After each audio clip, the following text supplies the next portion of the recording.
I look like I'm not ready. Ask me if I'm. No, you ready? Asking me if I'm ready. I was born ready.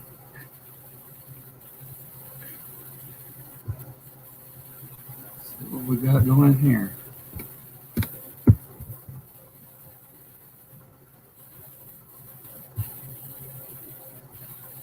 Brandon Rogers gets here first fireball. I already answered you, Brandon.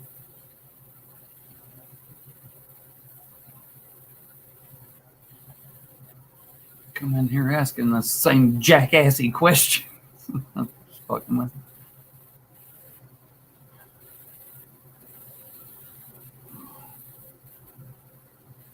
Sorry, I'm doing my Kegel exercises, trying to strengthen my uterine wall.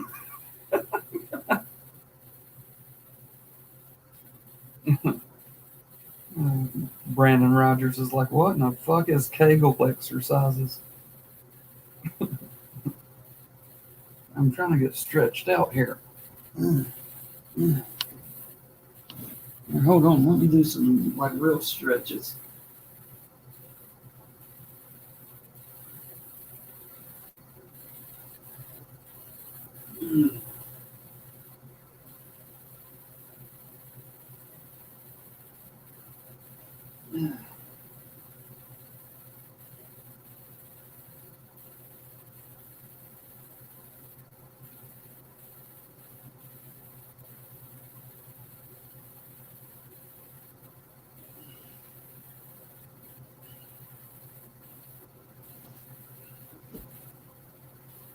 Yeah, there we go. Yeah, it was just enough to make me sore for a minute. Awesome.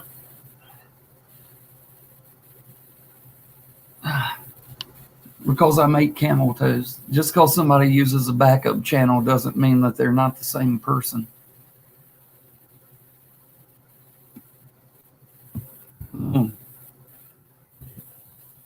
Chad.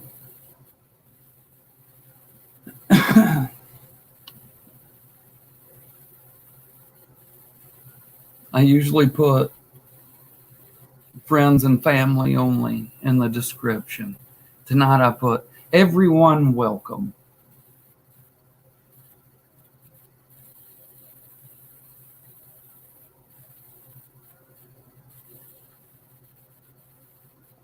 I'm in a nice peaceful mood.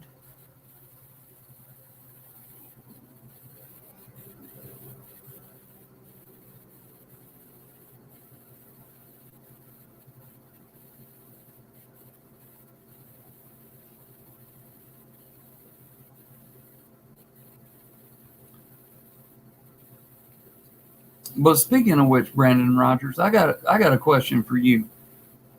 When you do StreamYards, why do you always put Brandon Rogers, host? Are you afraid people don't know what channel they're on? They don't realize that you're the host? It's always been a little weird to me that you do that. Excuse me.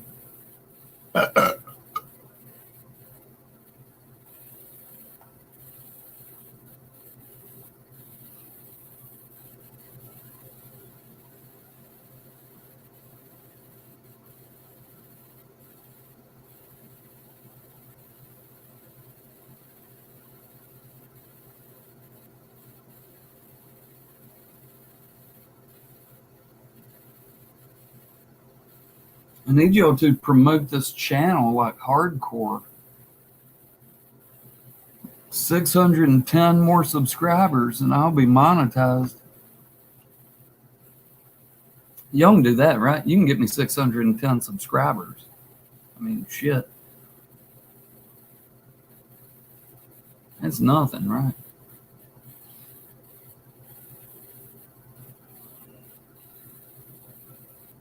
I can do that by my next birthday. Hell, if I just abandon 8 camel toes and only use this channel, I can probably do it faster than that.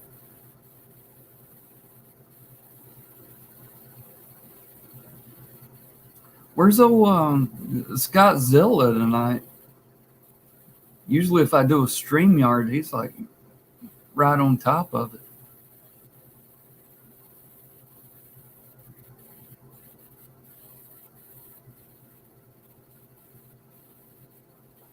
He's an alcoholic like me, so he probably ran out of alcohol and said, fuck it, I'm going to sleep.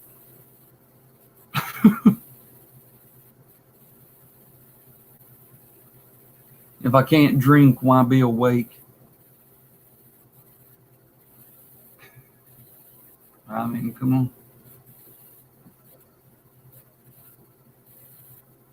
All the true alcoholics know what I'm talking about.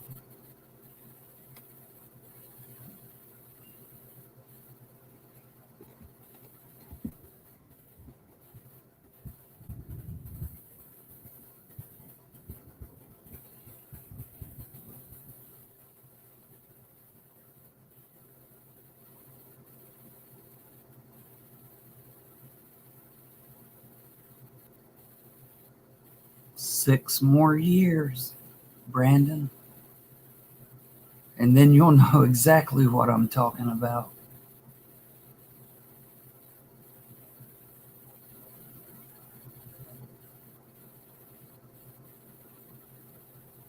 Oh, cool. I am just going to get to waste my StreamYard hours.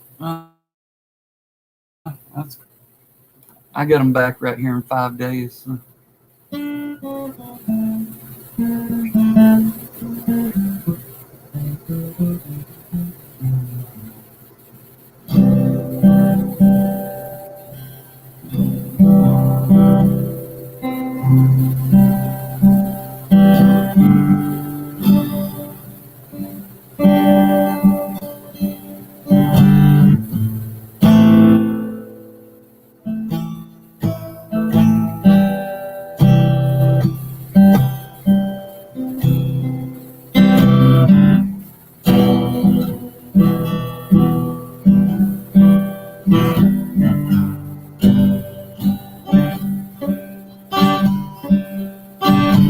Rate me, my friend.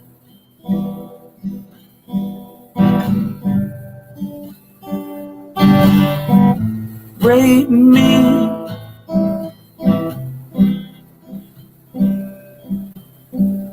Again.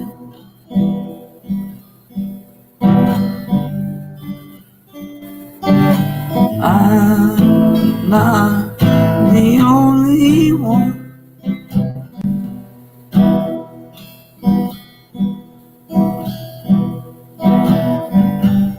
Robert's here to save me. I'm doing the low-key version there. What's up, Raider cousin? Nothing, just having a day off finally. Day off. Yeah, I don't work on Wednesday nights. Oh, because you got to go to church? No, I don't go to church. Oh, my bad. I didn't know. You know, Wednesday night, that's like church night. Oh, yeah. No, I haven't been to church since I was 27 years old. Oh, shit, that wasn't that long ago. Yeah, that wasn't that long. You pretty young guy, right? Yeah, I'm 30 years old. I'll be like 31 at the end of the year. What was your religious affiliation? Technically it's supposed to be Catholic, but my mom to do both. So I guess you could say Trinity, but now my mom's a Pentecostal. Oh, Pentecostal, like talking in tongues and shit. Hold up. Damn it. I didn't hear what you said because I'm in my car right now. I said Pentecostal, so like speaking in tongues and stuff, right? Like hallelujah, and shit like that. Oh yeah, yeah. I had to go because I was young at the time. My mom was all strict about all that stuff. She don't want me to turn out like my dad, so that's probably why. But yeah, so yeah, they do all that stuff. I mean, it's cool, it's whatever. That's their little thing. But I Yeah, personally, I mean, to be honest, dude, if nothing else, it's got to be entertaining. At first I was tripping out. I mean, if I was smoking then, I'd be laughing all the time, and they probably would have kicked me out. Yeah, dude, because I mean, they like fall out and shit, like, oh, and like, Yeah, they're real strict there. yeah, dude. Well, I mean, when you have the Lord speaking through you. What's up, Daniel Barry?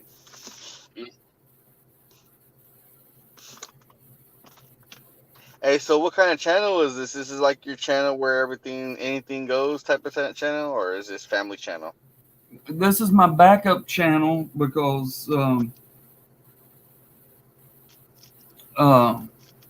when I say I've been on here for 7 years, like the first 2.5 years was the 8 Camel Toes channel, and it got shut down. So then I had to restart my 8 Camel Toes channel from scratch. And I was still getting flagged constantly. So this was, well, first 9 Camel Toes was my backup channel. And I got it up to like 400 subscribers. And then I lost the password to it. So now I can't get into it. So then I had to create 7 Camel Toes. So this is just my backup channel. Oh, damn. I didn't know that all. I mean, especially like all that flag. I mean, does YouTube, when somebody flags you, like, do they have to really put in an effort? Like, it's kind of like when you put in a restraining order on somebody. You got to actually put it in detail by detail what you're really flagging them for it to actually be meaningful. Listen, I could do a 5-hour live stream, and I could say that somebody's fat or retarded or something in like 10 seconds. And out of those 5 hours, they can report those 10 seconds, and I'll get a flag. Damn, like YouTube doesn't like have a thing where we can pay for order to have like an adult channel, like only 18 or over come in type of stuff. Well, I mean, back in the day, it wasn't like this. I mean, you could say pretty much anything you wanted to.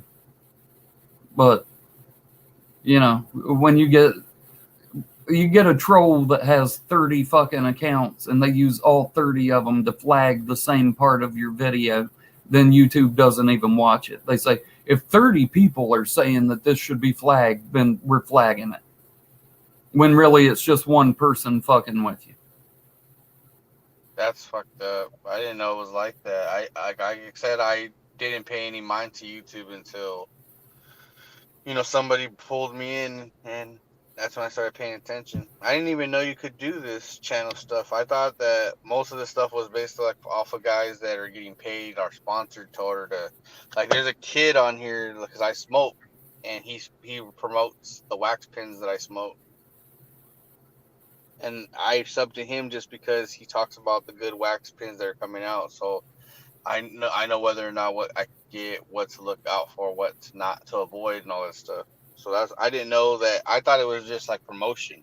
So I didn't know anything like you guys do this TTC and all that stuff until that day. Bomb, you know, pretty much put me on blast that day. Hey, but we did spend the second half of the time giving you pointers. Oh no, I agree. No, I know you guys are gonna, you know, I mean, if you're like stupid and you come on here trying to come against somebody like you guys, because it's weird. Because when as I'm talking to you now, you would think, oh, I'm just talking to a regular person. But on YouTube, because, you know, this is like talking to like a famous person. Because, you know, there's a lot of people out there that know who you are. Yeah, I've got quite a few people that I've just been in the YouTube community for so long that, I mean, I know people with millions of subscribers that know who I am. That, you know, I can go on there and leave a comment and they won't comment back to anybody else in the chat, but they'll comment to me just because I've been here forever. Yeah, I gotta I gotta pay to get them to look at my stuff. But I mean, lucky they did that one time. But man, I'll tell you this, I'm learning a lot every time I come on these live chats. I know better to piss you off, and I know better to screw with the certain people. But everybody else though, they're just like easy, just pickings right there. Dude, I am one of the nicest people on here. It's just, Oh no, you are. but people fuck with me to try to make a name for themselves. I started noticing that when you just be on a live stream and you're just having your good time talking to the regular guys that are in there. Yeah. And it'll be somebody, and I have to notice that you got to multitask, because I'm wondering what is he mad about, and then I look into the chat and I'm like, oh, okay, that's what he's talking about. So I have to look there to see. It's not, you guys are focusing on the live chat too, so that's why you guys are getting mad. I'm like, damn, these guys start stuff with him. That's why. And then when he gives them, the business, then it's like, well, now he looks like the bad guy because they think that he's the one starting it. Yeah, that's kind of how it goes. What's up, Michael D? Good to see you.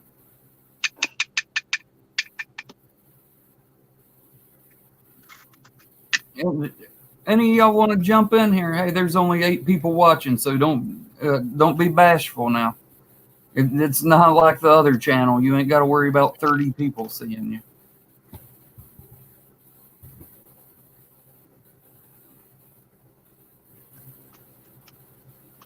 I know people. I know people on here. They say they want to build their channels, and then if it's a hangout that has like 40 or 50 people, they won't come in because they're like pissing their pants. They're so nervous. You never know who's watching. That's why you never know. Yeah. Like, I just found out that one of my regulars she's a girl, and I didn't know, because she's a big 49er fan. I didn't know that she had A-Bomb as a subscribe to him. Yeah. She comes in and I was waiting. I haven't seen him in a while. I've been waiting for him to come on to tell him this, but yeah, she just comes in and she's like, I recognize you, and I'm like, what do you mean? I was like, yeah, you're that guy, and I'm gonna show you something. And then she shows the live like a hangout where I was in his hangout, and I'm like, oh. And I was trying to deny it as much as I could, but that's why I was like, that's why I don't show my face anymore. Because all it takes is somebody that don't like me to report to my job. Like, it's one thing you tell my boss something about me, he'll just ignore it. But if you tell the corporate about me, that's it. That's all it takes. And a lot of people are stupid. They don't think to do that, where you could just, all you have to do is just go onto the main page of where you work at, and you can make a complaint. That catches the attention more than anything. When you go to my boss, see, Chris went to my boss, Bully went to my boss, and my boss just comes to me and tells me, hey, this guy called saying that you're threatening him, and he's saying that he wants you to stop, and we just start laughing about it. That's why I don't really worry about people knowing where I work, because they just really nothing they could do, to get me in trouble. Yeah. My boss freaking loves the shit out of me, dude. Like, I do so much stuff for him. The guy pays me like $3 or I think $2.50 more than minimum wage. Hell yeah. I should have been a cop though. Why, you like shooting black people? No. I was just kidding. No, I know. No, my uncle is a cop, and he's kind of crooked, and I wanted to do the right way. You know what I mean? I wanted to actually help people. I was supposed to join the army and everything, but I got talked out of it, and I kind of like just went down the wrong path and started partying a lot. And when I mean party, you know what I mean when I mean party, right? Yeah, I know what partying is. Hey, do you see that? You think I don't know what partying is? I thought it was a religious thing.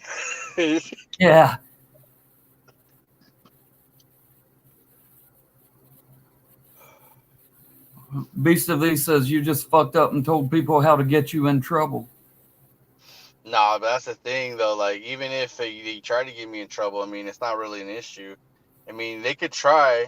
I mean, but I don't worry about stuff like that. I mean, I'm not really like one of those guys that. Well, I mean, you have to be really a like a low life or a no life type of guy to even try, because I don't really do anything for somebody to do that. I mean, Bully's the only person that has the right to do that, because I actually will go to his house to kick his ass, you know. But everybody else, at the other hand, I mean, they really don't have a reason. Like, I haven't been here long enough. Like, I still can't even figure out why people don't like you. I watch your streams all the time, and I'm like, this guy's fucking gold. I mean, this show's funny. He don't lose my attention. When I'm at work, I don't even care if you're just sitting there fixing guitar strings. I'm just putting you on my headphones and I'm just working, listening, and just trying to catch the little funny things you say. And I'm just like, oh, the customers come and think I'm crazy, and I'm like, nope. But I lie though. I say I'm on a podcast right now. I'm listening to a podcast.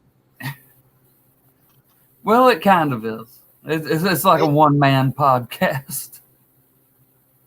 You don't do all that co-host stuff, huh? Like where you do like live streams, like how A-Bomb does, and he brings somebody in and help them out with like.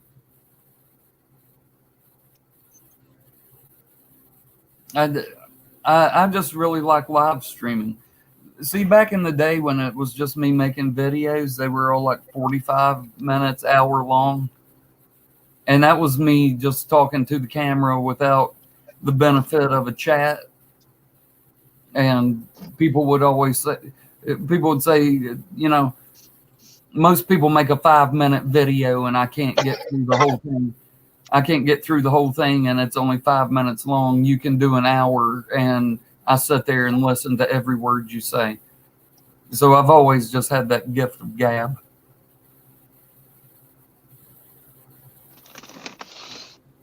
Yeah.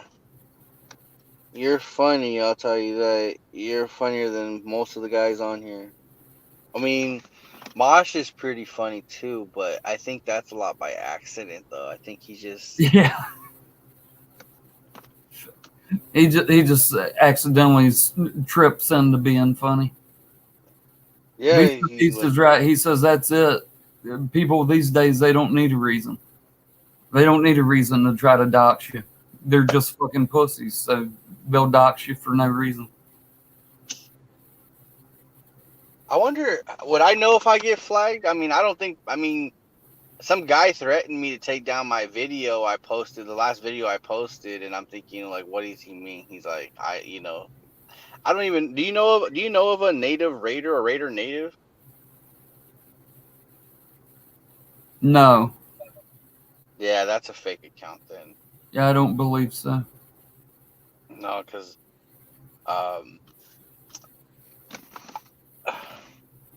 I'm probably gonna have to like look at my videos and see if I said anything incriminating, because I'm thinking about, like, everybody's like saying, hey, you should start your like a channel, like it, you know, you're not really a good sports talker because you're always high, and I'm like, well, shit, I want to do something where I could talk about different shit that I like out in the streets that you can smoke that's really good. It's people that cannabis wise, you know, I've saw some people have their little channels about cannabis, and I'm been watching them, like Mother Nature. I've been watching them, and I'm like, okay, I could do that.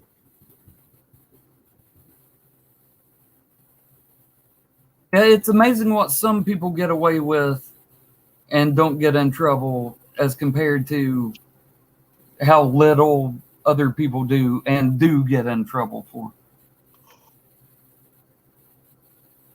Oh, for like cannabis? Yeah, I mean, that's why I changed the word to that way, because that's like the professional or appropriate way to say it, I guess. Yeah, but I mean, like, even in a state where it's illegal, like, people can sit there and have channels where all they do is sit around smoking all day, and they don't get in trouble. But if I come on here and I say somebody's fat, then I can just be like, yeah, well, that guy's fat, and all of a sudden, you know, I'm losing monetization for bullying. It's amazing how I don't know. I think because of like bullying is like a big thing right now. I mean, Yeah, but it's not I, illegal. And no, it's smoking not. It's weed not. is. It's not like I think I mean I don't like bullying when it comes to like little kids like when a girl kills herself because of kids making fun of her for making up rumors that bothers me. But when Yeah, a dude. grown man when a grown man gets bullied, that's like that. There's no point of you even being on YouTube or even being a part of what this group is if Yeah. you can't handle just being called fat. I mean, people make fun of me all the time, and at the end of the day, like I look at it like this: if you can't say that to me to my face in real life, then at the end of the day, that really doesn't matter. I mean, I, I try not to let stuff get to me, and it did, and a lot of people. I mean, you understand from my videos, like stuff that it does get to me, but I can't I can't really let that like I've seen all the live streams, seen how it ruins their lives that much. I mean, Joker for 7 years has been letting been going nuts over those two guys on that live stream, and I was like, I can't be like that guy, man. That's just sad, like just obsessed. And I mean, I nothing against the dude, but just seeing that and then seeing how other guys get obsessed about other guys because of stuff that they do, I said I can't be like that. I'm not like that in real life. I can't be like that on YouTube. Yeah. I feel you. What are you drinking? You better not be drinking no Bush. The fuck else do you think I'd be drinking? You drinking Bush? Of course. Just because it's like what? Let me see. You're over there, so it might be a little more expensive. But over here, you can get a 3-pack, 24 ounces for like at my store. You can get it for like under $3. Believe it or not. I get 18 pack of pints for $11.99. Where you get that at? Like the local, you can get the supermarket would be better to get beer because it's cheaper there too. That's about what it is here. It was $10.59, and then when COVID happened, the price of everything went up. I thought that shit was illegal. That you couldn't. People, we put a sign up saying we're not like it's against the law to change prices on stuff. I thought that was illegal. Hey, I live in a small town, dude. I don't live in the city, so they get away with about anything they want here. Oh, for real? Oh yeah. Let me see. I don't know my history. I know my history enough, but you're actually from where your team is at, huh? I'm about 2.5 hours away. Oh, that's not bad. That's pretty cool. No. Shit. I'm on about 3-4 hours. Wait, hold on. Vegas from Fresno is at least 6, 7, 8 hours. I think. No. Yeah. I really thought that you were gonna take that bet. I didn't think you were gonna make a video. When I saw that video, I was on the phone and I'm like, oh shit! I had cut off that phone and I was like, let me see what he's gonna say. And I'm like, no, he ain't gonna make that video. Next year, I mean, I get it, rookie stuff. I mean, next year, Dude, that's the way it's always. That's just how it's always been. Somebody said he's just saying that because he don't want beer all over his hair. He knows the Raiders are gonna win. I was like, well, I mean. If I know real solid beer drinkers, and one thing that they hate is wasting beer. That's just one thing. Like, dude, listen, I've never been afraid of a bet. No, I know that everybody was. Some people as soon as I did it, people were telling me. Even in the LA Originals chat, they were like, "Dude, that fool don't play around. It's just you got to earn your shit. You can't just come up on here." I was like, but who else am I gonna bet against the Panthers? That Danzlo guy, he doesn't. I don't think he really messes with people like that. It's going to be really hard for you to find bets unless you're betting against other rookies, and there's not. No, people already gave me bets for. Well, that's my own group though, like from the West Coast. I mean, that's understandable, but for bets like, I mean, I get it, from other teams like the Steelers or the Saints. Maybe JP already said he was down, but I mean, I get it. Oh, dude, when it comes to the Steelers, you can make a bet with Jens. He's a rookie. Jens? Yeah, Jens. I heard. I Yen, think I heard. I think Jens. Which one is Yenzer he? Nation, Yenzer Sports, something Oh, like. I think I know. He's the one that has beef with. Yeah, I know who you're talking about. Yeah, I mean, I could look him up. I haven't really subbed to him yet. Oh yeah, you should hook him up for sure. He's a pretty cool dude. Mahalo, Charles. What's up, Charles Woodson in the house? Oh yeah, you have a lot of characters coming into your shit. I heard you had Hulk Hogan and The Rock in here. Yeah, dude. I think it's John Cena. For Brandon Rogers. Yeah, all kinds of Brandon Rogers were in there, and Yeah, then I know. of course, Sports Fury was in there. Josh, and Sean were in there for a minute, but then Sean left, and it was just Josh. But yeah, they were in there for a while. Yeah, those dudes. I was trying to. I was talking to them on there because I subbed to them a long time ago because I'd be working and I just needed something. I wanted to hear about sports. I was all about Golden State at one point, and I was just listening to them, and I'm like, that dude Josh, that's like his voice is unique, and I think he sounds kind of like that guy, Steph Rogan or something like that. Yeah, And like I was just saying that, yeah, he got it. I was asking him, I was like, because I didn't know how popular TTC was, and I was like, I'm gonna ask this guy because when Scott Zilla was in there, they noticed him, so I was like, they must have to know about the whole group if they know him. And as soon as I said it, that's when they were like, oh yeah, and they said your name first, and I was like, damn. It's like, dang, that's when I was like, oh damn, Daniel Camilton, like that's some shit right there. And these guys have hella subs, so they do. wow. Yeah, those are my dudes. I love those guys. Yeah, I woke up thinking that I was gonna see the Trailblazers win a game and still stay in it, and I'm like, what's going on? There's no score, and then I find out that basketball was, I guess, canceled for right now. Yeah, I saw that today. I was looking forward to it, not because I give a shit about the NBA, but because Josh and Sean were going to do a double header tonight. So they would have been on for like 6.5 hours, and I was looking forward to it. Yeah, I didn't even get their notification. Oh, there was not one. Yeah, I know. That's when I realized. I was like, wait a minute, something's up. Hey, give me like 15 seconds. I'm going to grab a beer. I don't care. That's fine.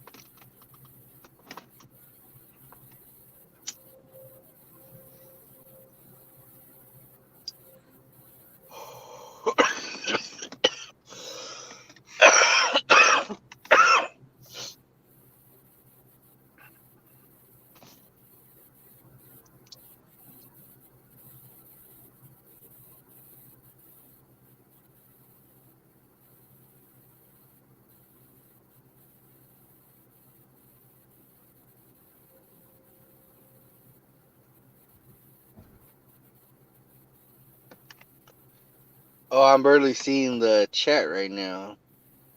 Jordan dog. Oh, and I'm just chilling in my car because I'm not allowed to smoke in the house. My cousin has asthma, I guess, so he don't like to smoke. I don't know. What's up, guys? I'm a little worried about Scott Zella. This might be my first StreamYard that he's missed. You're the only one live too, because I think sub to all the guys that usually are popular on lives, and Mosh don't come on until like usually fucking 3, 4 in the morning in Yeah. California time. I doubt he'll be on for the next few days because he's having to do his side job. Yeah, see, that's why I was asking if he was in a band because when he was on a live stream, it looked like he was he was somewhere really like lit. Like we have a place like that where a lot of fools come. Like they have like live bands. A lot of guys go there. A lot of people go there and just fucking party there. But I seen that I was like, damn, he's in a band. And he had a bunch of equipment and all that stuff around. He's not. He was in He a looked like he band. could be. Listen, he was in a band years ago. I ain't talking shit about my dude. You know, he's one of my besties, but I ain't talking shit about him. But he was in a band years ago, but they've not played in 6 or 7 years. Oh, I wanted to ask you. You did a stream a while back, and I'm gonna get a jersey from him tomorrow. And I mean, everybody's talked like highly about his jerseys, right? Were you was the jersey when you were showing the jersey that you got? I think from TJ Maxx of Luke Kuechly, and then you showed another jersey. You said that you got that you didn't like, and you said that every time you put it on, it scratches your face. That you weren't talking about. That wasn't his jersey, right? Yeah, that's my 8 Camel Toes jersey that came from Mosh. Oh, so And I didn't say I didn't like it. I just said that when I put it on, I have to make sure it doesn't rub he down my makes them nose. like he. Oh shit! I didn't know because I'm gonna. It's just because that NFL logo sticks up like just that much past the collar, and you know the top of it's just the sharpest point. So if you just try to jerk it on real fast, it'll cut your nose. You got to kind of. But that's the only one. Hell, I've got 5 of his jerseys hanging up right here, and that's the only one that's like that. Probably just because of the Panthers, the way their style is. But no, it's just because they got the people running the sewing machines. You know, they get in a hurry because they're trying to kick them out as fast as they can because they're in a sweatshop. But no, I'm being honest. No, I heard about that, but I thought it was just joking around. And the other one, my Kuechly jersey came from Marshalls, not TJ Maxx, but can you believe that? That was like they actually like shout like I've been to TJ Maxx and I've actually seen a Raider jersey there where I was like, what the hell is this doing here? No, but the ones he has are made in fucking China, and the one that I got from Marshalls, it's made in Honduras. You know, it's from Honduras, so I mean, shit. Everything you get's foreign and made in a sweatshop somewhere. It's just, do you want to give Mosh the money for being the middleman, or do you want to give Walmart the money for being the middleman? I'd rather give Mosh the money for being the middleman. I mean, his deals are really good, and yeah, I mean, you can't beat it. And at the same time, I mean, everybody's said that you're not TTC a member if you don't have one. So I was like, well, shit, I'm gonna get one. I mean, I always wanted the Josh Jacobs jersey for the longest time, so I told him already. I don't want to like pull his chain thinking that I'm not gonna do it. You know. Yeah.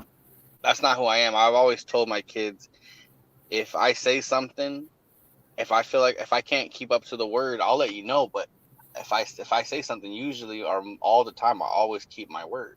Because at one point I never did keep my word, and I want to make up for that. So that's why I changed the way I am in order to keep my word now. Yeah. But I mean, hell, when it comes to jerseys, man, I mean, if you want to spend $200 or $250 on a fucking Mitchell and Ness, you know, more power to you. But I can't afford that shit, and not many people can. You know, spend $200 or $250 on a fucking officially licensed Mitchell and Ness. Well, I mean, pretty soon you're gonna be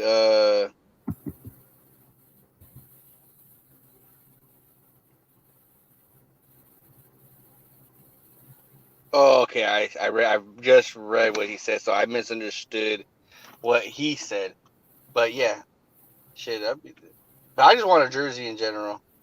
Just because I mean, all my jerseys I've gotten a little big for, but I ain't gonna throw them away. You know what I mean? That's just not me. Oh, just rip them off and pretend to join a different team's fan base. No, oh no. Just do I that. would literally have to go back on that party life if I just no, not even nope. Can't do that. What team would you pick? It doesn't I have to couldn't. be. I mean, well, I Listen, mean, when we were younger, we would joke around. Like we were not allowed to joke around because my uncle, my grandparents, my grandpa, and all them were real serious about that. I mean, we were kids, so we weren't as serious. I always joked around about like because my I don't know, my uncle liked Green Bay Packers because I don't know, he just liked Lombardi and stuff like that. So I don't know, like he used to be all into it, and that was a team at that time that I thought was cool. And then it was just mostly because of Brett Favre. yeah. But I mean, I can't. I mean, I never really like considered like saying, "Hey, I'm gonna be the team for Yeah, me." I mean, my question is just if you were trying to piss off your own fan base, what team would you pick that you think would piss them off the most? if I was trying to piss off. I have to know all the fan base first. I mean, I barely even know. But I mean, if you, I mean, to answer your question, it would have to be it would have to be a rival that I hate the most. I would say the Chiefs, but I didn't hate the Chiefs all that time. I've been a Raider fan. I've hated the Chargers, so it would have to be the Chargers. I've always hated the Chargers more than anybody because Yeah. of the Damian Thomason and all that, and Antonio Gates. You know, during that time we just weren't really good, and those guys, I mean, hate to admit it, but owned us. So Like mine would have to either be the Saints or the Falcons. But right now, like this year, if I had to do it just to see how many people I could piss off, I'd go with Tampa Bay just so everybody would be like, you're only saying that because they got Tom Brady. And then that would piss off all of the Saints fans and all of the Falcons fans and all of the that Panthers fans. that wouldn't just piss them off. That would piss everybody off. Yeah. Everybody, just because a lot of people don't like Tom Brady. I mean, I hate the pictures more than I hate Tom Brady though, but damn, a lot of people don't like Tom Brady.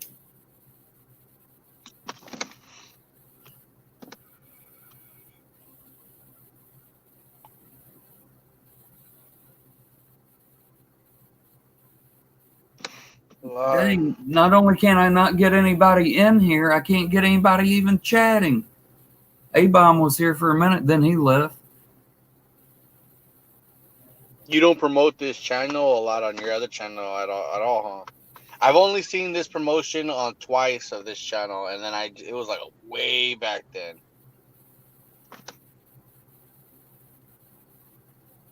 Yeah, I'm about to start promoting the shit out of it.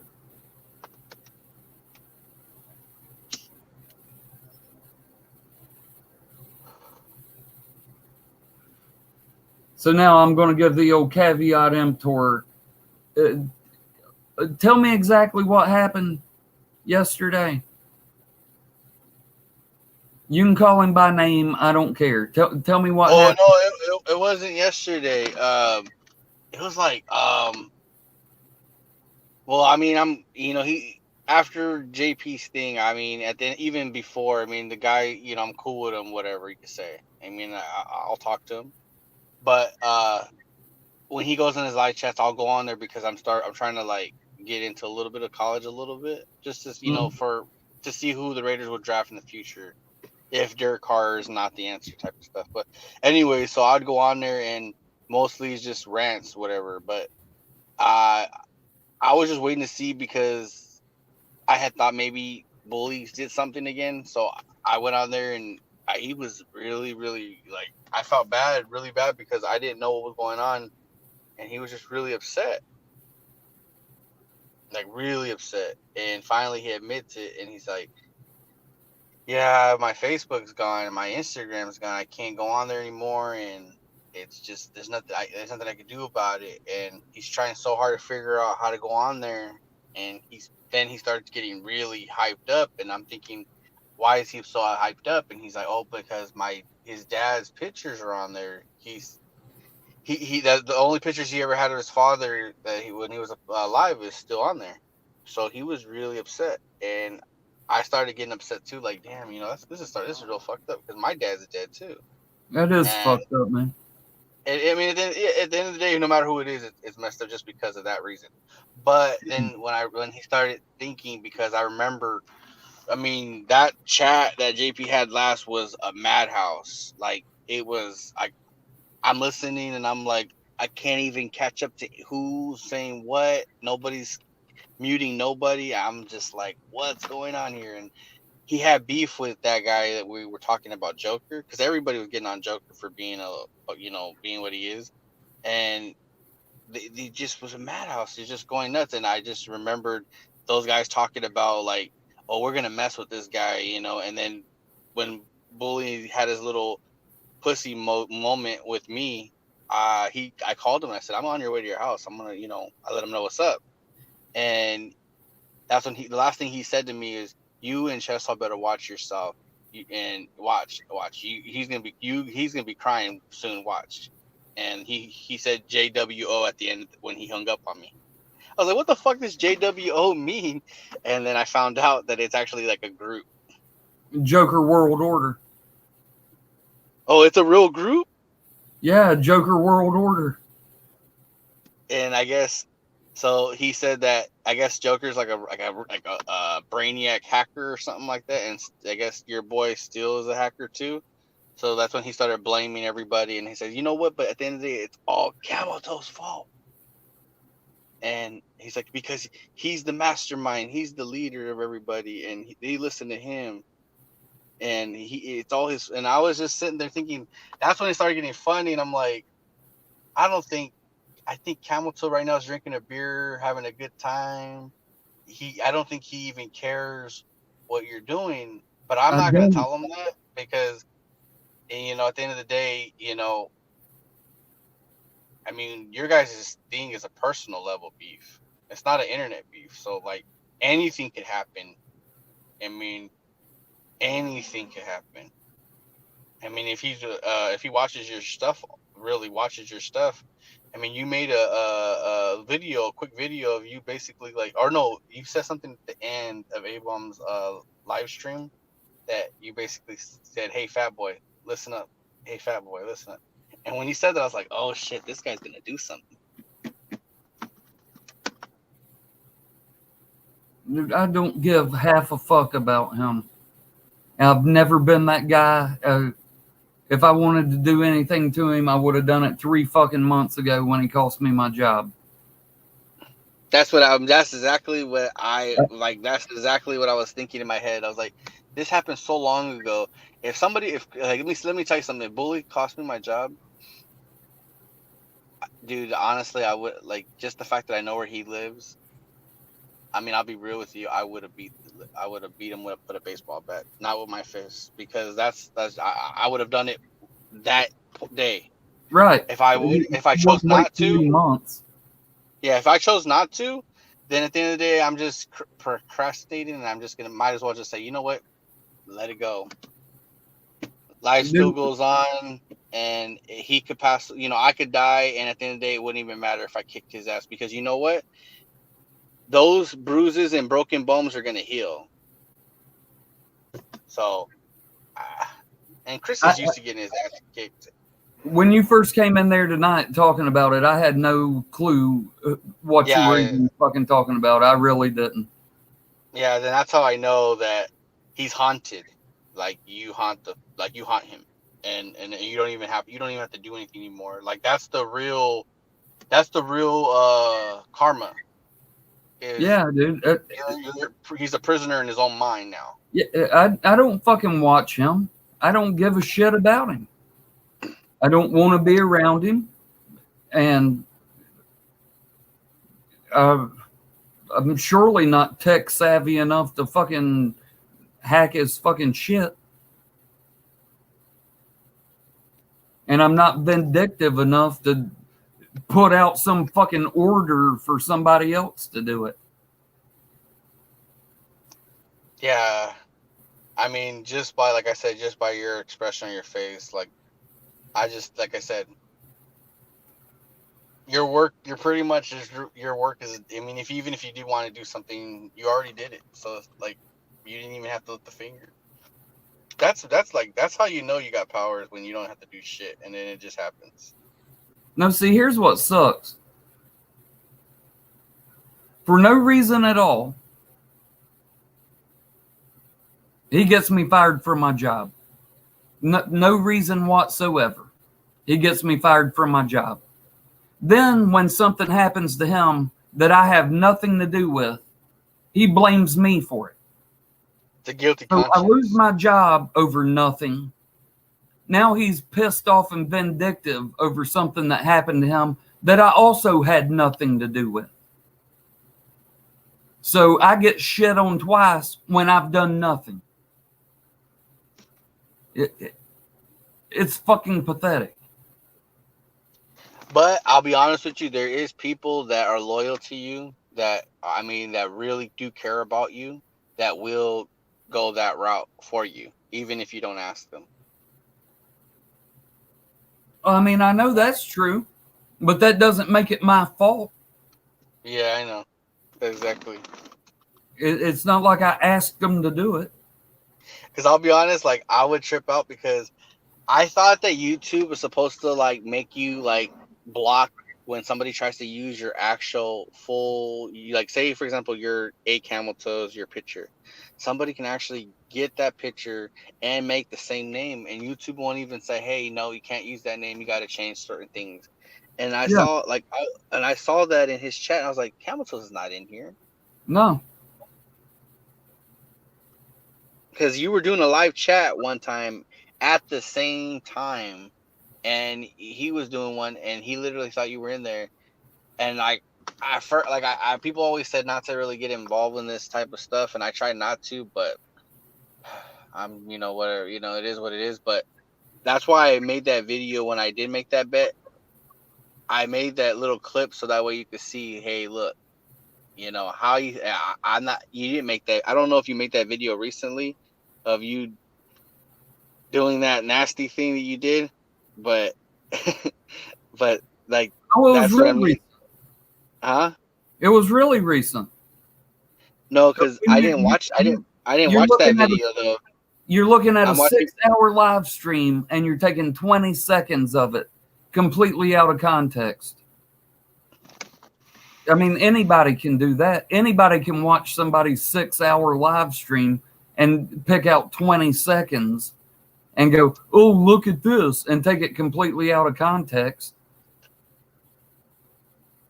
I I know it mean, was crazy because I didn't know. Like, I mean, there's some really fucking talented fucking brains, motherfuckers, in these YouTube things. Like, I didn't know you could, like, say you're on how we're talking now. If you wanted to, if somebody's live right now, you can watch their live as we're on here right now. yeah, you just open up another fucking tab. I feel real stupid then. But I don't do that shit. I don't need to do that shit. It's just for views. I mean, you don't have to do that. I see how many views you get on each video. You may have 6 people watching right now, but you'll probably have more than 500 views after 24 hours, probably. Not on this channel. Maybe on my other channel, but not on this one. I'll have over 200. This time tomorrow night, I'll have over 200. It's pretty rare that I don't get at least 250 views on a live stream.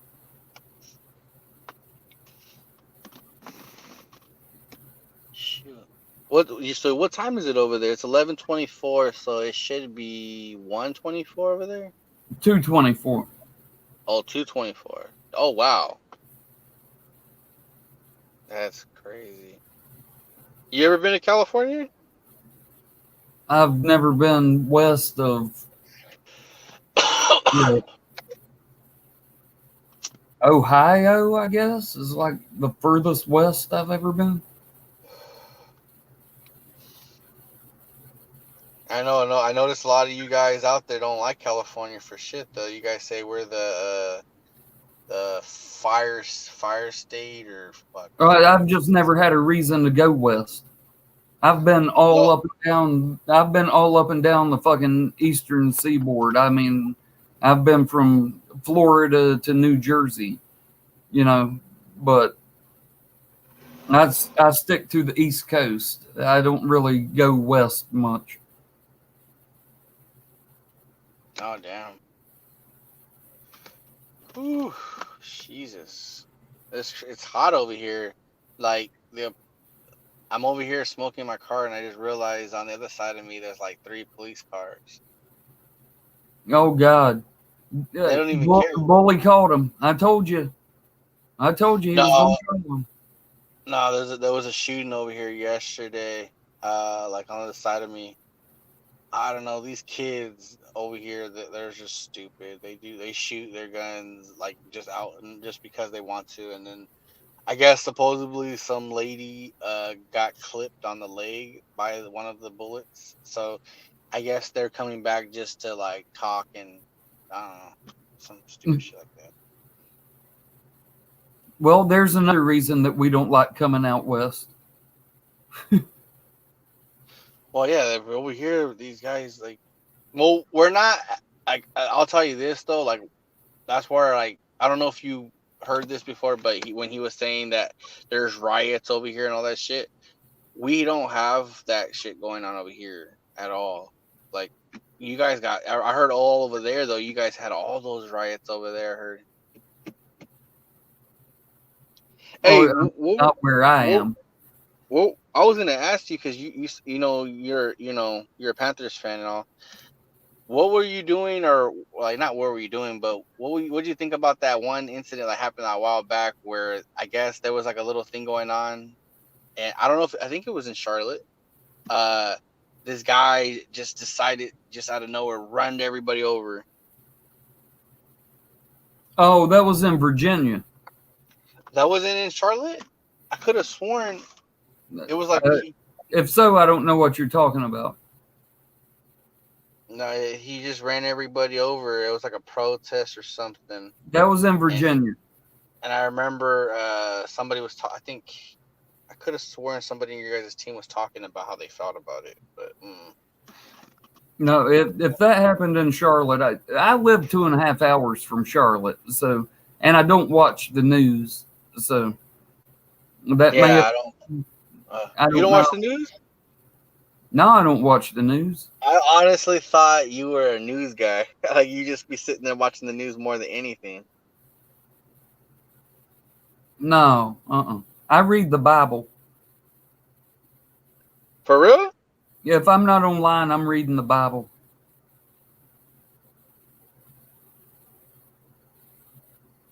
Wait, so all this? So are you trolling me, or you just when you say the other stuff, you're trolling the other people?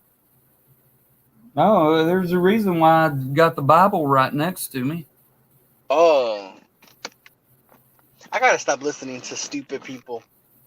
Oh no, I don't believe any of it. But to be able to listen, you've got to know what your enemy is thinking. So, as an atheist, I need to know more about the Bible than the people that I'm dealing with know about it. So that when they try to bring up some bullshit, I can go, no, excuse me. Mark 4:17 says this, and I can counteract whatever their argument is. Yeah, you're good at the countering. I'll tell you that. Like everybody, no matter how smart somebody thinks they are, especially the young guy that you mess with on here.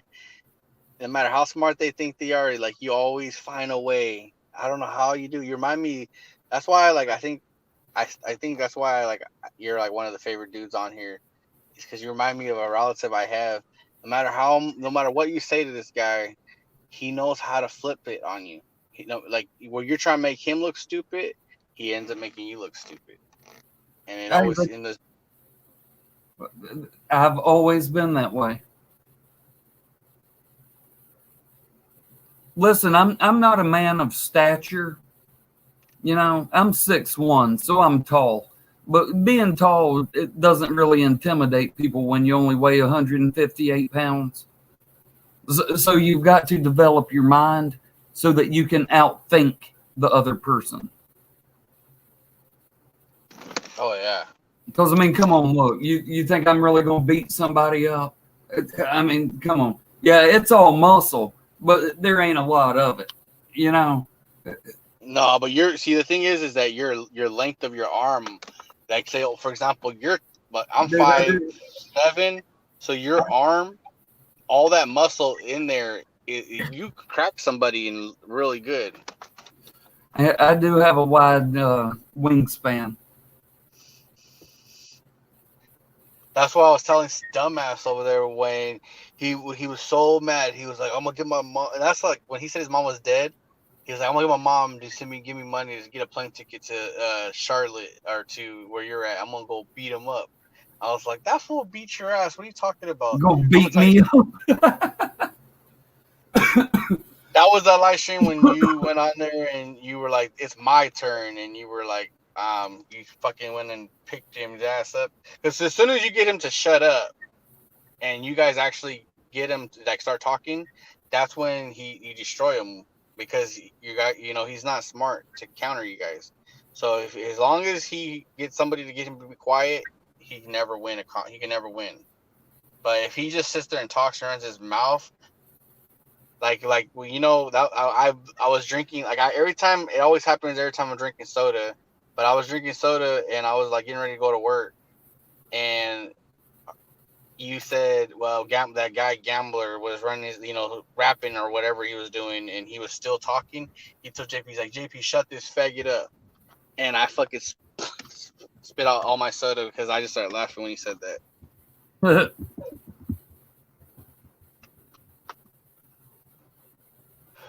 Shit. So how long are you gonna be up tonight? You crashing out early, or are you gonna be up for a while?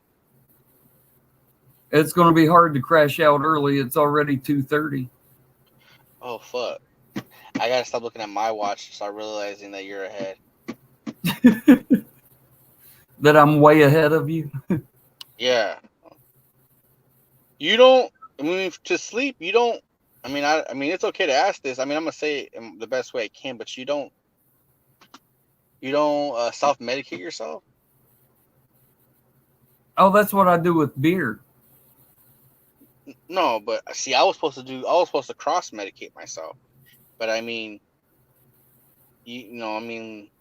cannabis-wise. Well, it's legal there. It's not legal here.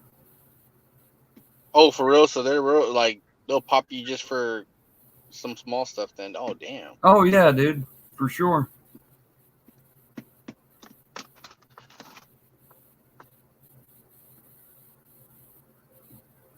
And I'll tell you what's crazy.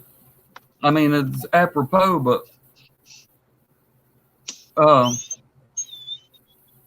if cops pull you over and you've got weed on you, they'll talk to you like you're a normal person, not like you're a convict or something. And they're like, man, I've got to give you a ticket for this. And it's like, yeah, I know. And they're like, listen, I didn't even see that weed. I'm going to get you for paraphernalia for having that pipe on you. And they'll take your weed, but they won't charge you with it. They'll just give you a ticket for paraphernalia instead of arresting you. Because if they found weed on you, they can arrest you. But, they'll just give you a ticket if it's paraphernalia.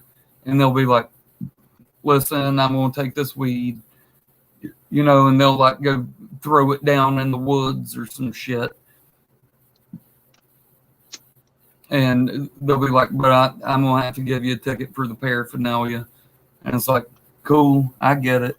Because, I mean, they understand. Weed's not a fucking drug. Weed is as much of a fucking drug as nicotine is. I mean, the shit grows out of the ground. Oh, you smoke Camel 99 Blue?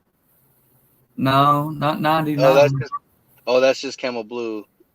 Yeah, Kings. Those are like $9.33 at my store. And they're $4 a pack here because we make them here. These are from North Carolina. Oh man, so you probably have like tons of cart. You probably have like what? This lady always comes in and buys 2 carts a day. I'm like, what the hell is wrong with you? Carton here is like,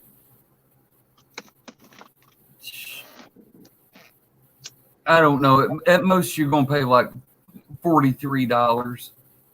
So like $4.30 a pack. Damn. That's not why I call myself 8 Camel Toes Jordan Dog. It's got nothing to do with what Would you get mad if cigarette. I tell you why? Would you get mad if I tell you why I thought you called yourself a camel toe? Yeah, I get pissed off all the time. No, it's not bad. I just, people use their name and they mix it to where it's like their life, but in a fucked up way where like it's still kind of joking. And I was like, 8 camel toe. I was like, what? Why would he name himself that? 8.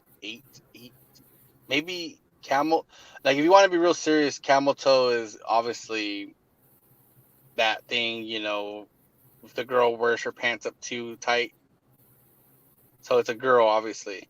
And 8 being 8, I assumed he's trying to say he has 8 daughters. 8 daughters? Listen, I've been 8 Camel Toes since I was 14 years old. When I was on AOL back in 1994. That's when I got my first AOL account, America Online, 1994. And camel toes was a word that people had never really used much before. And then, like, all of a sudden, you got songs coming out about, let me see them camel toes, camel toes. And camel toes was just a funny fucking word back then because nobody had ever really used it before. And the number eight, if you turn it sideways, it looks like camel toes. So when I was 14, I thought that was just hilarious because camel toes was like the funniest word around back in 94. And the number 8 looked like camel toes turned sideways. So I was 8 camel toes, and I just always have been since 94. It's a very unique name, and I get a lot of fucking attention for it. Yeah, like that. I'll be honest. My name, I don't know if it's my cannabis. I don't know if I can say the actual word, but at first, like I was just thinking, man, my name. I was just thinking of stupid names and that I like a kid would pick. Like I like that movie. You ever seen that movie with Leonardo DiCaprio when he joined that guy Butcher, Gangs in New York or something like that? I'm familiar with it, but I never watched it. No, there's a guy named Butcher, and I'm like, well, the idea is trash talking, and if you could consider it butchering somebody. But then I was like, nah, because I'm not even comfortable being on camera. I'm not even comfortable. I'm barely getting comfortable talking on here because, like I said, I never told anybody this. Like I don't share a lot, but I isolated myself for a long time to a point where I just didn't want to deal with nothing. I just was all about my kids and work, and that was it. I didn't have no room for friends. I just kept to myself because I went through bad anxiety and depression. So I had to take medication for that, and I went to drug classes to stop, doing what I was doing. And when I isolated myself, I'm just talking to people now. It's just, at work is something. When I'm at work, I just do my thing, and the regulars come in, I talk to them. But now I'm opening up more and started joking around with them because I'm smoking. They gave me the green light to smoke my stuff again. Not the other stuff out because I ain't, cannabis is not a drug. It's supposed to help me calm my nerves. So I have a paperwork from a doctor saying it's for that reason. Yeah. So it calms my nerves. So now I'm just more open, and I'm starting to talk. Because honestly, if I would have came on here today as who I was then, I wouldn't even come on the live stream or even write on the chat. I would just watch you. It'd probably be pretty boring because it would just be me wasting my StreamYard hours because everybody was like, yeah, go do a StreamYard. And then they're not even here fucking typing, let alone trying to join the chat. I thought Jordan Dog would come in here and actually talk. Honestly, like I really don't understand. Like I understand why people will pick on, fucking dummy bully, but you know, as a man and as a human being, you should know better to fuck with that kid. Yeah. And I seen people go on there and do that on live chats, and I'm like, what's wrong with you? Yeah, no, Jordan Dog, that's my dude right there. I got his back. I think he's just real shy and he don't like talking. Yeah. So that's why I was like, yeah. But I'm just like that too. I don't even like talking because the sound of my voice, it's not really unique. It's just me. Like your voice is really unique. Like I said, if I heard you on, like if I didn't even see you on a live stream and I'm like I said on my headset, I already know who you are. Right. And I've got that hillbilly accent. But I sound like the smartest hillbilly you've ever heard. So see, before like I started getting to know you, when I was like actually talking to him, I was like, how can I go against this dude? He's too like he just keeps coming back with good shit, and he'll fucking make like, what can I do? And he's like, why don't you call him Joe Dirt? Why don't you say make a little skit of him being like that? See, Chief Urag did it. He copied you, like how you act, and I saw that and I was like, oh, that was fucking cool. I don't know how you felt about that, but I was like, I think you'd appreciate it if, at the end of the day, it's like anybody that makes a video about you and it's not bad. But I was like, how could I go about that? It's like, yeah, call him Joe Dirt and make fun of him, try to use his accent. It's like, yeah, but I can't do that shit on camera. I could do that shit at home when I'm by myself, when it's just me. But I can't. I would have to do it, and like I wouldn't even watch the video tape back. Like I haven't watched any of my own tapes back after they were done, like on JP's live or your live or anybody's live, because I don't want to hear my voice. Man, you've got to. I'm telling you, it'll make you better. You need to. You need to watch. Well, I mean, the only one I watched back was just that last one, and that was it. And I was like, okay, I didn't really talk that much though, and that I haven't watched any of the other ones back because it's even the first one I did with you guys when A-Bomb caught me off guard and practically did what he did. I didn't even watch that one because I was just like, I was just embarrassed. Oh man, I thought that was a good one. That was a really good stream. Streams. I mean, it went on it was like 3 streams in a row because it went on all night long. I didn't know that. I didn't know that you guys were. I didn't know that he because JP he'll make his stream last from 8 and at night all the way to 8 in the morning or 9 in the morning. Yeah, that one went till like 2 in the afternoon though. That was like 2/3 of a day. Yeah, so he's getting paid by YouTube, huh? Just to do all that, huh? Because I heard once you get that money symbol on your thing, you start getting paid by YouTube.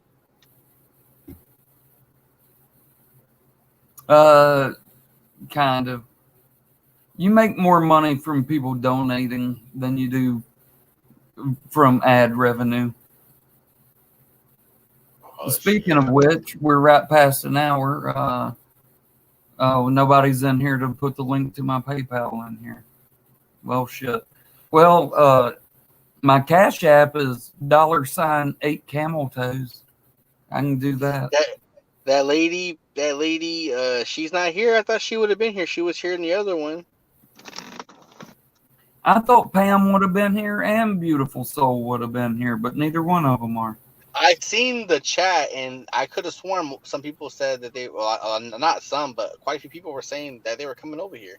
Yeah, and then they didn't. Now we've got Jordan Dog just running the chat by himself. Oh, There's you know Billy what? Scott. What's up, I Billy think, Scott?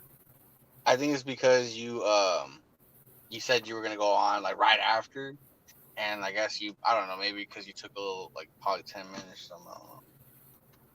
I mean, it took like 20 minutes. It wasn't like it was some. It wasn't like I waited 3 hours or something. It was 20 minutes.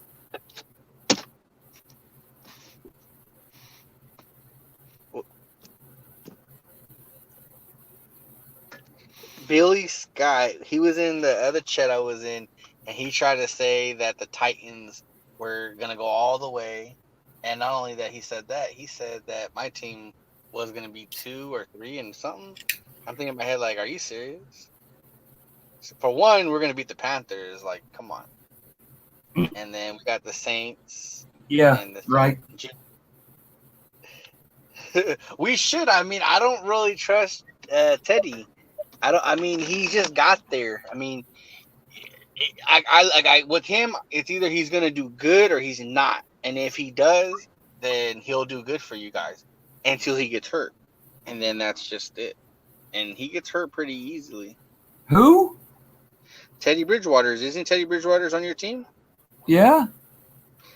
That's what I'm talking about. I said he's either gonna do good or he's not.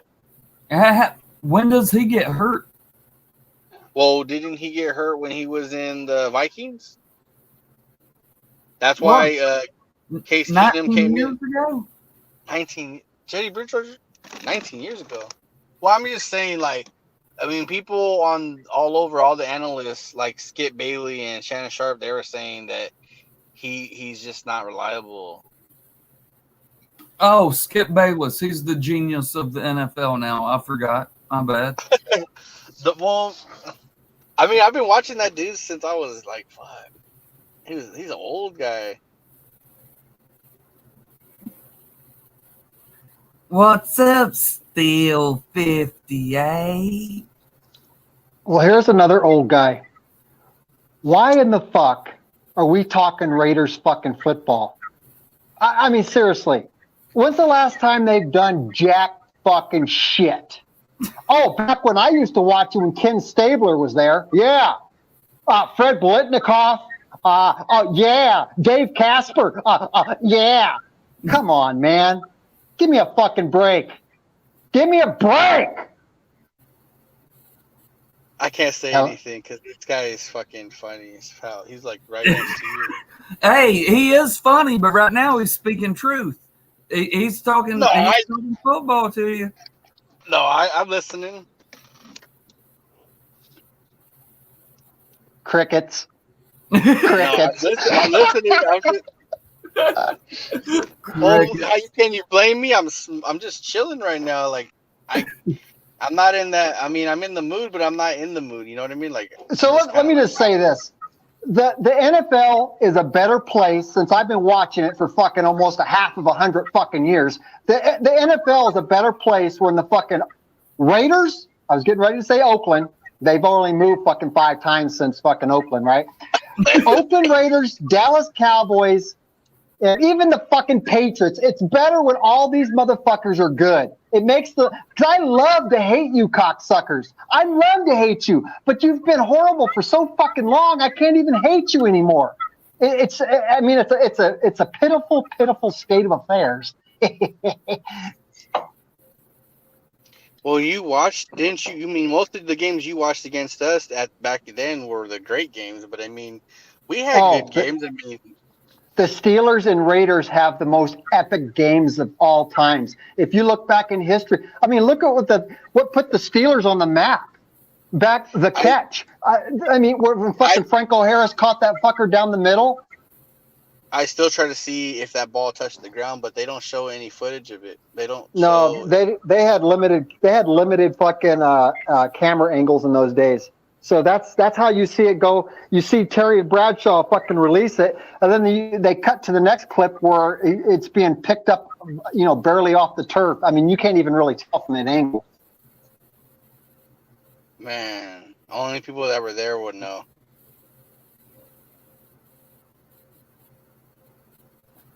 They still have they have a statue of that, don't they?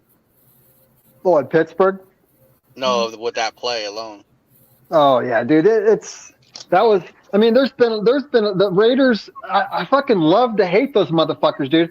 Fucking Ken Stabler was a motherfucker that would sit on a bar stool and drink all fucking day, and then slide off that motherfucker and go to the game. When he fucking died a couple years ago, I was like, damn, man, this is a fucking old timer right here. I fucking love that motherfucker, dude. He was awesome. Yeah, the only thing I heard about him was stories and just seeing the stuff that he did. They said that he was crazy. He'd show up on the field with girls and. Oh yeah. Dude, there's footage of him fucking smoking in the locker room at halftime. Yeah, just fucking lighting them up, man. Fucking awesome, man. Back when football was fucking footy ball, you know what I'm saying? Shit. That shit, wish I would have been there.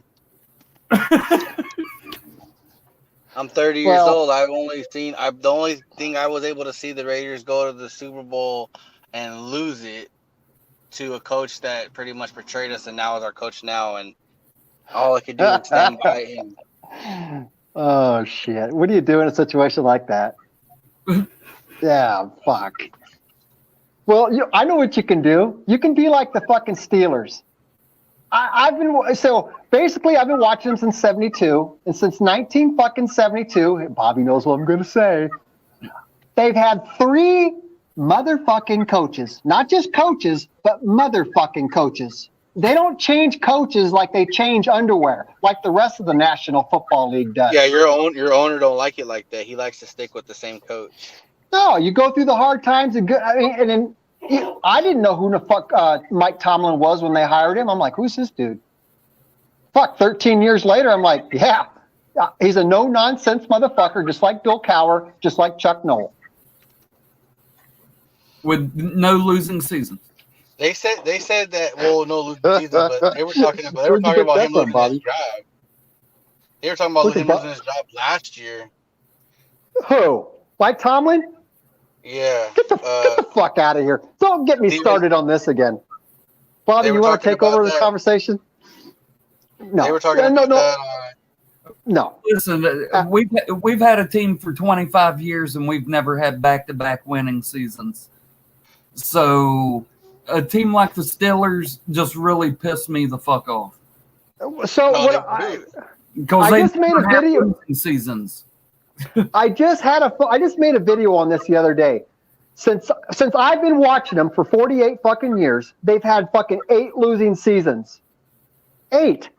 They don't. I mean, when the Steelers have a bad season, it's usually 8, 9 wins. Now this is post 1972.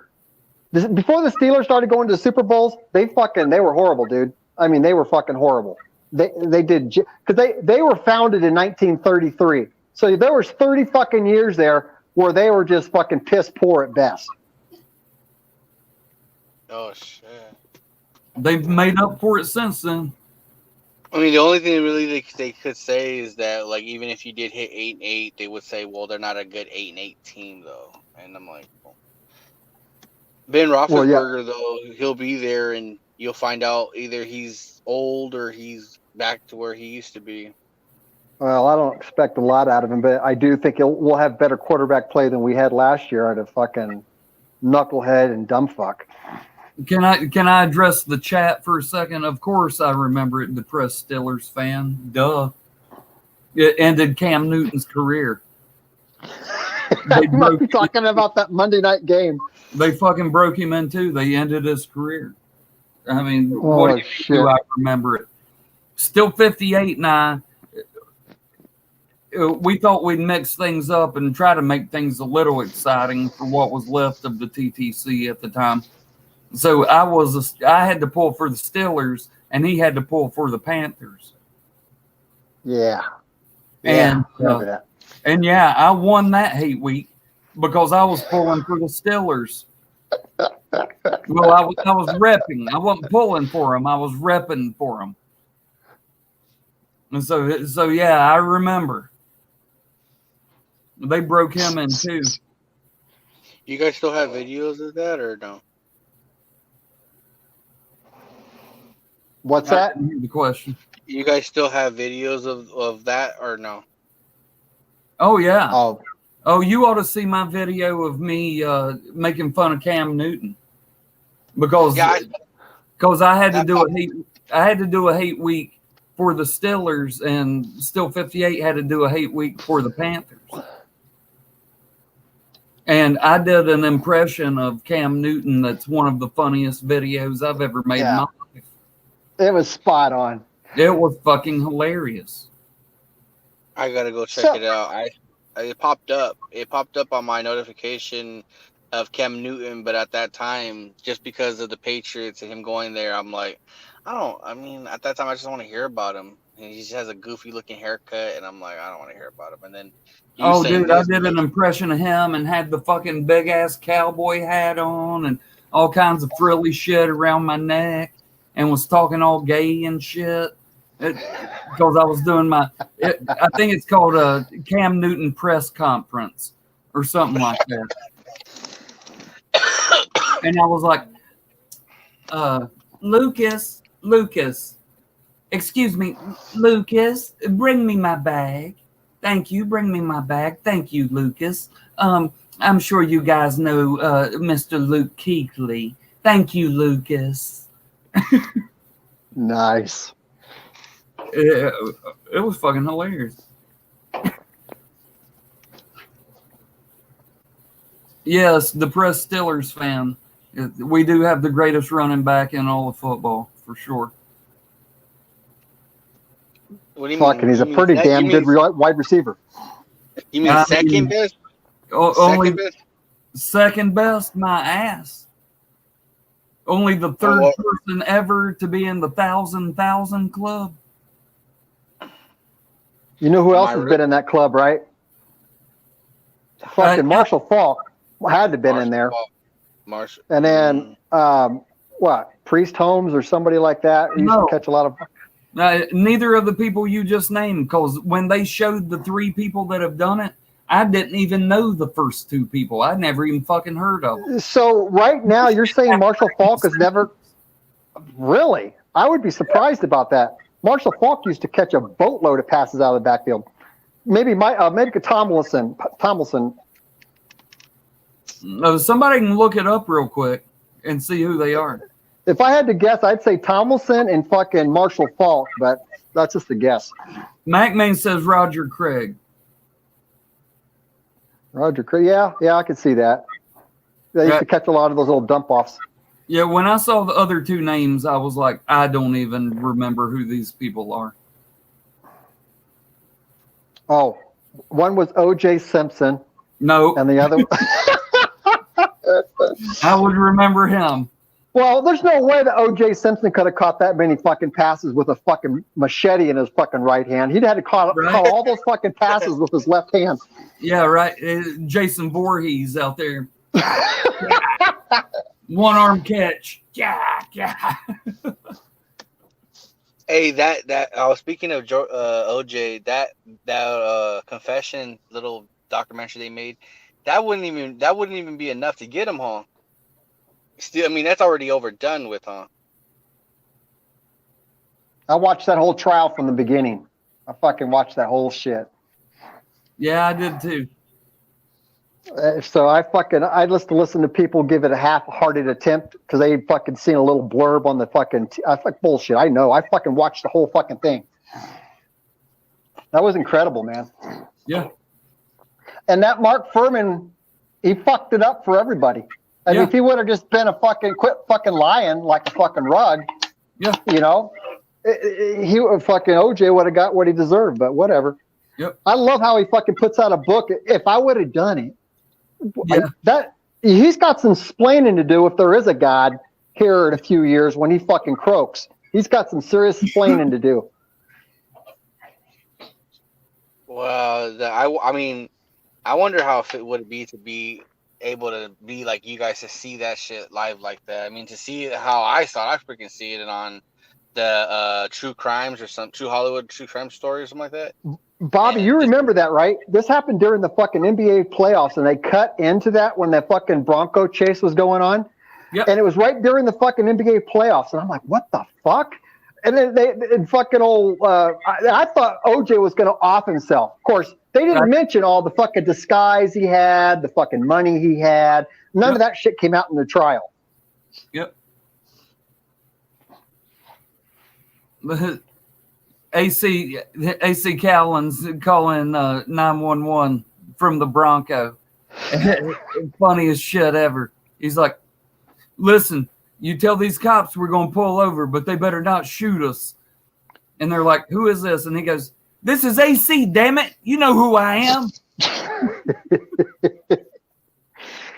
Oh, well, it's good to see that cops are still shooting people back in those days.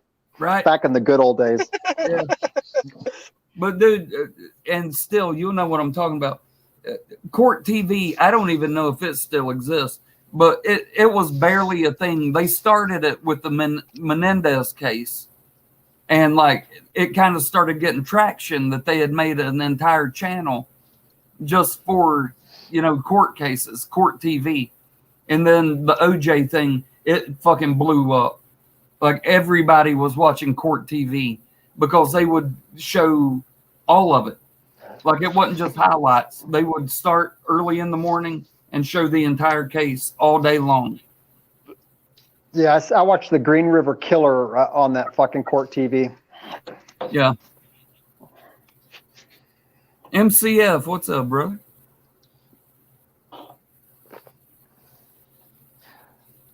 Well, yeah. I'm out this bitch later.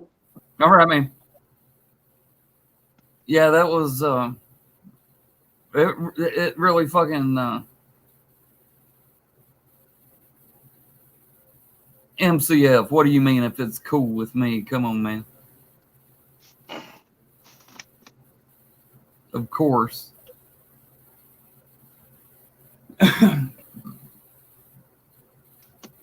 Like somebody get in here. Raider Cousins boring me to death with his rookie ass.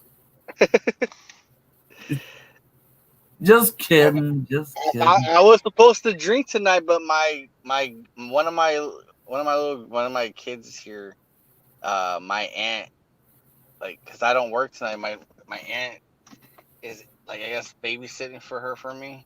Yeah. Well, I mean, like just right now, cause she was watching a movie, so she fell asleep.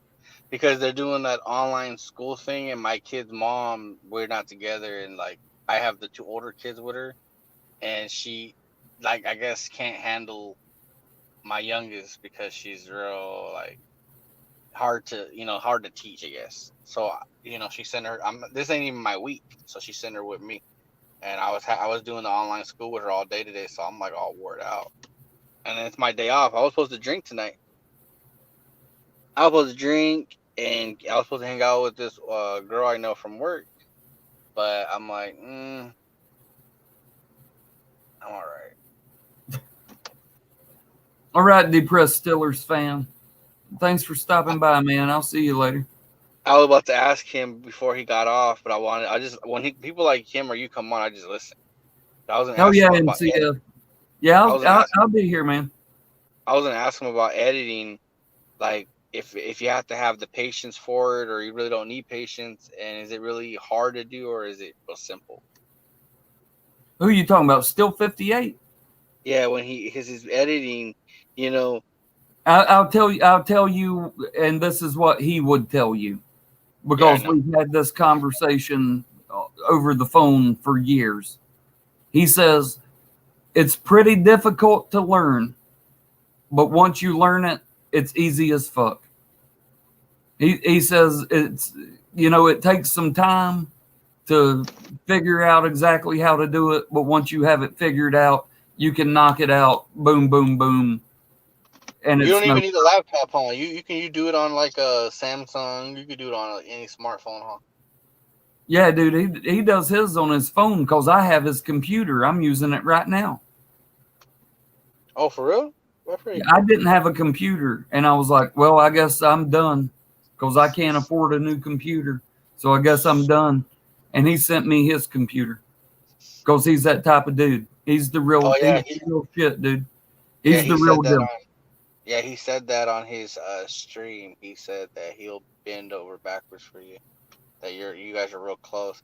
See, that's why I realized I was like, when you go at some of the guys you go after, like I have to say, you know what, this is good, but hold my horses for a minute. This is not a real beef. This is just for entertainment. And Yeah, everybody's dude. going crazy. Everybody's going nuts. Like they're thinking, oh my god, you got to see it on looking in as a viewer. This is good. Like this is Yeah, really good. watching from the outside, especially if you're new, you're like, oh my God, these guys really hate each other. And then once you get in here and you start paying attention, you're like, these guys don't hate each other at all. These guys are friends just talking shit to each other. But there is a line though. I know that because there is some guys that you guys just don't like, and you know Well, that you that's guys. different. I never said they were our friends. Those are personal. Yeah. But But still 58 now, we're besties in here, dude. oh yeah, like that was clear to me from day one, and then it got more clear to me over time. So I'm like, all right. But yeah, I'm honestly like, I don't know if I should say I'm lucky to be here or honored to have the fact that he came in here, because I heard he don't show up on nobody's stream. He just don't come in unless it's you. So My pretty thing cool. is, if I'm the one running it, I'm cool. And if I'm on like Mosh's stream, I'm cool. Anybody who actually knows how to run a stream so that it's not just everybody screaming over top of each other, I'm good. That's why I'm always busting JP's balls, because dude, he'll just let people get in there and scream over top of each other. I think he does that shit on purpose. I'll be honest with you. I think he just likes to. I think he likes to see the reaction. I just think he likes to see the reaction. Because when he said, like, for example, when he said, "Do you want me to put your number on the front screen so everybody can see it?" No, dummy, delete it. He's like, I saw that, and I'm like, "Are you really gonna ask that?" Like that's when I realized he does a lot of shit on purpose just to mess with you guys. He lets shows in there. I mean, you could see us from before we get in there, right? Like, okay, this is who he is. We'll let him in. He does stupid shit. Sometimes because he knows it'll be funny, but a lot of times it's just because he's a fucking idiot. Aren't you, JP? JP, you're a fucking moron, aren't you? Don't lie. You get out of all the guys though, you get in him real good, like real hard. I'm like, damn, dude, that's fucked up, but it's funny, and I'm like, damn, dude, this guy's. I can't believe he just said that to that dude, and he's just sitting there, and like he don't know what to say anymore, and he's just saying anything now. Dude, I'm telling you, I did bring JP in here. When he first started, he came in here like, I'm going to talk about the Saints. Mark Ingram just got traded. I don't know how I feel about that.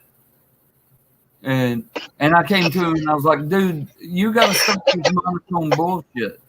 I was like, come in here and hang out with the dudes I've been hanging out with. It's called the TTC. Come hang out with these dudes, and you're going to stop all that monotone bullshit.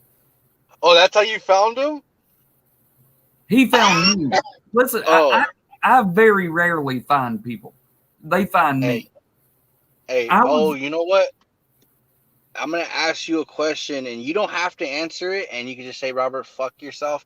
But I smoke a lot, right? So I forget some shit. I forget to even ask questions when I should ask them when I'm supposed to ask them.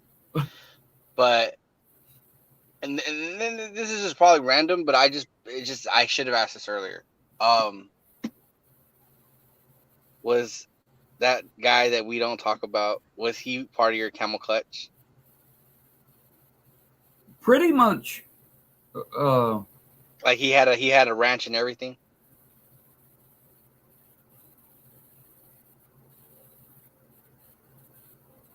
I 'Cause think that's like I think everyone has at some point.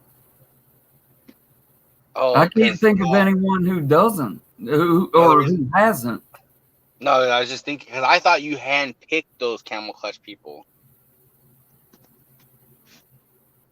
Like who gets a ranch? If it's someone I've known for a while, then they kind of automatically get one. If it's someone I don't know, they need to be in there for at least 5 streams and not show their fucking ass, and then they'll get one. So, okay. Nah, I was just curious. I mean, I wasn't saying I'm curious, but it just made it seem like if, well, how can I put it? Like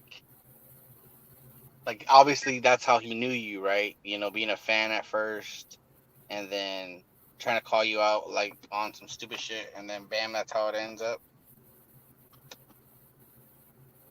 Listen, it's like me being a fan of you right now, and then you say something I don't like, and then I get on your case about it, and then when you finally retaliate, I don't like the way you came at me. So then, but it makes it seem like, well, fuck, if you handpicked me to be a guy that holds a ranch, then that means at one point you thought of me as a close friend or something. That's what I assumed. But even if you make a good video, dude, you don't know how many people have made videos about me, especially back in the day, and I still do it now. If somebody makes a really good video about me, I will sit here and laugh my ass off the whole video, and I will go live immediately, link the video, and be like, y'all have got to go see this. This shit is fucking classic. It's awesome. I don't get butthurt. If somebody makes a good video about me, dude, I shout it out. I'll do a live stream. I'll link it and be like, you guys have got to go see this. This is a great fucking video. And you can ask hundreds of people on here if they've not seen me do that shit. I mean, if somebody makes a good video about me, I will laugh my ass off the whole time. I will go live. I will shout it out. I'll tell everyone to go watch it. I'm not one of these, oh my God, he made a good video about me. I better flag this shit. Listen, it's hard to find. It's hard to find a red hair, a wig. If no one is talking about you, then you're not important. You want people to talk about you. You know what I mean? You should have told that to that dummy, because that's what I was telling him. I was like, you got to stop being emotional about this shit, because that's the reason why. If you saw my video, I pretty much admitted.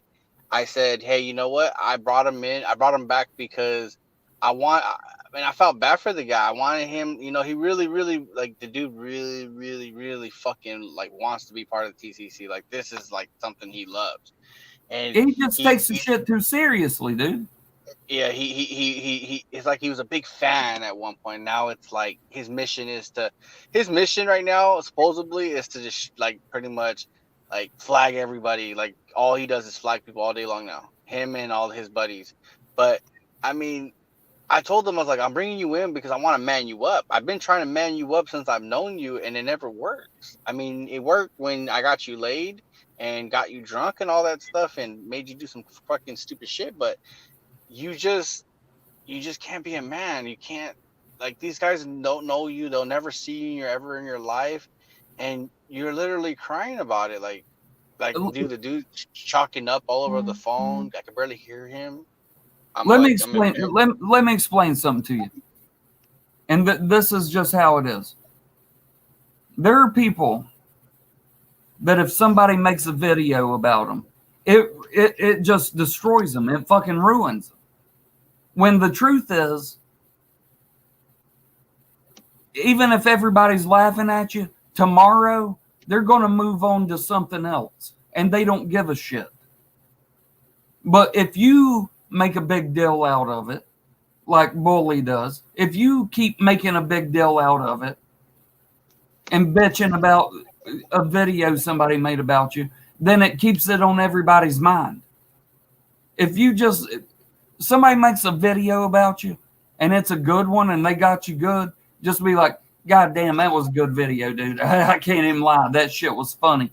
Then everybody sees that you can roll with the punches and that it's not a big deal to you. They forget about it immediately and move on to something else. But if you just keep exacerbating the fucking situation and you just keep bringing it up and you stay pissed off about it, then people can see that it got to you, and it's piranha, dude. It's a fucking school of piranha that just jump. But if you're willing to be like, dude, that shit was funny, and you make a video and you're like, dude, listen, I gotta tell you, So it's gotta really bad though. Y'all have got to go watch this video that whoever made about me. This shit is fucking funny. And don't worry, I'll get him back.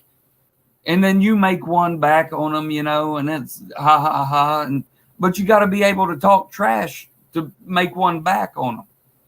And then everybody's like, oh, that first one about you was hilarious. Then the one you made back was hilarious.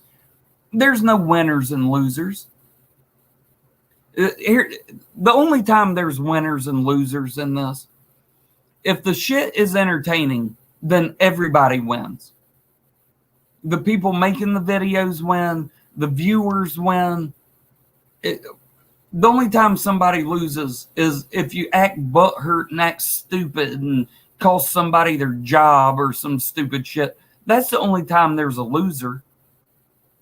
Because everybody looks at you and goes, oh, you're a fucking bitch-ass pussy. Okay, you're a fucking loser. Just roll with the punches. And, you know, listen, ain't nobody going to kick your ass so bad that in a week anybody else is still going to care. It's water under the fucking bridge. Nobody gives a shit. They've moved on. They've moved on to something else. Unless the one that's butthurt keeps it going. Because they're so. No, I said I already forgot about the Unk thing. That's what I'm saying. Yeah, I mean, that's how it is. I don't think anybody will forget about him just because he keeps coming back and letting them do. And I should have known that too. But to admit, I kind of got him to make that video about Rollstar just because I just got tired of him thinking that he actually was the reason why that dude left. So I was like, I just kind of said, you know what? I'm just sick and tired of this shit already. I'm going to just tell him, yeah, I heard somebody said that you did. A lot of people that are new, viewers and content creators, here's what they'll say. They'll say, I don't understand. I thought you guys were fighting. But now you're cool with each other. I don't understand it. Well, that's because you don't understand how this shit works. You know, don't any of us fucking hate each other to the point that we would fucking call up somebody's job or something. You know, that's what fucking retarded pussies do. Just saying. And, you know, it's like, I don't understand. Last week, y'all were fighting with each other. And now this week, you're friends. We were never fighting with each other. We were being entertaining. We were entertaining this community. Yeah, you guys should get paid because you guys literally took an audience and manipulated an audience. Right. And I mean, there's people that get it and there's people that don't get it. You know, listen, and I'm not kissing ass because I don't do that shit. I've been here too long for that. But like, you get it. You boy over there, he don't get it. You know what I mean? Yeah, he don't. He definitely don't. You understand. You understand how the shit's working. And you're actually taking time to fucking ask questions. and learn how the shit works. Yeah, I didn't. Yeah, there's a lot I don't know, and I learn as I go. So Right. even if, like, yeah, all I can really do is be appreciated to the people that do take the time to teach me, because easily, people can easily just, like, for example, another example. I mean, A-Bomb could have easily destroyed me at any time if he wanted to, just because when me reaching out to him and talking to him, Yeah. sometimes I could talk too much and say some stupid shit. I mean, he has it all recorded. If he wanted to, he could easily just say, "Hey, look at Raider Cousins, a big, make a bunch of shit up," and there you go.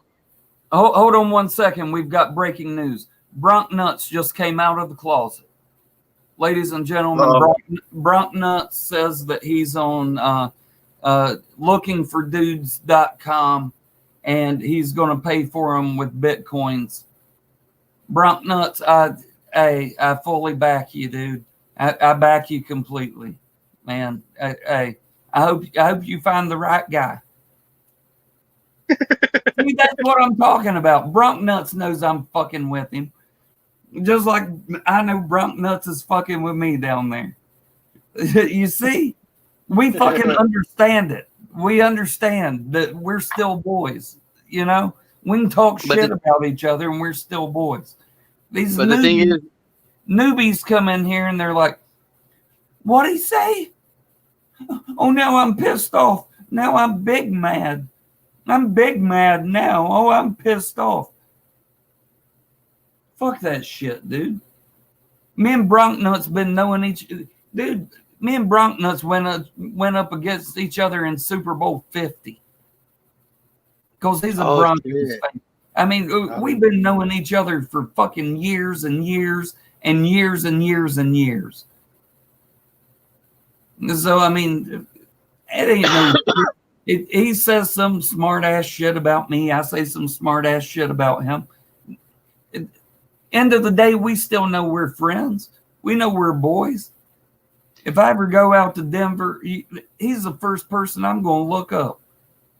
Probably because I'll be looking for a place to stay. Yeah, I mean, I try to think real quickly as much as I can usually, but like I said, I seen a stream before that video you made of hey, I'm calling these 4 guys out, and you were just fine. You were cool. Like nothing was bothering you. And then once I saw that video, I was like, there's no way he could just jump from being that cool and laid back to being real mad. This has to be something else. I mean, at first, yeah, I was like, oh shit, this is fire. This is gonna start some shit up. Then after thinking, I'm like, wait a minute, let me think. And then I'm like, I even asked him too. I was like, what's going on? And he didn't say nothing, but he was like, just keep watching, basically. And that's when I saw his response, and then I was like, oh wow. And then that's when I'm like, okay, now I'm starting to think, because Cattle Dog was in your stream, and you're just talking and you're just playing around with it, and I'm like, okay, now I know. I knew it kind of, but I was like, I know that it's just for entertainment. And then you flat out got tired of people thinking that you guys were BSing, so you pretty much told everybody, like, you guys are all fucking stupid. We have to do this because all you guys suck. It's kind of like your Cameo Awards when you won the award and you explain why you won it. You basically shining in on what you're saying then too. So, yeah, I mean, I get it. How many rookies are there besides me and the guy that you and Jens? Me and him, just the only ones? I'm pretty sure. Because Bully Boy is boycotting the season, I guess. Yeah. So you and Jens Sports, yeah. Damn. Anybody else that's been here for 2 years or longer?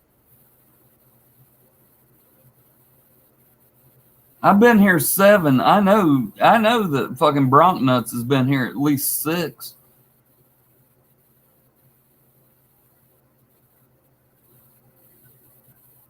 Oh God, Burn Bar's in here. I better hide the fucking link. He'll come in here and really fucking start wrecking. What's up, Burn Bar? You a-hole. Ozuna, what's up, my dude? Hey, but I'll be honest, I tried to do something similar like that with this dude, but I mean that's the thing. I don't think you can have a plan unless you're good at this. Like you can make a plan and try to figure out how to fool people, but at the same time it's like you got to be good at it, and then you got to make sure that you don't have an idiot, try to ruin your plan at the same time. He didn't ruin it, but it's just fucking stupid. Listen, this is Robert. This is my. If I can only give one piece of advice to people that come in here, whether they're just watching, whether they're making content, whether they're making hate videos, it would be this. Don't take the shit serious. It's fucking entertainment. Just don't take the shit fucking serious. If somebody makes a good video about you and you're like, damn, he got me good, roll with it. Don't lose your fucking mind. And you know what your friend there, what he did, don't do that shit. Just roll with it and be like, he got me good. Now what can I say back? Just fucking roll with it. Exactly. But I guess you could say I'm getting a little bit of the hang of it. I gotta probably stop coming on live streams when I'm about to get ready to go to work because I get easily distracted and then I don't really pay attention to like some of the shit most of you guys are saying, and then I didn't realize like when I'm doing that I'm getting clowned on at the same time, and it looks like I have nothing to say, but I'm really just busy doing something else. And I'm like, oh Who man, cares, look at dude? It doesn't matter. Your name's getting out there. You're not making yourself look like a fucking clown, like you boy.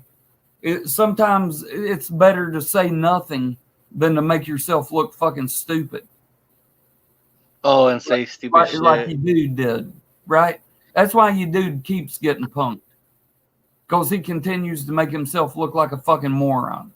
I told him to start watching like stand-up comedy because I said when he tries to make jokes, it sounds like if my daughters try to make fun of me, saying you look like a booger head or something. Yeah. He it's stupid. It's like I don't know, if he was my little brother, I would like beat his ass. Like I would smack him up. He wouldn't beat this way if he was my brother. I'll be honest with you. But it's like I said before, it's like if he was thirsty, he was real dehydrated, he wanted something to drink, I could make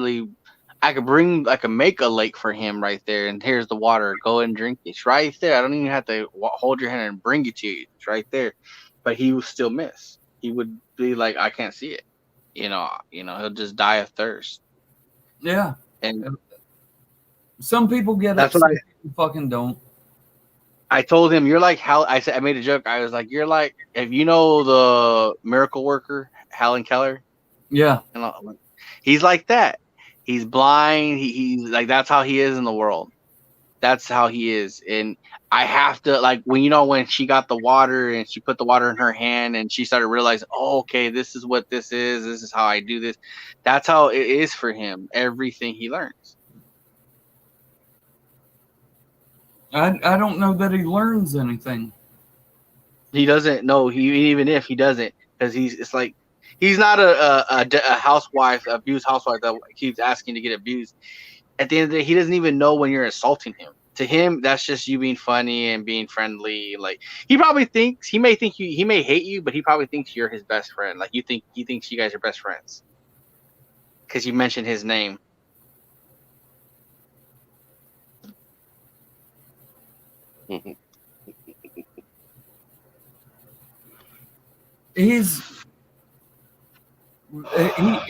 Every bad move that you can make, he has made. He literally has any bad move you can make, he has made it. Who the fuck you talking about? You. No, we're talking about CG, what's his fucking name now? social distortion, fucking Yeah. so fucking Yeah. secure fucking his ass on a seat somewhere while he's getting paid for it. Fucking, I don't know. You fucking rookies who are like doing stupid shit, screenshot and snitching on each other. Fucking no goddamn hate week because there's not a fucking season. Didn't do an intro video claiming TTC. Like, how many fucking mistakes have you fucking all made? Like, you don't even know what the fuck is going on. And when you don't, you should either find somebody that you've already known in here and you have respect from and ask what to do, or someone from your fucking fan base.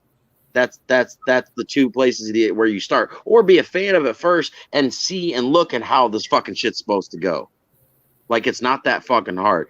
Wait for the season. Off season ain't the time for fucking rooks to be pumping their chest and beating their shit and saying shit. And then when you do, then you're like, well, I got a screenshot of you doing this, you snitch ass bitch. I got a fucking you doing this. You said that, snitch ass bitch. Like, no one gives a fuck who you are. You just guys, you really come into this fucking season this way before you do an intro, before anyone's seeing your face, before you do any of this, you're gonna get fucking destroyed weekly. You could be playing the Packers. We don't even have any TTC Packers, and you're gonna get beat. You could be fucking masturbating with yourself making videos. No one's going to give a fuck. There's a certain order of operations, and that's part of the reason why people say the TTC is dead. No one does it the right way. They don't do their intro videos. They don't fucking crow. They don't fucking do anything. You want to come in the offseason like, well, I'm here.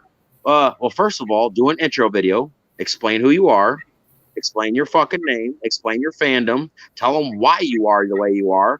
Like, you can't just come in dark and just start throwing shit. We don't even know if we're going to have football, and you guys are going crazy like it's the season. It makes no fucking sense. Which J-Dub, Raider Cousin, has done it that way. And he comes and he does ask advice. And he asks, about certain situations. Well, no. He did do a video, saying, hey, here I am. I'd like to make videos in here. Okay. He did it the right way. Well, no, now, I didn't mean to put him in the same book as CG. His boy but fucked up big time. His boy fucked up big time. Well, the fact that he's his boy, like, you don't need to come in together holding hands either. Like, just separate yourself from him. Be separate. You be you. Let him be him. I mean, it's a fucking AFC. Oh no, that would have been the plan. That was actually the idea, because see, the thing is, I didn't know anything about this stuff until he came to me, and if you were there in the beginning, you'll know how I came around. It was because he brought me in because he wanted. I honestly thought A-Bomb was just a neighbor that was messing with him, and that he. Yo, but who? No, he didn't. He didn't like bring me in. Like, I said who? I said who? Oh, Bully did. No, A-Bomb brought you. A rookie brought a rookie in. See, this is the problem. No. I mean, I said who brought you in? Oh no, A-Bomb brought me in. Well, that's still a problem. Like, he ain't gonna fucking help you. What'd he do? What'd he help Bully to? To embarrassment, to getting fucking shunned out, to making fucking A-Bomb look like he's a vet versus a rook. Like, what's he gonna do? Set you up for the same fucking thing? Is he on your schedule this year? Just out of curiosity, is he on your schedule this year? No. Okay. I was just making sure, because I was gonna be like, that'd be the full bait. No. He that's at the end of the day, he could do whatever he wants. If he chooses to make a fool out of me, he could do that. It's not gonna ruin my day. It's not gonna stop that paycheck my boss signs for me every 2 weeks coming through the. It's not gonna stop any of that. Hey, I'll give you this, Raider Cousin. I don't know you that well, but you're half right on your answer. If you just said, instead of your paycheck, I like the paycheck shit. I'm cool with that. I'll accept that as a good fucking bomb ass answer. But at the same time, you can say it'll never change my fandom. It will never stop me bleeding black and silver. Like that. That's what can. Like, a girl was dating. That can bring you above what CG is. A girl I was dating. Wanted me to be a Cowboys fan. And if I chose to be a Cowboys fan, then I could have got it, that night. What do you mean chose to? We don't choose to be the fans we are. We're the fans we are. listen. I'm confused. If I would have chose to, I would have gotten it. But I fuck no, I can choose it. I don't choose. See, that's the thing.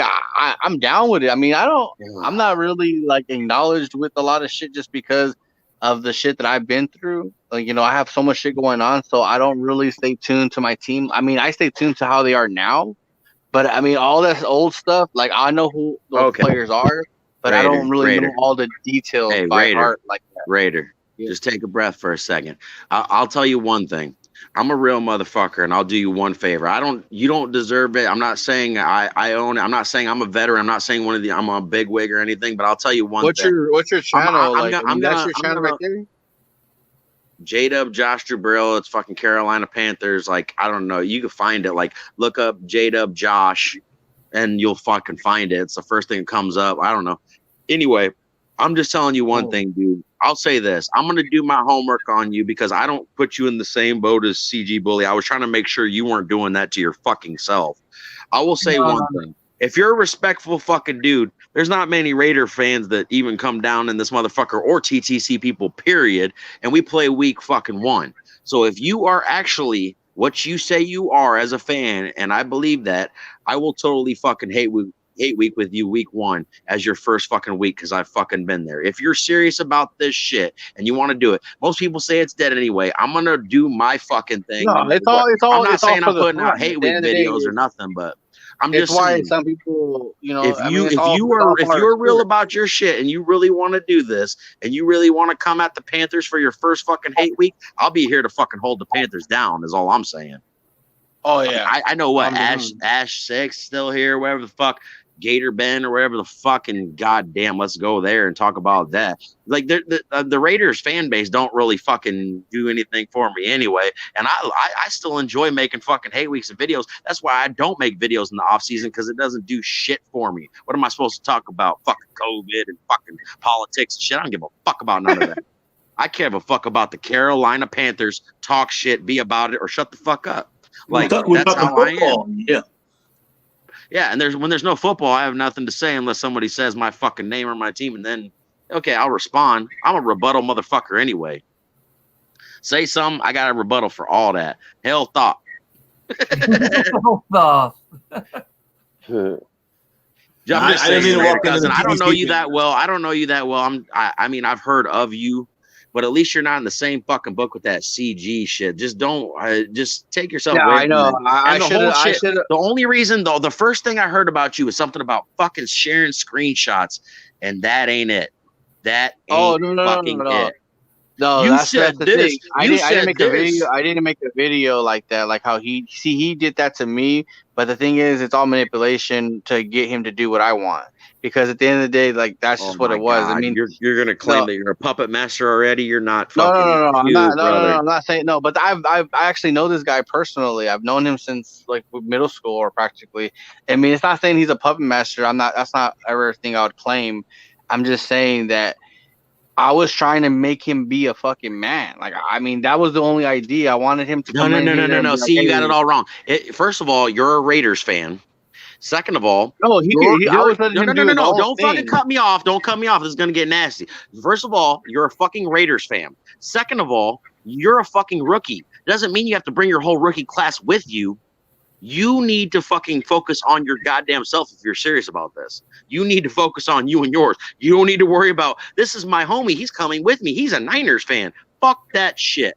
You will get fucking destroyed. You and your baby boy Raiders or Niners fan, like you really don't want to go down that route. Like it's like when I came out, I didn't say like, well, me and Camel Toes are fucking repping the Panthers. No. And we were the same fucking team. You're not even the same fucking conference. And you just don't. Like if you really want to do this, do this. And from what you say, you kind of fucking have an understanding of how it should be. And if you do it. If you don't, then don't. And if you don't, just regulate to be a typer. That's fine. There's nothing wrong with that. There's people who have been in this TTC that I can kind of consider TTC that have been typers all fucking long. Like I'm not gonna call no names, maybe like Crazy Who Dat or whatever. Like few of them, there's a few of them like that people kind of consider they know what's going on, they know who's who. Like you can do whatever the fuck you want, but don't worry about nobody else, especially from another fan base, another rookie. Like you don't need to like carry your fellow rookies and shit. Like this is part of the reason why everything's kind of fucked up. You cannot. Yeah. All right, here, hey, J Dub, slow your roll real quick. Raider cousin, everything you're saying, he's doing it the right way, dude. He really is doing it the right way. I know you're trying to lay down the knowledge and shit, but Raider cousin actually is doing it the right way, unlike the idiot that is his childhood friend or whatever. But MCF, my Cowboys family, what's up, brother? How you doing? What's up? Hey, we're just hanging out.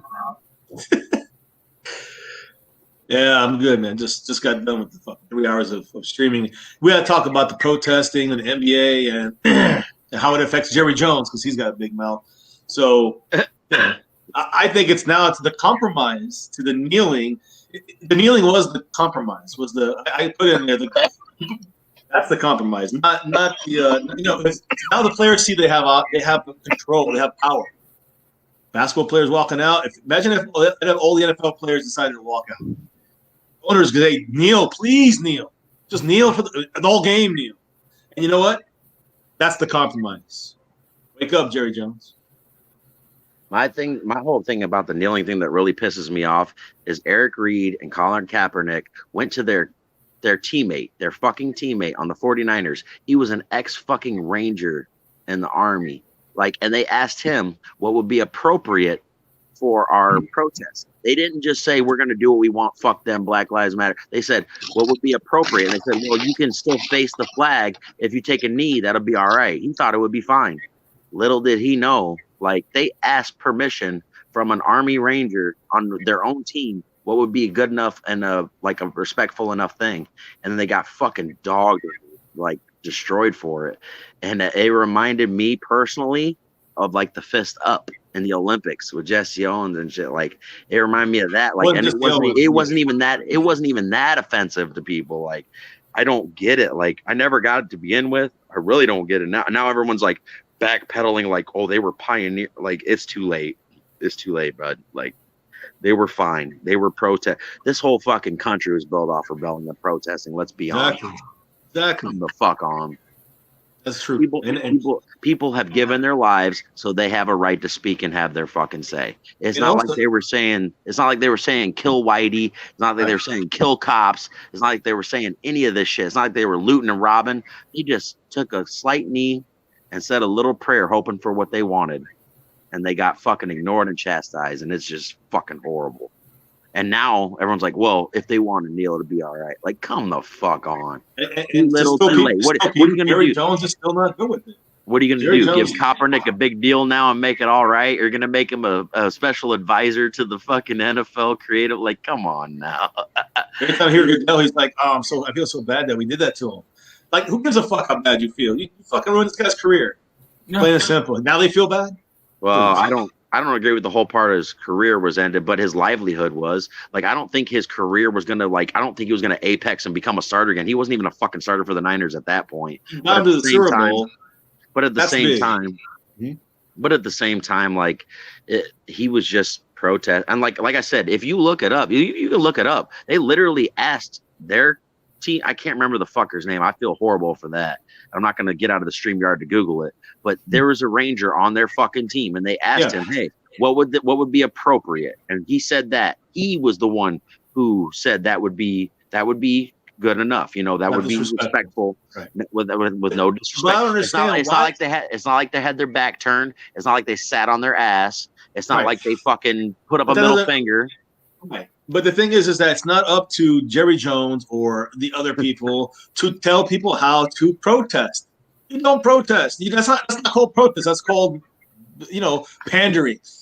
Yep. Protest is when you do it when people don't want you to do it. That's the whole point of protesting. And you can tell that people protesting, half the country get their panties in a snowflake crumper bunch. Hey. And that is what it's all about. It's all about politics in the end. MCF, you're absolutely right. But the thing that kills me about it, it was the most peaceful protest you've ever seen. No one died. No one fucking got hurt. No one got robbed. No one got shot. No one got nothing. It was just a simple gesture that got fucking blown out of proportion and you ruined people's fucking lives over it. That's fucked. Like, they literally sat on a knee and like still faced the fucking flag, still like, are you fucking kidding me at this point? Like, let's be honest about the whole situation. Whether you believed it then or believe it now and see the real picture, that's fucked. Like, no one ever got hurt except for feelings. Like, no one snowflakes. What the, these are Republican snowflakes. I want to make sure no. There were some misguided ones. Like, I hate to say this, but like Drew Brees, he's a misguided motherfucker. I don't think Drew Brees is the devil. But at the same time, he's a misguided, ignorant motherfucker when it comes down to it. Because he's like, well, my grandpappy fucking, he fought in that war. Guess what? Some of them guys' grandpappy fought in that war too. Everyone was fighting for the same fucking thing: equality, fucking fair speech. Do you think that? Like, let's look at it this way. So let's say Drew Brees or somebody who has military people in their family in World War I, in the Revolutionary War, whatever. My question is, do you see how people looking at I see how Drew Brees' family looks at the flag and sees the greatness of it, right? I can also see how Ezekiel Elliott will look at the flag and say, well, my great-great-great-grandparents were slaves, were killed and lynched. We're not allowed to be educated until the mid-60s of the 1960s. And you're telling me that I look at the flag the same way? I have to look at the flag the same way as you? Fuck that. No, I don't have to look at the flag. I don't have to interpret it the way the other person does. You know what I mean? And that's America. Yeah. That's what these people don't get. And then the big thing is why is the flag so sacred? It's a fucking piece of cloth that represents us. It's the symbol. And guess what? When you burn an American flag, do we not still, in my mind, when you say American flag, do I not still see the stars and bars? Like, not the, I'm sorry, that's a bad way to put it because the South of the Confederate, but you know what I'm saying? Do you not still see the stars and stripes? The stars and stripes, do you not still see that in your head? Just because they burn it, does it go away? In our head, we still see the 13 original colonies. We see we see everything with a 50 states represented.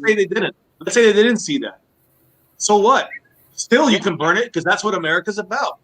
You were allowed to do that. People want to pick and choose, especially where both sides do it. But those conservatives, man, they pick and choose when they want to be Christian, when they want to be good people. Because it's only whatever fits their narrative. That's, and both sides do it. Don't get me wrong. It's now for the last 4 years. You're absolutely right. Oh, you're absolutely right. Well, no, and I'm not going to say the whites. I'm going to say the corporate. When it comes to this, the corporate didn't like it because it was hurting their bottom line and it was hurting their sponsorship. It was making negative. Like, usually people say no publicity is bad publicity, but it was bad publicity and they didn't like it because it was hurting their bottom line. But at the same time, if they'd have embraced it and if they would have went with it, they might have been shunned at that time. But now they would look like fucking heroes.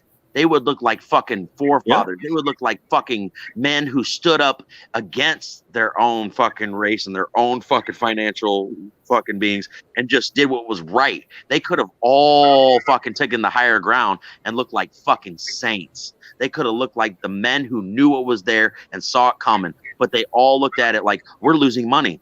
And that's all it was. You know, the NBA players fucking belief. It wasn't the fucking flag.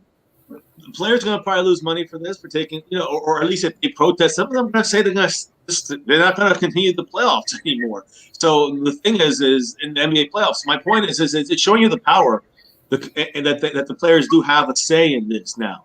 And I think by the NBA players doing it, and baseball players or MLB, some teams are doing it. NFL players are going to do it. And listen, Pete Carroll from the Seahawks, head coach, said, hey, we might have to forfeit a game because some players are going to protest the entire game and they'll forfeit it. I agree with everything you say, MCF, but the one thing I don't disagree with, I'm not trying to start anything, I'm just being honest, is I can't put the NBA in there because they have the majority. Like that I mean, I'm sorry, like you can't take African Americans or whatever you want to call them. I'm not going to say out of any sport and it'll be the same. But NBA, you take it out and you fucking gut it. It's over. It's funny you say that because when I haven't watched it. Listen, I'm a Bulls fan, so really, I can't watch it with the Bulls not even in it. But here's the thing: it's funny how there's so many European players in the league. Well, no, I understand that. It's more than it was in the 90s. Like I'm Well, just no. saying, like No, the 90s and 2000s, it's been it's more of an inclusive league in that sense, more diverse league. The other way, right? yeah. I'm not saying anything against that. No, my thing is, You're telling me though. You telling me football wouldn't be a huge decrease? No. if you All lost right, 80% all of right, it? all right. No. All right, let me explain myself because I understand how this came out wrong. No. This is what I'm saying. It's not about taking all the black players out and whatever, and then it makes it different. No, this is what it is. These guys already run their fucking league. Let's be honest. They make more money than fucking everybody but baseball and fucking international soccer. They make more money than the NFL anyway. The NFL is trying to catch up to their fucking numbers anyway. They're the ones who already they go to each other's wedding parties and decide who's going to be the next dynasty. These guys run their fucking league already in the NBA. You can't put the NBA in that one. They already run their fucking league. If three guys get together at a fucking party and say, "Hey, we're going to play together next year," they can play together next year. You can't have that in the NFL. They don't have that in the NFL. You don't have the strength of the owners in the NBA. The NBA is like, Good we point. have talent. We will pay them fucking $40 million a year. God damn it. As long as we have somebody to sell jerseys and hopefully win fucking games. But winning isn't even in the most thing. They're all about the bottom line in that one. Money. See, with NFL, it's a little different. Because, like, I mean, I'll put Jerry Jones on top for the ones about making money because of what he did with the Reebok and the suing. Everybody knows all that. We don't need a history lesson. But you know what I'm saying? Like, in the NBA, it's way different. These motherfuckers can govern where they go and free agency. Like most free agents in the NFL, they're like, well, if this guy tries to sign me, I'll definitely join them. Or if I get this much money, I'm going for that. In the NBA, they're like, no, I'm going here or going there, and I'm getting this money, or I'm not fucking playing. I'm good. Like there's only so many of them. Like their rosters. There's less players. Their So it's rosters easier for the players to how have big are their power rosters? on How that. big are their rosters? Like 11 to 15. Like the 15. roster for an NFL is like 54 actual Plus practice fucking- squad. plus practice squad. Well, 70. and that brings up a whole nother thing. I think the 54 should be allowed to suit up every week, but that's another story. But you know what I'm saying? Like the NBA is way different. I don't like to put that one No, in. it you made a great point, and the fact that there's less players, per team, the players have more control. But if all the players, and I'm sorry, Cam, I don't mean to just take over the channel, but Oh no! if he wants to, he'll watch it. I just got some extracurricular activities. Cheers. But if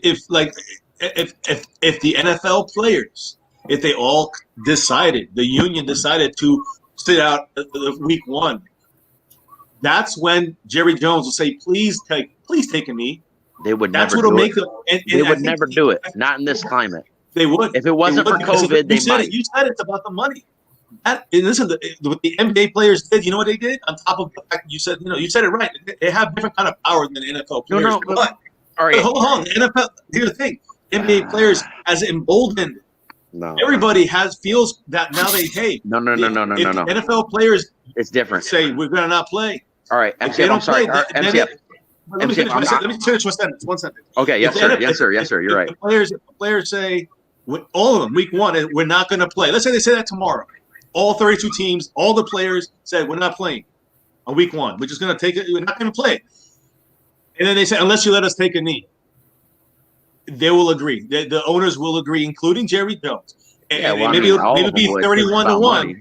It'll pass. It's about money. No. Okay, no. But see, this is the big thing. But Okay, that's now power the players have. No. But see, this is the power the players don't have. All right, I'm going to bring the NBA back into it. I didn't want to take them out. Now I want to bring them back in because if the NBA did it, guess what? They can go to Turkey. They can go to Russia. They can go to Spain. They can go to They can go everywhere. And there's established fucking teams in China, and they can go everywhere, and they can make their millions. NFL players, they can't just fucking hold out and say we're gonna fucking go and not make no money. Where are you gonna go? The 1 week. CFL, 1 week. the They can't- XFL. they No. can't fire There them are all. established teams that will give you millions to go anywhere else in the world in basketball. They can fucking they have the fucking owners in their back pocket because the owners are like, oh, we shut you down. Guess what? You will never Still. shut down international basketball. It's still a big decrease. Go into a Laker Bad Dogs fucking stream and see how many Philippines and fucking Chinese and fucking everybody is just sitting there. The top. going I into agree it. with you. I agree 100%. The top guys like LeBron, they'll probably get the same amount of money, but the guys in the middle and the bottom, take a huge pay It's cut. not just the top. No. Huge- Stephon Marbury was fucking retired and went over to China and made like 30 mil a fucking year. For Are his you kidding? name. Or Kobe could have went over there. LeBron could go anywhere and make money. Fucking Jokic. All these And people. no, I let's see if they agree. go I back to their agree. fucking I agree. There's more of a chance for basketball players. NFL can't go anywhere. They can't But go what anywhere is- and make no but money. NFL, what is the NFL going to do if every team sits? If all the players sit out in every single team? That's the They will- union. They will put they in have a union. replacements. They would put in replacements. They would still run games. Bet they wouldn't. They're still going to get whatever money. Here's what I'm trying to say. They would let the knee go. They would let them take the knee first before Oh they yes. let it get to that Oh, I'm point. not saying that because you The said point that of it, you're right. they would You're use- right. they would You're right. They're using that to take the knee. They're using that You're to take the compromise to the knee. That's what you have to show it. Now you got to show it to them. Now you got to do it. Now you got to turn it. Turn the screws. NBA showed you how to.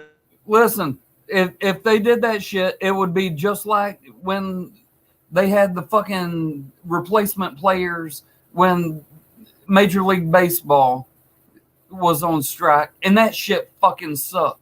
So you can say, yeah, they'd bring in all these other players and stuff. It would be the second-class college football players, and it would be a second-class fucking product, and nobody would give a shit. And if they played a full season with backup fucking football players, it would be straight up asterisks fucking next to the Super Bowl, and whoever won it, everybody would make fun of them from now till the end of fucking time and say, you didn't win shit. That was a fucking asterisk Super Bowl that you won with backup fucking players. Proves nothing. Exactly. 100% right, Campbell. Well, no. But my point is that the players will not do that. Go into it thinking that they're not going to play and go somewhere else. They're going into it just so they are now showing all the owners we're taking a knee, and that's the way we want to get it to that point. So we're not going to play week one, But or else we're going to take a You knee. have to look at the 95 baseball Principle now. fucking union strike. Because if the all right, I understand what you're saying. It would be a second rate product. They'd have replacements and they blame them. No, the owners would look like fucking saints because they actually tried to make the fucking league still go on and everything. And even though they only did it for the little money they're gonna make less money. They still tried to give you football in the middle of COVID.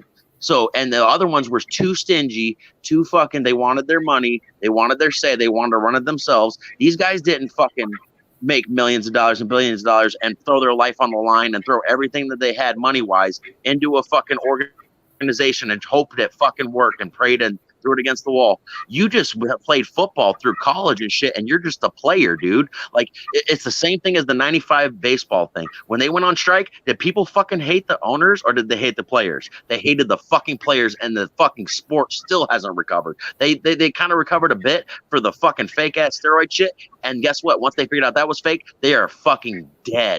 It will never go to strike. NFL is different because the owners, they're not gonna. Or you go on strike, they're not gonna shut down. We'll bring a replacement. They're not striking. They're just saying they're gonna protest one game like the way the NBA players did. No, and they'll be allowed to protest. I mean, that's a mute point. Of course, No. I'm saying the Of course protest they're gonna is do them it. not showing up for week one. That's the protest. If they all didn't show up, you can't fire them all. And they'll Yeah, be there but- week two, but week one there's no money made. They will Yeah, say but no. week one, after all the fans have been starving for this. In week one, it's not the owners who stopped it; it's the players. They will never be forgiven. There's a huge part of the fan base that would never forgive them. And all the money you make, they wouldn't stop it.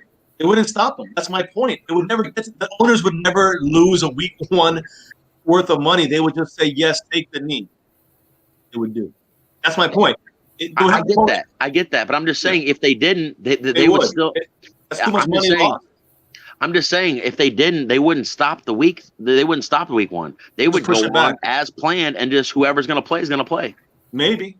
Maybe so. You think Jerry Jones is going to give up that paycheck? You think any of these guys are going to give up their paycheck? No, they already don't care about people. They're already going to put people in the stands. They're already going to do all this dumb shit. Not as many people would watch, or I mean, I guess they would. Maybe one week. Are you going to watch? There's nothing else to watch. What are you going to watch? Baseball or basketball or football? What if they want to protest? What do they after the season we've been through with no sports? You don't think they're going to watch or try to watch the train wreck of the train wreck of replacements? Are you kidding me? Or see who's the best replacements are? Be a joke. J-Dub, can you do me a favor, brother? My Panthers brother, can you do me a favor? Can we get a little bit of back and forth? You kind of trying to talk over and talk fast and shit. And I'm not trying to let this be a JP stream.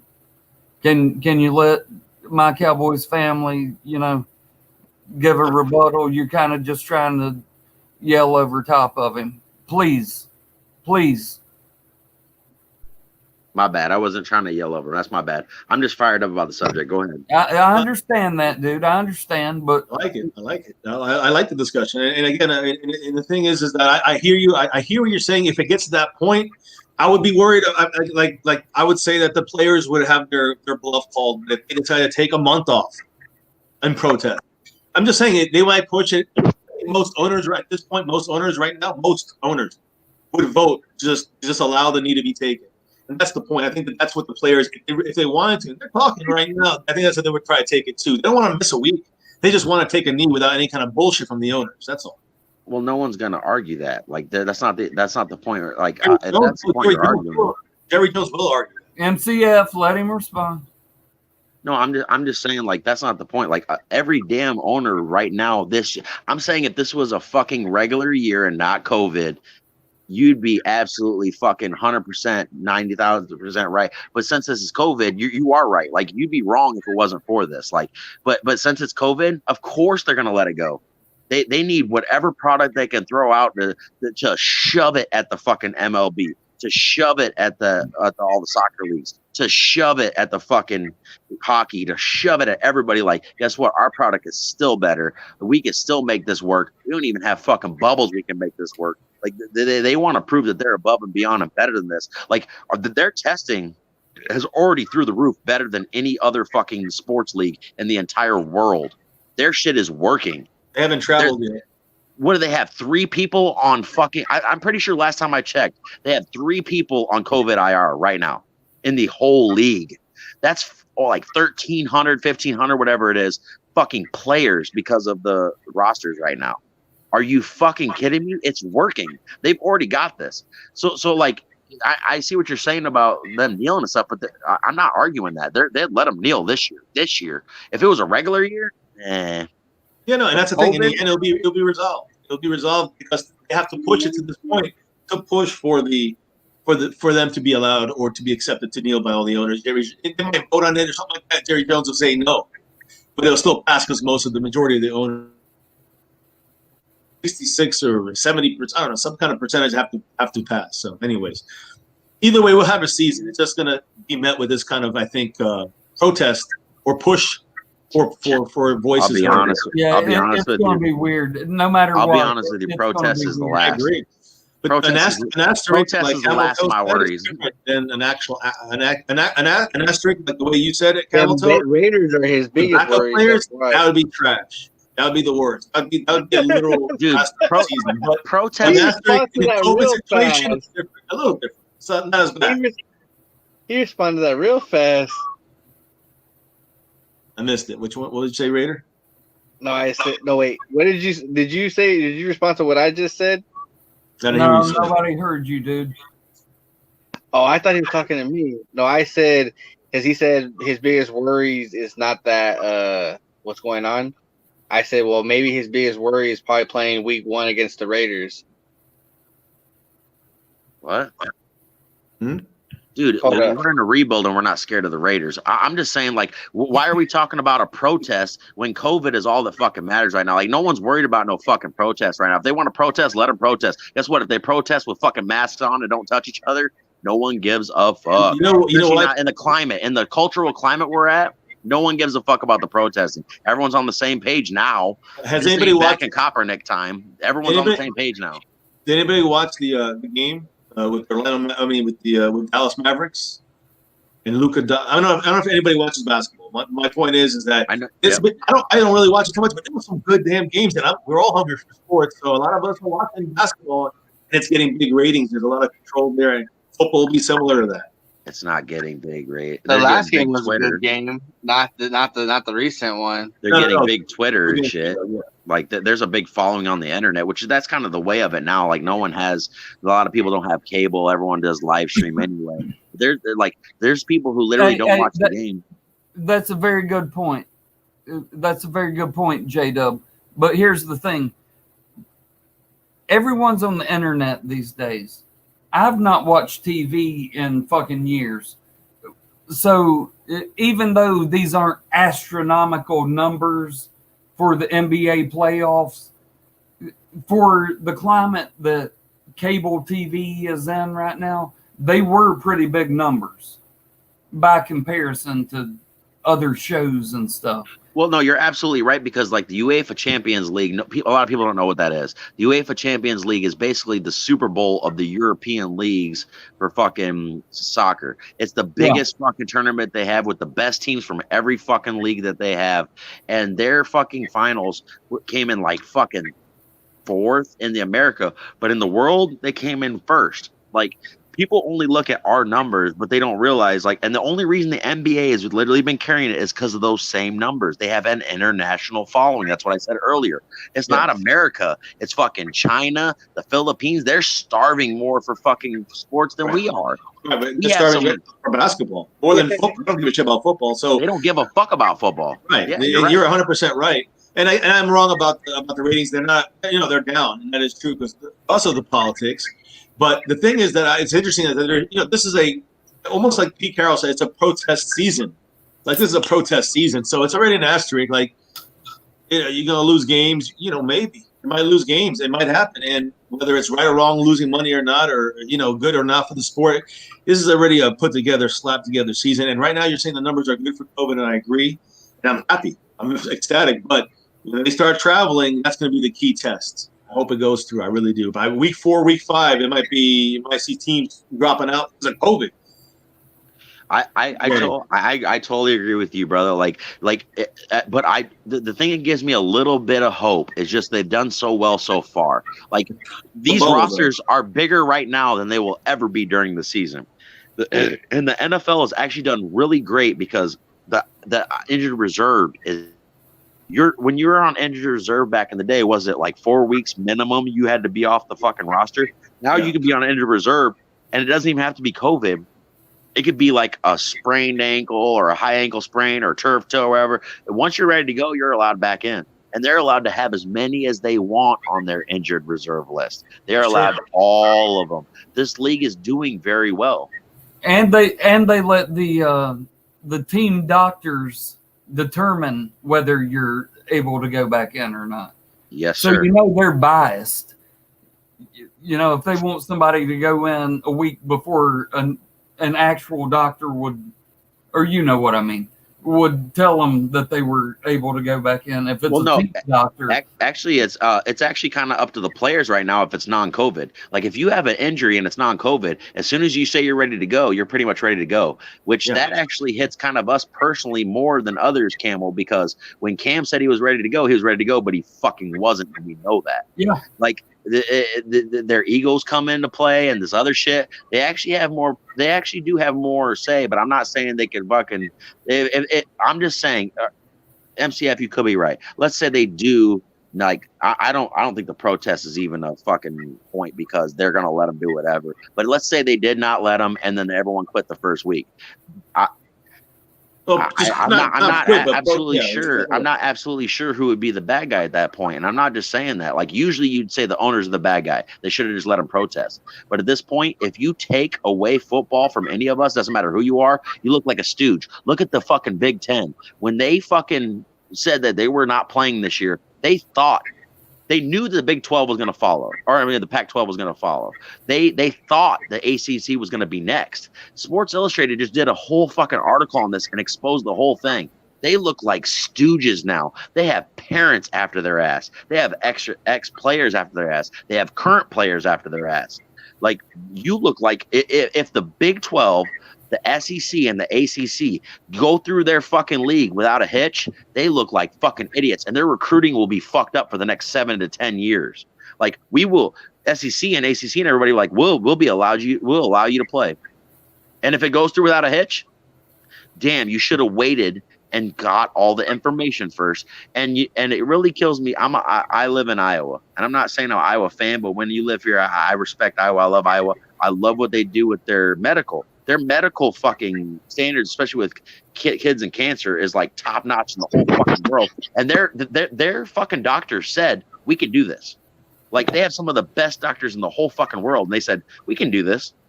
And they were one of the 2 that voted to keep playing, but they got shunned out. So what are they supposed to do? Join the ACC, the SEC for a league? Like, I don't know, man. Like, you're treading water here these guys should have waited. You wait as long as you have to call off the season. And then these athletic directors and these presidents didn't realize, not the athletic directors so much, but the presidents didn't realize. The one president for fucking Michigan literally came out and was quoted saying, I didn't realize how important football was. Are you fucking kidding me? To the Big Ten, like Michigan, Ohio State, like, are you? And then everyone else is going to play. If they go through without a hitch, good luck recruiting next year. Good luck recruiting the year after that. You left Justin Fields. You left all these players out just sitting there. Some of the best players in the league with nothing to do but would sit there with their dick in their hand. Dude, they didn't go to your fucking school for the academics. I'm just saying. They went to your school to show their showcase. Justin Burrows fucking was a nobody. He was a 7th, 5th rounder till last year. But he got to show his shit. And guess what? He was the 1st overall. J-Dub, I don't want to mute you. Let me just... y'all remember this was about 6 years ago? That big-ass lineman from Ohio State, I don't even remember who he was. And they started cracking down on Ohio State for cheating in academics. And he tweeted this out, my favorite tweet of all time. He said, I ain't come here to play schooling. I came here to play football. Yep. Y'all remember that? That is my favorite tweet of all time. I ain't come here to play schooling. I came here to play football.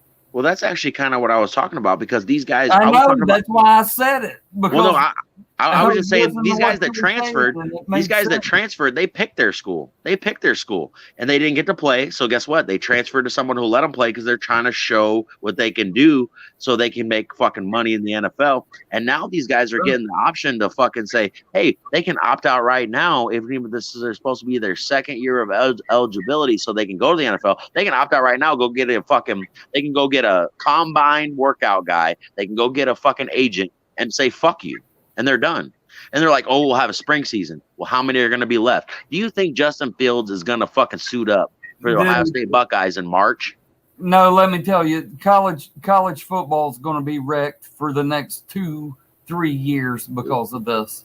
Well, the funny thing, you're right. You're absolutely right. But the thing is scary that people don't realize, it could go either way.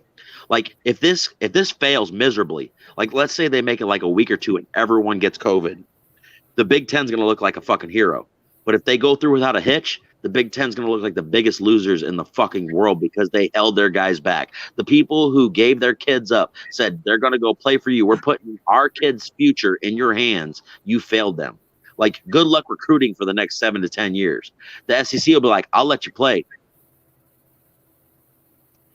Can I give the hippie hypothesis on this? I think that you're wrong. I think that if a player is a good player, even if they missed the season when it didn't need to be missed, I think that NFL recruiters will say, I still understand that this is a good player. And that just because they were in a conference that didn't play for a year, I'm still willing to give them a chance. Yeah, but that's why I brought up Justin Burrows, though, because he was a 5th to 7th rounder before last year at LSU. He had that year to prove himself. You take away that year to prove himself, he'd be a 5th to 7th rounder. We wouldn't know his fucking name was. That's what I'm saying. Some people have to have that chance, that audition to showcase their skills or to get in the right system or go to the right school.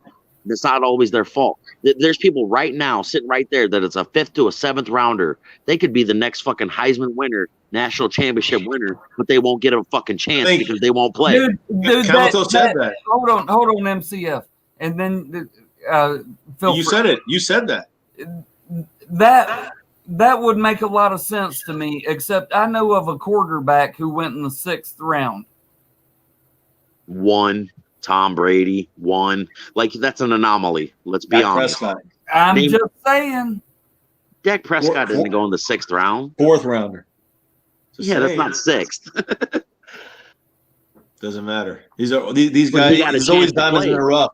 And But he for the got a next chance. two, for the next two, J-Dub, Campbell said it, for the next 2 years, it's going to be fucked up. That's just the way it's got to accept it. There's going to be a lot of diamonds in the rough. Okay, my one argument against this is in 2011, they said it would be fucked up for Cam Newton and all those rookies because they didn't have an offseason. They didn't have they didn't have OTAs. They didn't have volunteer workouts. They didn't have chance to learn the fucking schemes. They didn't have anything because of the lockout. And guess what? Cam Newton broke the fucking rookie record. That's considered one of the best top 10 classes of all time on that lockout when they didn't have the same thing as this fucking class. They didn't have OTAs. They didn't have volunteer workouts. They didn't have rookie mini camp. They weren't allowed to get their fucking their playbooks. They weren't allowed to do none of that. And guess what? They made it.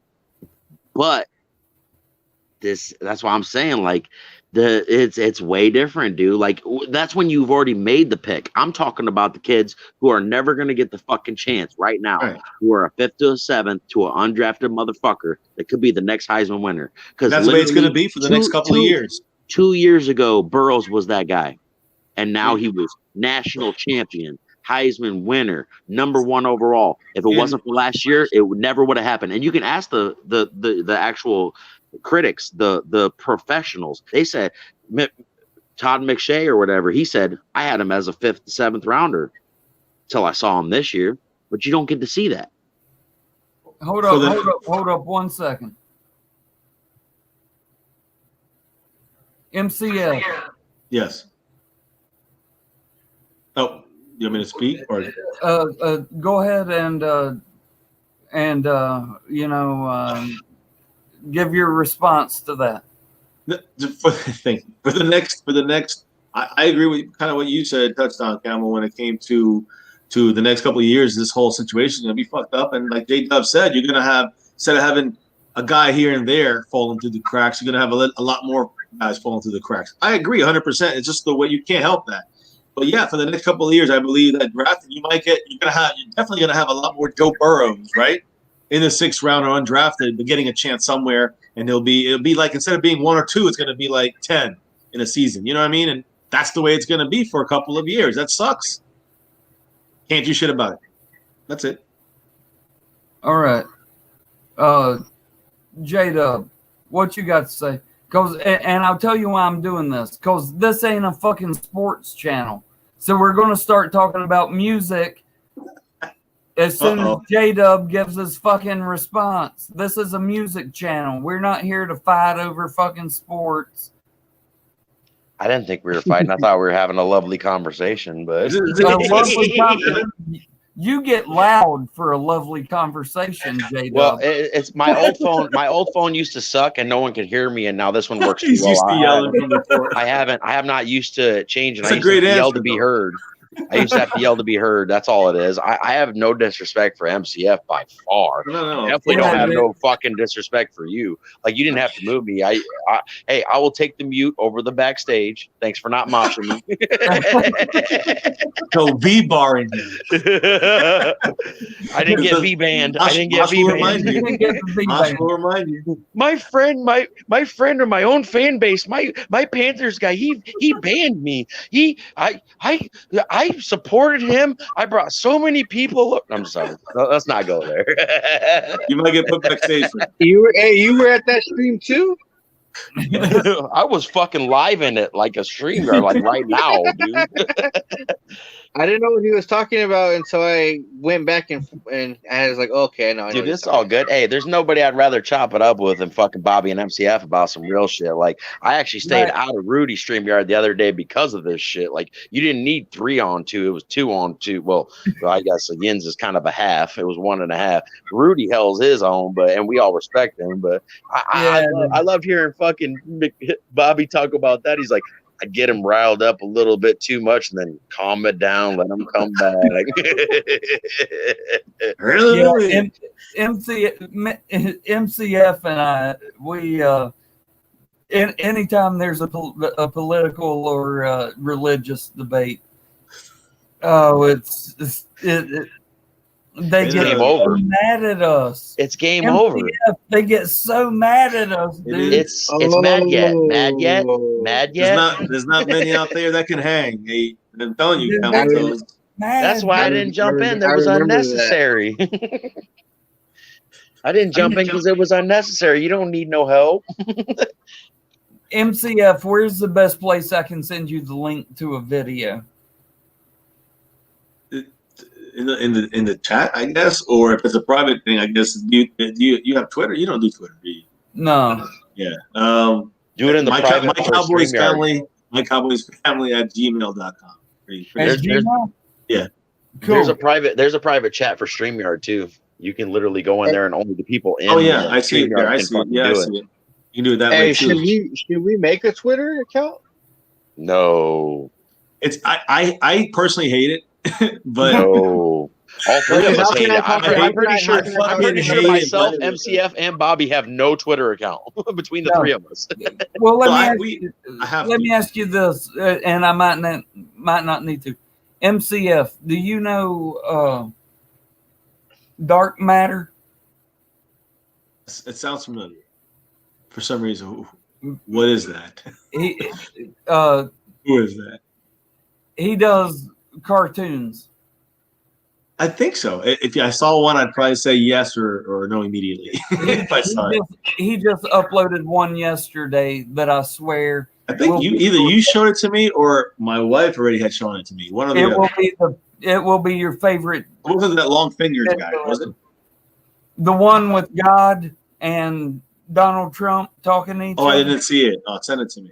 No, you want to see it. It will be your favorite video you've ever seen. Please do. Dude, I got one for both of y'all. Have you seen the one with fucking that literally has all right, it looks like it's Donald Trump, and then it looks like there's a fucking guy like rubbing his shoulders, and it looks like Jesus. But if you look really closely through the haze, it's Charles Manson. And they're like, did somebody tell these fuckers that this is Charles Manson? Like, it's hilarious because everyone's like, oh, Jesus has his back. I'm like, that's not Jesus. All he's missing is the carved out swastika he made with his homemade shank. And most people in prison make a shank for other people. He made it for his forehead. Like,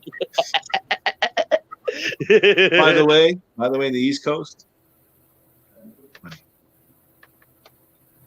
oh yeah, hell yeah, brother. Dude, MCF, Wait. you know we're good. I'm sorry if I was going over you, and same to Bobby and the whole channel. Like, I respect All your right, shit. man. I It's wasn't all trying good. to be like Hey, that. what is that? But like I said, the old school when I had a shit fucking phone, I would cut in and That's out. nicotine? Jesus. Okay. Hey, Raider You know cousin, what how I old got? are you? Raider cousin, No, how no, old no, are no, you? no. I just didn't want to say it. No, how old are you? Can I ask how old are you? Oh boy. No, I don't care. I mean, I just want to ask. Please tell me you're over 18. I was Just say born, over or under. I'm over 18, most Okay. definitely. All right, over we'll 18. go with that. You don't have to tell me your age. I just want to know over and under 18. That's cool. We won't go with that. I can make up the rest for myself, but I could be pretty immature. I mean, I'm only Can't we mature when I all? need to be. I'm it's all good. I wasn't saying that. It's all good. I'm just kind No, of but flipping the shit. what you got, I wonder if it's better than what I got. What, you talking about weed? Oh, fuck your shit up. Dude. You have no his idea. wax pen. Oh yeah. Oh, Mine, dude, I got dude, my big Dark right Hawk. now. I got Dark Hawk. Dude, I got that fucking OG, low G fucking. My shit's 98.6. That's Where'd you get that at? A hybrid between sativa and indica, motherfucker. Like, best of both No, worlds. I Get got- that I body got buzz, makes you tropical retarded. skittles I prefer tree, or leaf, or whatever the fuck you guys call it nowadays. Yeah, I do too. Actual weed, but I do like that fucking vape because I've literally talked to a cop on my Have main you ever street had in my peanut town. butter? Peanut butter cookies? I don't have a dog. No, peanut butter cookies. I'm just Brandon fucking Rogers. with you, dude. Hey, hold up. Brandon Rogers, take that shit off there. Don't nobody take it off here right now, or I swear you're going forever. You don't the fucking post fucking. He phone posted a numbers. phone number. Get the You fuck don't- out. You don't post fucking phone numbers in my That's channel. told you that line, child Even shouldn't be someone in like here. me knows that. I don't care whose it is. I'm gonna You shut take up. it down right now, or you're going from my channel forever. I'm not Hidden. fucking playing. That better I'm not be somebody's fucking personal playing, number. dude. He That better retracted not it. be somebody's personal number. That better not be somebody's. See, people like the ones that come around, they give bad habit. They give he's following in people's footsteps. Nah, he's a kid. Brandon You Rodgers. don't get that pass fucking playing, anymore. dude. Take it down now. He's a child. He's got to pass because he's camel toe, but I've He always took it. been kind of against it anyway. Let me explain for Campbell that Who the fuck's number is that? Because you shouldn't He put took a it- number of anybody. He took it down in the chat, but it shows up on our side. And here. Yes, it does. Yes, it does. But it's All right. it's out of the chat, but it's still you can't take it off of here. At least I don't. I mean, I guess I could for myself, but I don't. It doesn't. I can't do shit. Doesn't matter. I'm not gonna fuck with the number. I'm saying like We don't dox people over on this motherfucker. yeah, that's some bullshit. We Come don't on. do that. That's pussy shit. I don't care. 15 or 27 or 87 is no fucking excuse. Well, give me I don't 87. give a shit, dude. And don't you know what's put funny? fucking You know what's phone funny to numbers me? on. You know what's funny to me? The very next thing he put is, who the fuck cares how old I am? Shut the fuck up. We care how old you are when you act like a little bitch and put people's fucking numbers on there. I just That's treated what we you like care. not a 15. You are allowed. person. As far as I know, you're the only motherfucking underage motherfucker that has a camel toe. So you need to fucking hold that shit. And I mean, you can be proud about it and shit, but you don't need to act a fool. You don't Well, do that shit over he here. won't. We don't mess with people's personal lives over here. Yeah, he's not going to now. Dude, that's fucked. I'm sorry. No, That's I fucked. was- my I'm bad. sorry, My bad. Brandon. My bad, Bobby. That's yours. I mean, it's your channel. My bad. But Yeah, that's no, you go, dude. You said it exactly right. We don't play that shit over here. no.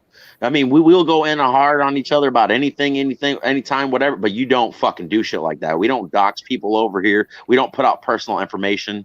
We you know what we do? Like old school TTC. We use what you give us. If you show your face on camera and you have something goofy about your face, we're going to talk about it. If you say something goofy about your team, we're going to use that. We don't look up your Facebook. We don't look up your Twitter. We don't do none of that fucking dog shit. That's that pussy shit. That's like I'm not TTC. that's like saying, I I'm wanna going to make sure beat your I ass. understand. I'm going to beat your ass. Like, don't do that, Brandon. This is why, like, I'm not even going to go with Bobby's channel. I'm going to No, shut up. that shit really fucking pisses me off. I'm not Me even, too, sir. Me too, sir. Y'all know me. I'm sorry. Y'all fucking know me. That shit fucking pisses me off. I'm not down with that shit. I've never been. I don't show people's fucking information. I don't hand it out. I don't show their fucking Facebooks and shit. I'm not about that. I like talking trash to people. You caught that real quick. And I use what people give me. I don't use that shit. I don't show people shit, and I'm sure as fuck don't dox anybody. And Brandon, that was a real fucking bitch move, dude. I am not even kidding. That's a fucking bitch move. And for everyone watching and everyone watching it back later, I do not approve of that. That's a fucking bitch move. I don't know whose number it is, and I don't give a shit. Well, luckily the rewatchers won't see it. Yeah, And yeah, I luckily think so. right now, none of the people, hopefully nobody got it right then. And like MCF said, we're the only ones who can see it. But you don't ever do that shit. You Yeah, know, those are the type of things you that can get fuck with flagged. people's. We're not fucking with people's lives here. We might fuck up your God pride damn it, and your pisses me team, off. but we don't do that shit. That's fucked. That's a agree. no. I already said my piece. You know, Brandon has this. You know, he does his things. He's good. You know, he's just a good kid, whatever. But Yeah, but just because he common supports sense, man. doesn't Come on, mean- you don't do that. I already said just my because he piece. supports your guys' channel doesn't mean you can let that shit. Oh, Like shit. that's No, fucked. it's not about that's. I said it from the beginning. I was like, "Fuck, that's fucked up." But I want to make sure it was clear. He took it Yes, off in sir. the chat. For us, Yes, it's sir. fucked up because we still, you know, well, it's off my screen now. But yeah, it was on here. But yeah, You just don't- make sure we got it. But you do not do that shit. That's, That's a common big sense. no. And a 12-year-old who knows not to do that shit. So, Yeah, like come on. I personally dox myself. My original account has been my original account the whole time. It's J-Dub Josh the Bro. I put my own name on it, but I dox myself. Like, you don't do that shit. And actually, come to speak of it, Bobby's done the same thing to his own goddamn self. He's put out his own number, but that's on those people. That's on us to do that shit. You don't do that to somebody. you could fuck up somebody's life. Like, and I'm not saying you don't have one because you're a kid, but you don't fucking have one like that. Like people You don't can be understand. taking care. People can be taking care of their. They could have no kids, be taking care of their own family. They could have kids and they're taking care of their family. They can be taking care of themselves. It doesn't matter. You do not do shit like that. You can fuck up someone's life, and you want to fuck up someone's life before you even have your own. Don't fucking do it, Brandon. Some people would not take kindly to that and fuck you up personally. Keep that in mind. Fubar, as they say. Listen, I may not be the greatest YouTuber of all time.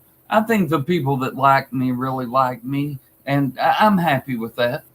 You know, it's taken me a long time to get just the little ways, but I don't care because I have my fucking integrity, and I don't let shit like that on my channel. I don't do that shit.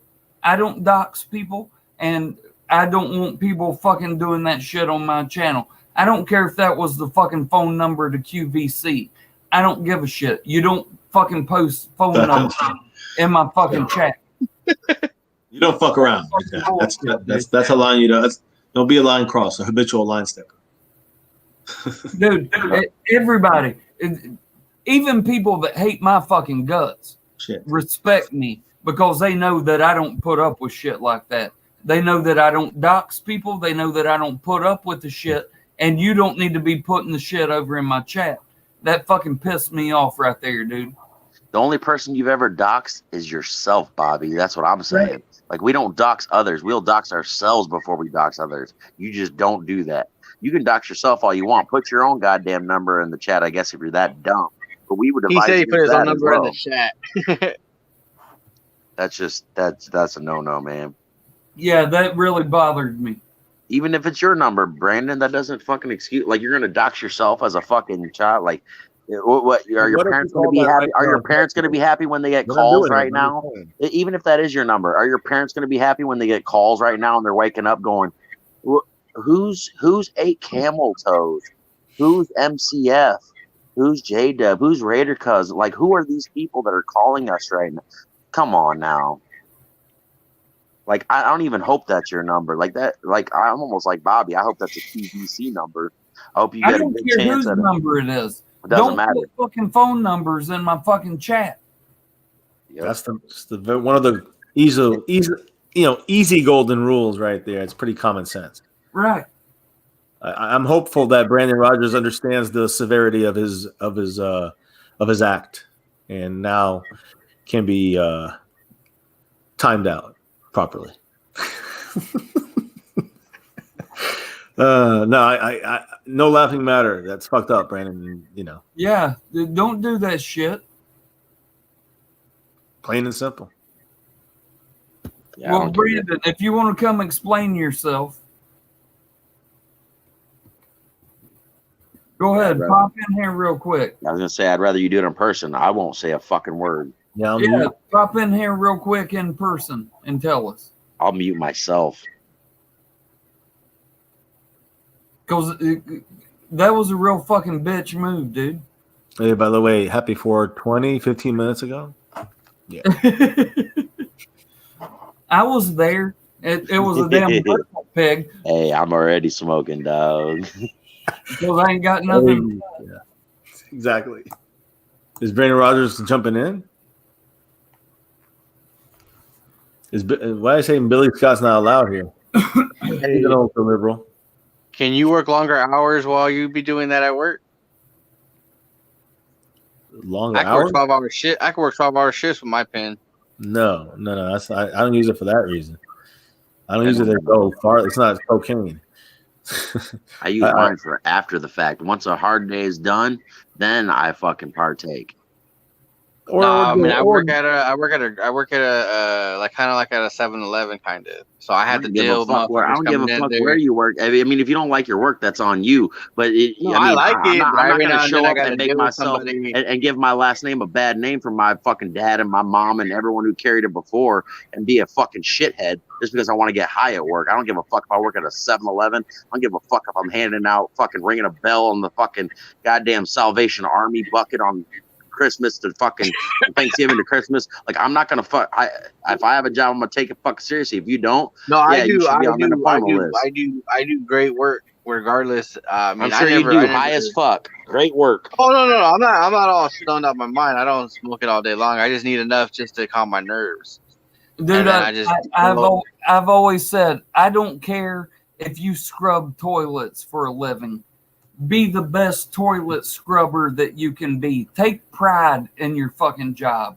You know, go home at the end of the day and be proud of the job that you've done. Know that you did the best job that you could do. And that means more than people that work for a paycheck. I have no respect for. I have no respect for people that work for a paycheck. I don't care what fucking job you do. Take pride in it and do the best that you can do. Because that makes you a man. So that when you get home at night and you lay your head down, you say, I did everything I could do to do the best I could do, no matter how shitty your job is. Be a fucking man about it. Have some fucking pride. Because then no one can fuck with you. Because then no one can fuck with you. It doesn't matter if you clean up fucking rappers at the state fair off the ground. Guess what? If you do your shit properly and do the best you could do, you're the best rapper picker upper there ever was. And what I said, it goes back to me, like you're carrying your. I don't know if your daddy's good. I don't know if he's dead. I don't even know if you know who he is. I'm not even gonna go into that. It's none of my business. But you're carrying on your name. And even if your dad is shit, if you look up the family tree, I'm pretty sure there's a few awesome motherfuckers that came before that carried your goddamn name. Right. Yep. That's why you're here. It's just, I hate watching people half-ass their fucking jobs. Every job I've ever had, I never looked at it that way at all. I've always done my best, and if I look around and see people half-assing it, I'm like, how do you fucking sleep at night? No. It's like robbery. You're stealing from your job. Like you're stealing from your job if you're taking money and not doing the fucking job. You're worse. You're worse than I don't even want to fucking say it, but you're worse than anybody on unemployment. You're worse than anybody who's fucking undercutting people's job. If they're doing their job, they're better than you. Period. And I don't give a fuck who you are, what color you are, what job you have. It doesn't matter. If they're doing it better than you, they're making you look like a fool. And you're the only one who doesn't realize you're wearing a dunce cap, but we all see it. Agreed. Yep. No, I'll tell you this though. I don't do it to be cool or anything like that. I mean, I have my own little issues why I do it. It's mostly just for bad anxiety and depression. But I'm learning how to deal with it on my own self. I've took classes for it, therapy for it, and all that stuff. So that's the reason why I do it. Is just because I get a lot of rude customers. I get guys that tell me they're sick from COVID-19. You work in the service industry. You're gonna have rude customers. No, I've dealt with it. I've dealt with it before. Just give me a second. Just give me a second. I'm sorry. I'm not trying to talk over you. I'm being honest. As an adult, being an adult. Like you're using excuses to not do your job well. You could rise above all that shit. You can be better than that shit. You'd be like, yeah, I have all these problems and no one gives a shit and no one treats me right, but I still do my job to the best of my abilities. No matter if they talk shit about me and they don't know me. No matter if they don't know my family name. No matter if they don't realize that I might be working at a 7-Eleven, but I'm capable of putting you in heaven. Like as a human being, kill them with kindness. Like who gives a fuck? People talk shit about you no matter what you do. You could be a goddamn oil rig winner like what Jerry Jones. I think he was like an oil rig, whatever, in his family. It doesn't matter what you do in your life. If people don't respect you, they don't respect you. And you could put any excuse on it, they still don't respect you.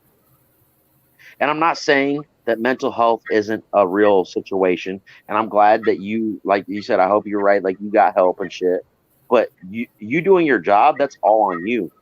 Like that's all on you. Either do the job or don't have the job. Like I'm sorry. Like, and that goes back to what Bobby kind of said. People just saying they're just paying bills. Like it doesn't matter if you're paying bills. Be proud and be good at it, and you'll be the best. Like I said, rapper picker up at the Iowa fucking State Fair or wherever the fuck you live. Like you'll still be the best at it, and no one that gives you fucking protection against anyone talking shit. No one can talk shit to you because you know what? You did the best that you could. Right. Be the best that you can. Hey, Pam C. Is she all right? Can you do me a favor, Pam C? There's a channel called Dark Matter 2525. Can you go and get his last video and leave the link over here? Because I want my Cowboys family to see it. And he's going to be like, this is the greatest video I've ever seen in my life. Dark Matter 2525. Go to his last video. I can find that. I'll find that. If you type it in the chat, I'll screenshot it. Queen of the stream got it. There it is. We have a thing that most streams don't have, and that's the queen of the stream. I'm not saying you don't, MCF, of course, much respect. You have your used to be Beyonce, now he's got the wifey. The wife of the stream. She has her own round table. Shit. We need to give Pam a round table. No, it's all good. I'm just saying, like dude, I loved that. I loved the fucking guys that you could tell, like the sexist guys' responses to it. Oh my God, they actually talked football and they didn't show their titties and they didn't twerk and they didn't fuck. That's kind of I was curious on that level, like where people's thoughts were. I know people. Listen, I'm a guy. I know everyone's thinking the same thing, but we didn't just come on there and just have chicks that don't know shit about football. That's all I'm saying. They know a lot about the Cowboys. And dude, and let's be honest, if you honestly had an inkling of that in your heart, what you'd have done is been like, hey, you've got your own YouTube channel, right? People don't realize anybody who has a screen name on YouTube, you have your own YouTube channel. Right. Whether you post anything or not, you have your own.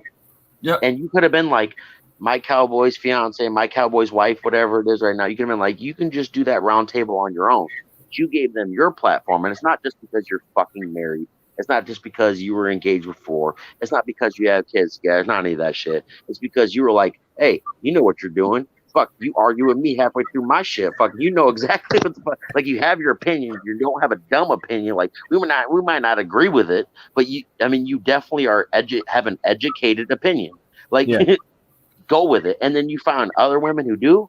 Fuck, that's like a game changer. And I loved all these dumb motherfuckers. Like, I was totally surprised. Like, seriously, I would have been totally surprised if it had been a round table on her channel and it flopped. I'd have been totally surprised. Thank you, Pam. Thank you, brother. Thank you. See that? Let me see. Pam C left the link up there. I got it. I actually have it. It's 13 minutes, but I will. Oh, I didn't say go watch it right this second. But I got you. Trust me, you're going to watch that and be like, oh my God, I love this guy. He's fucking great, dude. He's been making videos for like 13 years. Brandon didn't come in, but he had to beat Pam to the fucking dropping the link. He does. You saw that, right? Yep. He does like cartoons. He does all the animation and all the voices. Nice. Watch that shit. And then you're going to go back and watch every other thing he's ever done because you're going to be like, oh my God, this dude is the fucking best. What was the name again? Because I'll take that better than the copying the link. Dark Matter 2020, right? Okay, Dark Matter 2020. Gotcha. No, 2525, right? I'm sorry. I think it's Dark Matter 2525. I'll find it. Dark Matter's enough for me. I'm smart enough with the. You're right. fucking You're YouTube. right. Camel's right. 25. Cool. I got you. Thank you. Thank you.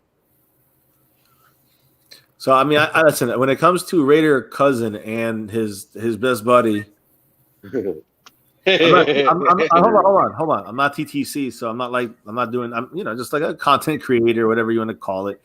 But I have been watching this for a while. I gotta say one thing.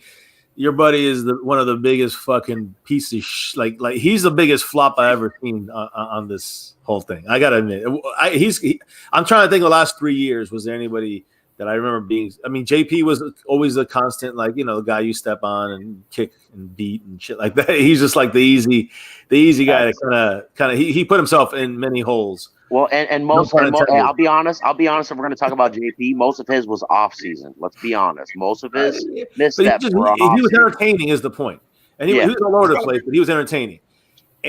But this other guy, man, he didn't even realize that he was in the depths of an embarrassing part of his life. He's gonna look back at this 20 years. He'll be like, "Fuck, man, I should kill myself." Dude, I don't know what's worse. Do you mind if I ask? You've been around for a while. How enough? Do you mind if I ask what's the whole issue? I mean, were you at JP's last live stream?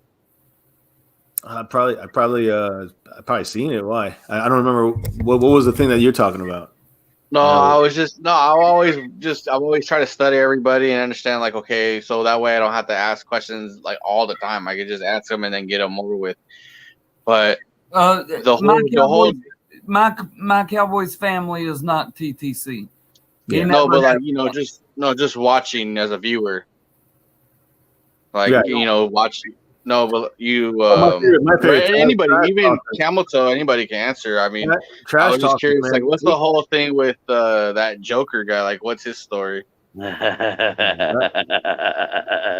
know is my personal favorites trash talkers is Camel Toes, Frank the Gambler. Even though him and I went at it in the chat, he was in the chat and I was he was talking on Monsters and we were arguing about the religion thing and he was like calling me all these fucking things. I was just laughing. Where he went in there? I wasn't in the chat. I wasn't able to, but I was in the chat. I wasn't in the I seen it. But Frank the Gambler is awesome. Camel is awesome. A couple others out there. I probably come around and say, "Oh, that's good. That guy's good, whatever." But of course, Simus is fantastic.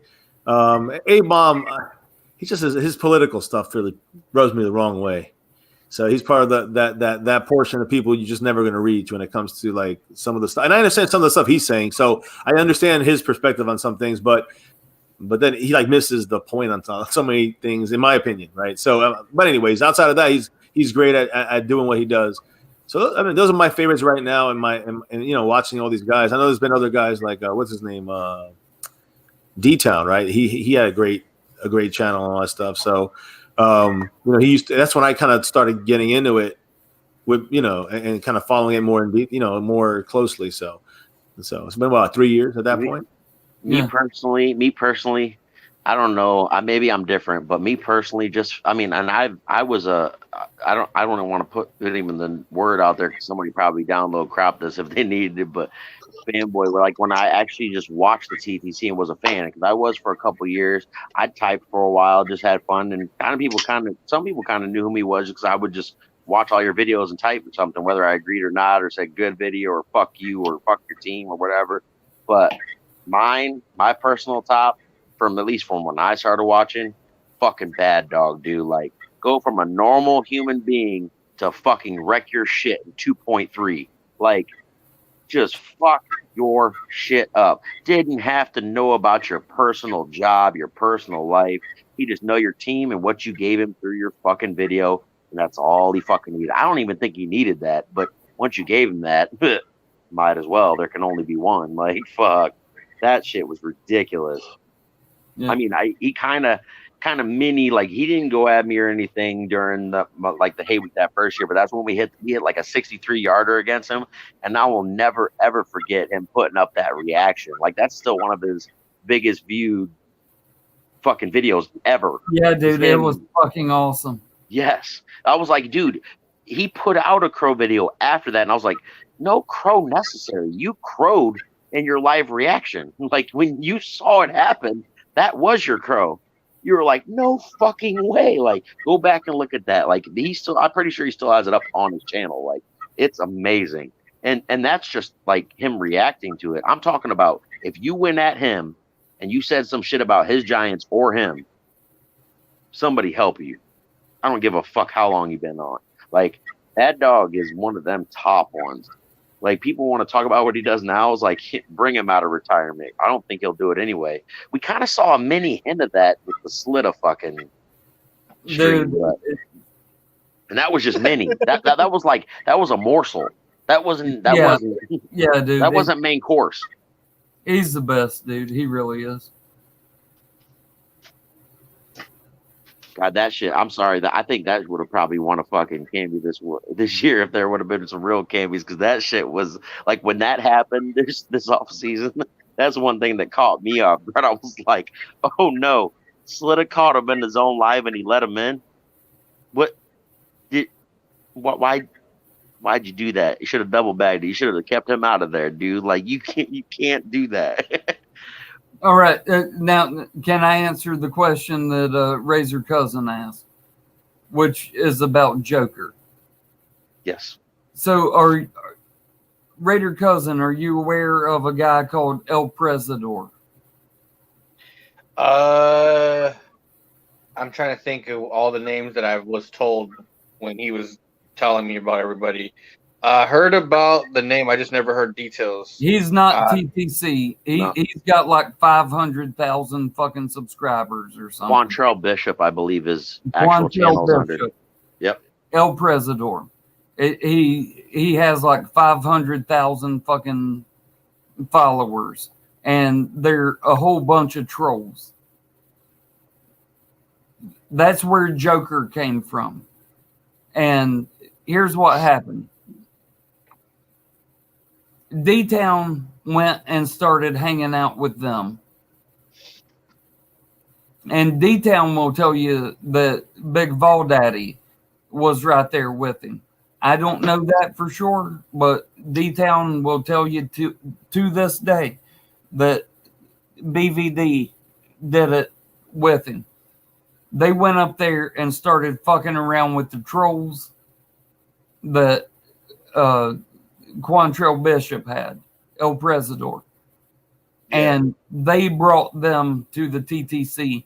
They're the ones that started flagging everybody, making 90 fucking accounts and hitting thumbs down on everybody's shit. So they're a big part of like kind of ending the TTC then? Or they're a small part? I think they're a pretty big part, to be honest with you. The worst part I think is they're a pretty big part of ending it, because they came in here and started throwing flags. And Can I say one thing, Bobby? They flagged all of us down. Can I say one thing, Bobby, real quick? And I'll shut up again. Go I'll ahead, mute myself. One thing that the worst part about it is they got the interest and intrigue of the TTC, but these guys don't even have a fucking football team. They could care less. And that's at the base part. They don't care about football, and they could give a damn about us. And then, honestly, back then, they almost did like a whole RP, like wrestling type, hating on each other, like doxing, destroying each other thing that TTC was not. And I almost think they saw it as a threat, so they just tried to come in and destroy the TTC, because we were based on a sport that actually has results, not somebody who wrote down on a card said so-and-so is going to win. Like, these fuckers tried to, like, some of them act like wrestlers or act like themselves. They win under names, and they used to just dog each other, flag each other, do all kind of crazy shit. But when they came to the TTC that's based in football and they don't even have a fucking team, they just didn't care. They're like, we're going to destroy. We don't like you. We're going to destroy you. You. And they just came in throwing flags. So they're basically like a virus to you guys then. That's putting it mildly. Well, I mean, damn, I mean, like, I didn't realize that it was that deep. I thought it was like a personal feud. Like, I thought he was a TTC member, and he just couldn't handle getting, butchered by probably A-Bomb, and probably just took it personal and started putting personal businesses and personal stuff about A-Bomb. That's what I have assumed. Listen to me. When I tell you I've been flagged 38 times, I will guarantee you that 30 of them were by Joker. And a bunch of other people that got flagged 100 times, most of them were by Joker. You're Damn. asking me who Joker is, I'm telling you. Well, as of about a year and a half, maybe 2 years ago, he decided that he can have way much more fun over here hanging out with us than he can hanging out with them. And then all the flags stopped. People stopped getting flagged all of a sudden. So, put 2 and 2 together, which, I'm friends with Joker. I am. And I know he cost me my first channel, and I know that probably 20 fucking flags came from him. But I'm friends with him. I think he's a funny dude. We're boys. I'm friends with him. It's easier for me to get over shit than people think it is. People think that if you piss me off, I never get over it. Like you hold a grudge forever. Yeah, it's not like that. I can get over the shit. So, my problem is trusting the wrong person. Well, you can't really trust anybody unless you. My thing was I always saw everybody. My grandpa always said that you have to see everybody as a 10. You can't see them as worthless. You gotta see them as the way you see yourself. So you have to. It's like treating somebody the same way you want to be treated. So I've always been that way, but I've been that way too much to where I would trust somebody, and even though I would see red flags on them, I would still say, you know what? Let me go ahead and still rock with them, see what's going on, and then later I find out the hard way. So your grandpa said that before there was an internet. You know what I mean? He said that. That was before there was an internet. I think the last thing he said about internet was that the internet ruined the way the world works now. It pretty much does. Because back in those days, he says it was easier. It was like, it was just simple. Life was just better that way. And I was like, yeah, kids played outside. Like, you would be at a bar drinking instead of being at home, drinking. Wouldn't you? If there was no internet? Not no internet, but no, like, YouTube, nothing. Right. Social media. Social media.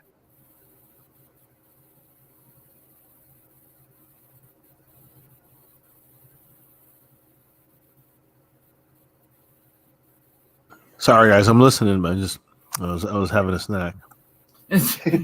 You're having a snack. Shit, I was supposed to get a pen. What you got?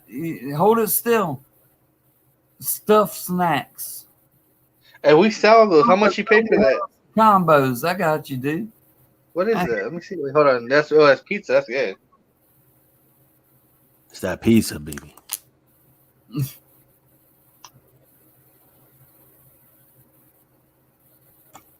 It is 5 o'clock in the morning, so it was just 4:20. Not just yet. We got 3 minutes. True. But 4:20 was recent. I'm just fucking with you. I'm gonna end this, and I'm gonna go back to 8 Camel Toes and play music for no reason, drunkenly singing. Hey, I caught that a little bit of some of that video when you were fixing your wires, or what?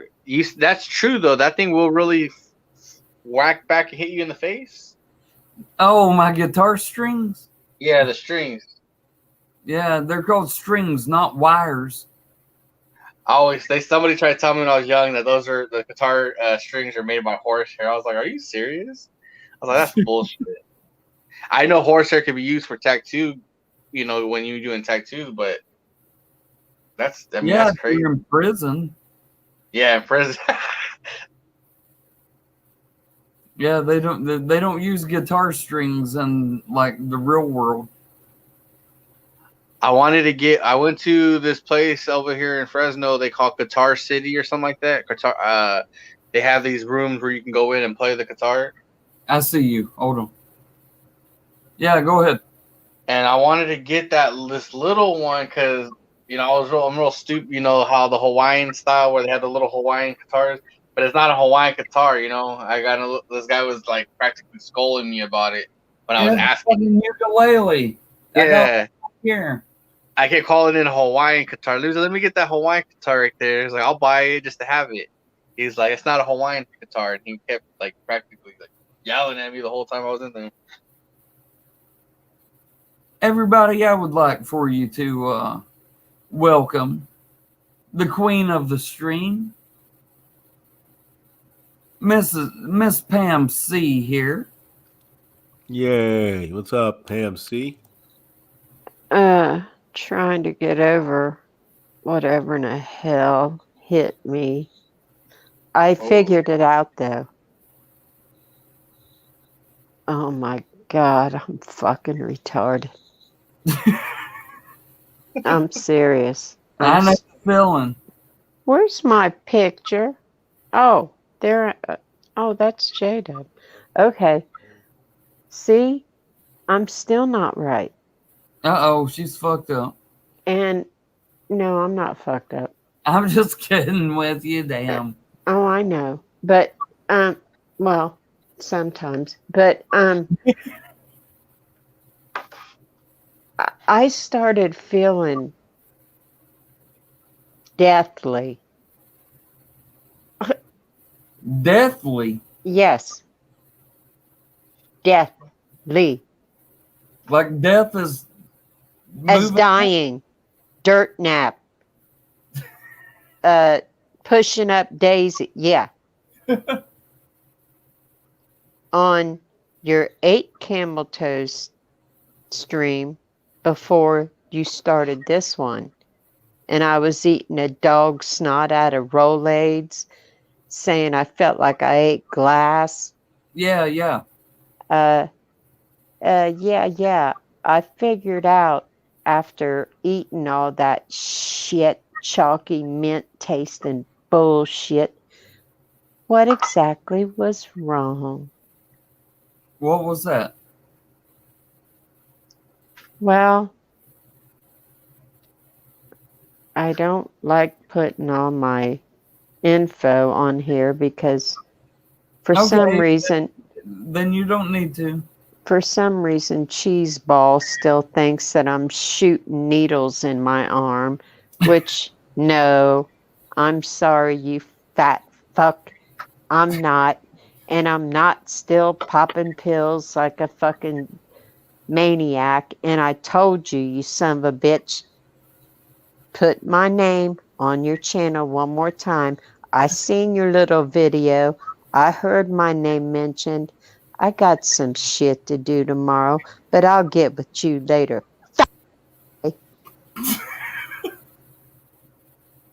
No. The main... Oh. I think I need a swirp of some water after that. I need a swirp of something, and I ain't drank in a long fucking time. No, that really is water. Oh, okay. Yeah. Okay, I thought you was switching to pure vodka there, Zilla. Yeah, right. Like I can afford that. But, okay, you know my main medicine that I have to take every 3 days, right? Yeah, Dick. No, not Oh. Dick. Oh, I'm sorry. I must have been thinking about something else. Do you really, honest to God, remember what I told you I had to Yes, take? I know. Okay. Quit talking about it. Yes. Well, nobody knows but you. And so I forgot. I totally forgot what day it was. And I was supposed to change that I feel that. today. And about 3 hours after I was supposed to change it, I started feeling like I was going to damn die. Ugh, fuck. I got 4 packs of Rolaids, and I swear if I'd have eaten every one, it wouldn't have got rid of that shit. I'm telling you, Pepto. I Y'all- don't have any Pepto, man. Pam, give me a minute. I gotta pee real quick and grab a beer, and I'll be right back. Don't go anywhere. Hurry. Fart. What's up, Queen of the Stream? Oh, just recovering from a mistake. I swear, he talks about he has early set Alzheimer's or Alzheimer's, dementia, whatever. No, I've got it full blown. It runs in my family like wildfire. And it hits you when you're young. And that's the bad part. Yeah, but I I know in mean- my heart of hearts he'll never forget us. Now I'm starting to fucking forget my medication. Come on. That's some major shit. God, dog. I'll tell you That's- this, that is a scary feeling to forget something. Because I remember when I went to the hospital and I told them, they were telling me they wanted to put me on, what did they say, morphine or something? I want to say it was morphine. And like, I don't know what drug they gave me, but when they gave it to me, she warned me. She said, "Hey, something's gonna happen, but it's normal." And Well- when I was leaving the hospital, I was with my kid's mom, and I literally forgot why I was at the hospital, who she was, and I just forgot. Like, I don't know. I started tripping out, and I like went literally backed up away from her, and I was like, "Wait a minute, what's going on?" She had to take me home, and I had to call the ambulance on me again because I thought my heart was like gonna just explode. But all What? it was just that's what the medication was. They explained it to me that was what was gonna happen. But the thing is, I forgot all about what they explained. What? They just put you on morphine? No, I got sick. I got like really bad pain in my body, and it started with a migraine. The Yeah. room would shake in my eyes. It would feel like the room would shake and get spinny, and I should start throwing up. And it was all Oh. because the dog we had got parvo or something. And if you ever smelled that smell parvo or the smell of like when they're dying, it's Yeah. the worst smell ever. And I don't know, but I got a weird reaction to it, and it started making me like not be able to walk right. I don't know. It just freaked my body out. I And thought I ended up in the hospital.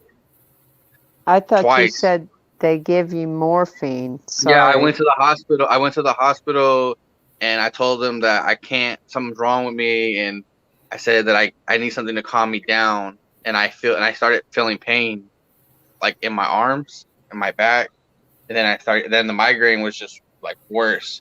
So they said, we're gonna give you this, and I'm just letting you know, once we give you this, when we release you, something's gonna happen, but it's normal. So don't think you're dying. Did they say that when they give you the morphine, right? The nurse comes in and the doctor, like, because they have like so many doctors when you go to the hospital. They have so many doctors that ask you the same questions. I felt like I repeated the story that I was doing, why I was there, like so many times. Yeah. Then at the end of the day, I just said, why can't you just guys write this shit down, leave it here, the next person come and see it. So I had to keep explaining why I'm here in the first place.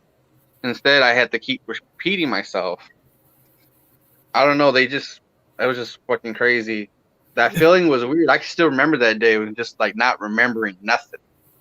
And then Well, it I finally went. It finally went away though. When it finally went away, my kid's mom was pissed. I tried to go to sleep, and she kept waking me up. She's like, "You know, you're not going to sleep. You're not going to sleep because I had to stay up and be with you at the hospital the whole time. You're not going to sleep." I was pissed too. I'll just let you know. The morphine, what I'm on, is a whole lot stronger than morphine. My dad was doing. Well, I'll tell you this. My dad, before he died, he started doing methadone, and that shit messed him up and gave him a heart attack. All right. Methadone? That's the end of this conversation. That's the end of this conversation. You'll mention morphine. Alrighty. When Primus plays a show, they have the bullet mic, and you know that's because his favorite singer was the guy from Morphine, and you know he died, believe it or not, from a heroin overdose. But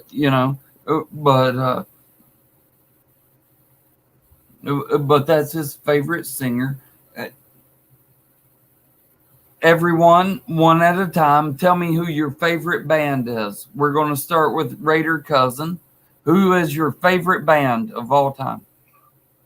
Oh boy. To be honest with you, you guys are gonna destroy me after this. I'm into rap. I mean, if I had to be into rock and roll, anything that. No. I'm big into rap. We all like rap music.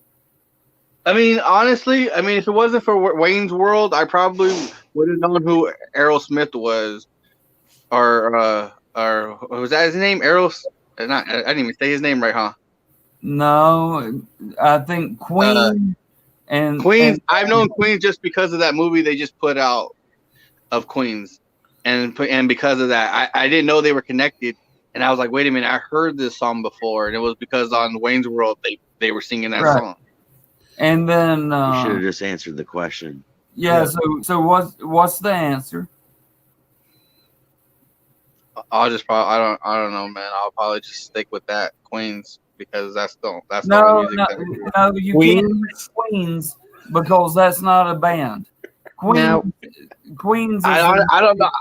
Band. I got an answer if you want me to give it to you. I'll give you an idea because it's rap. It's hip hop. If you're going on rap, I probably would have to say anything with the West Coast. Just tell me Dr. Dre, Dr. Dre and their group, those guys. Oh, NWA, all right. NWA, G Unit, anything like that. I was all into that when I was younger. That is fucking polar opposite. That's not NWA and G Unit. No, but I'm just saying that you just rap said wise, NWA and then you said G Unit. Yeah, well, because they're a group. They're not a. They're not. No. What? No. It's not a band. That's not a band. But NWA. Well, because you guys are saying, I can bring up rap. I think that qualifies. Hey, if you want to say NWA, but NWA and G Unit were 20 years of fucking apart. No, me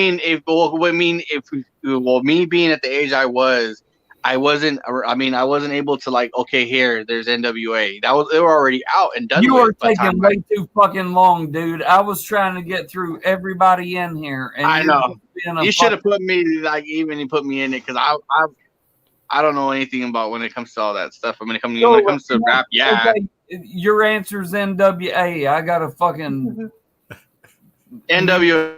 Oh, God damn it. MCF. I'm going around. All right, yeah.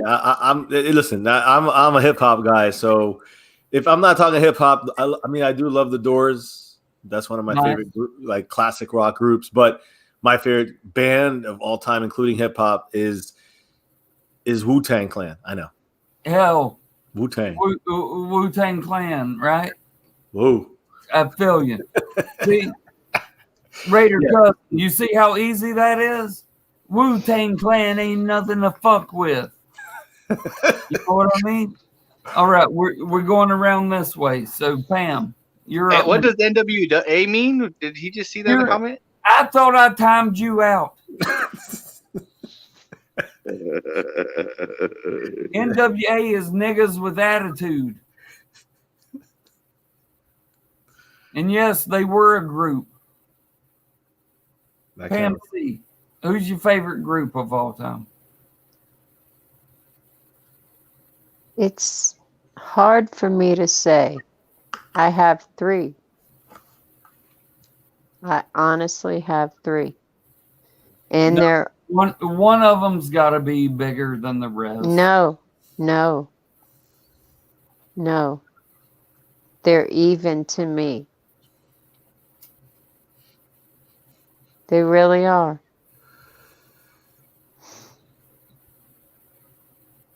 Well, wait a And- minute, sister. And I'd like to thank my older sisters for turning me on to these bitches. Because I'd sneak their albums and play them on my mama's or stereo. But the Doors, the Beatles, and Led Zeppelin.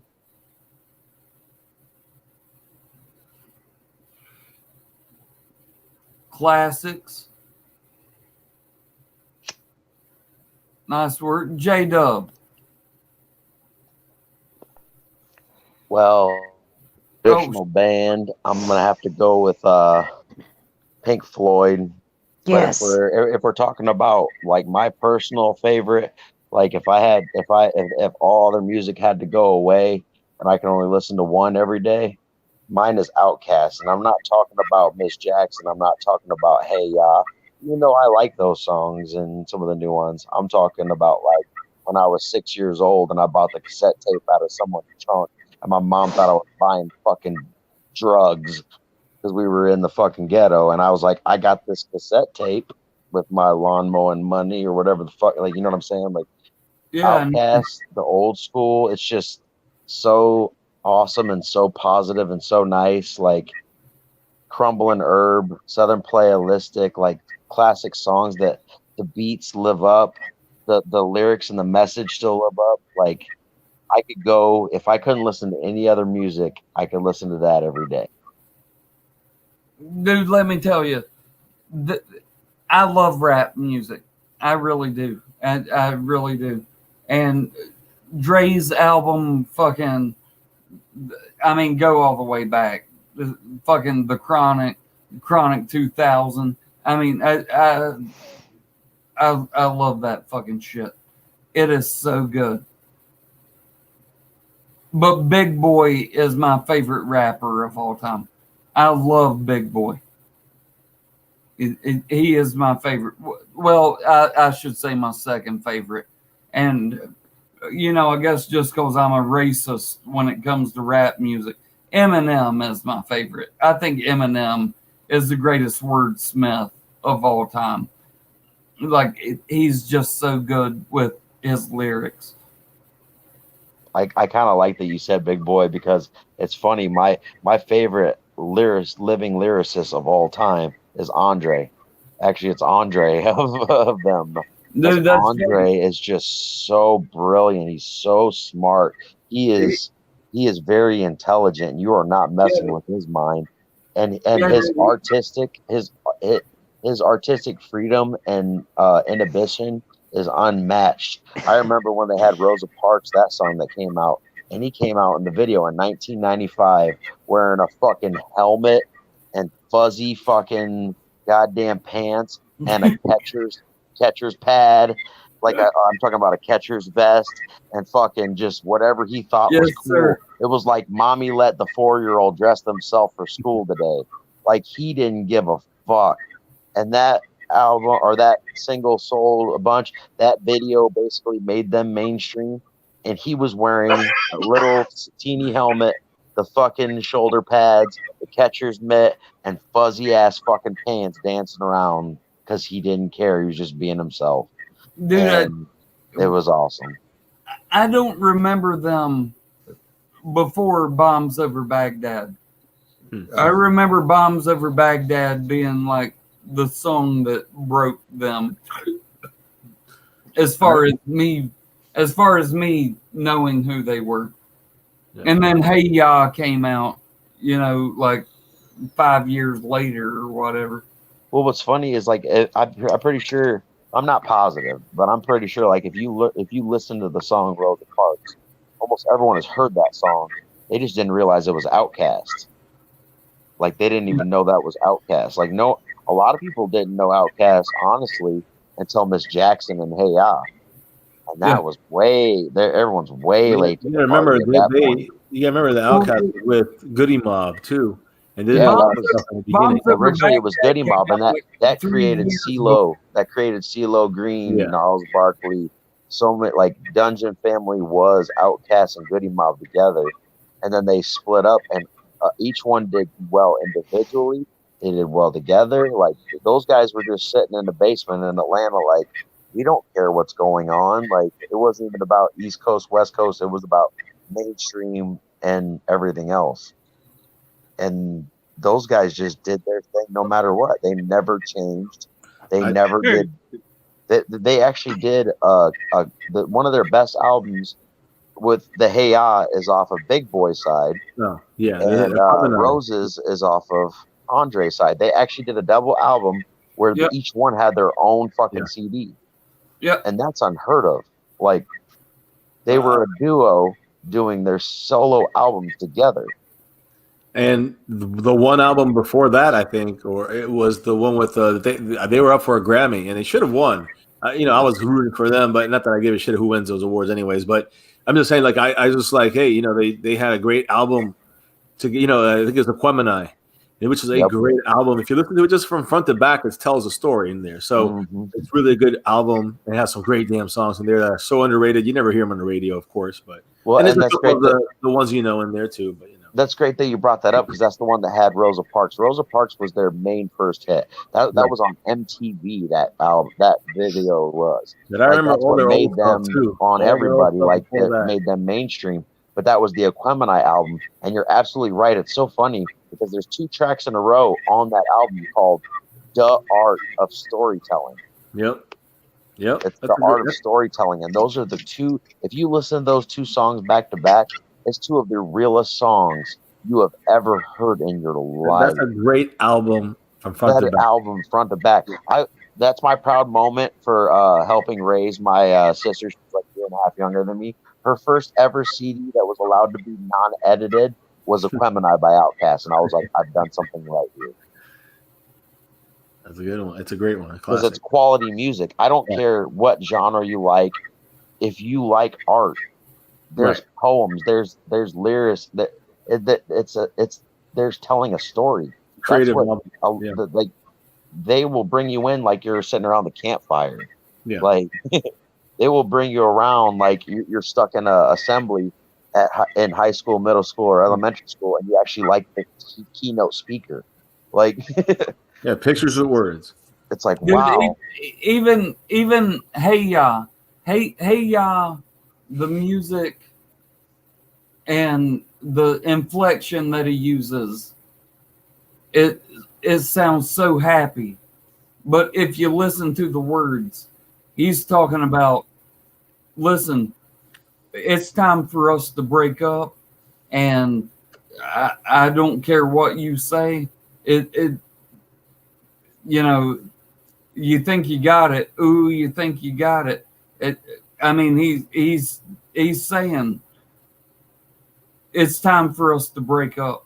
Yeah. And I hate that. I hate that it's time for us to break up.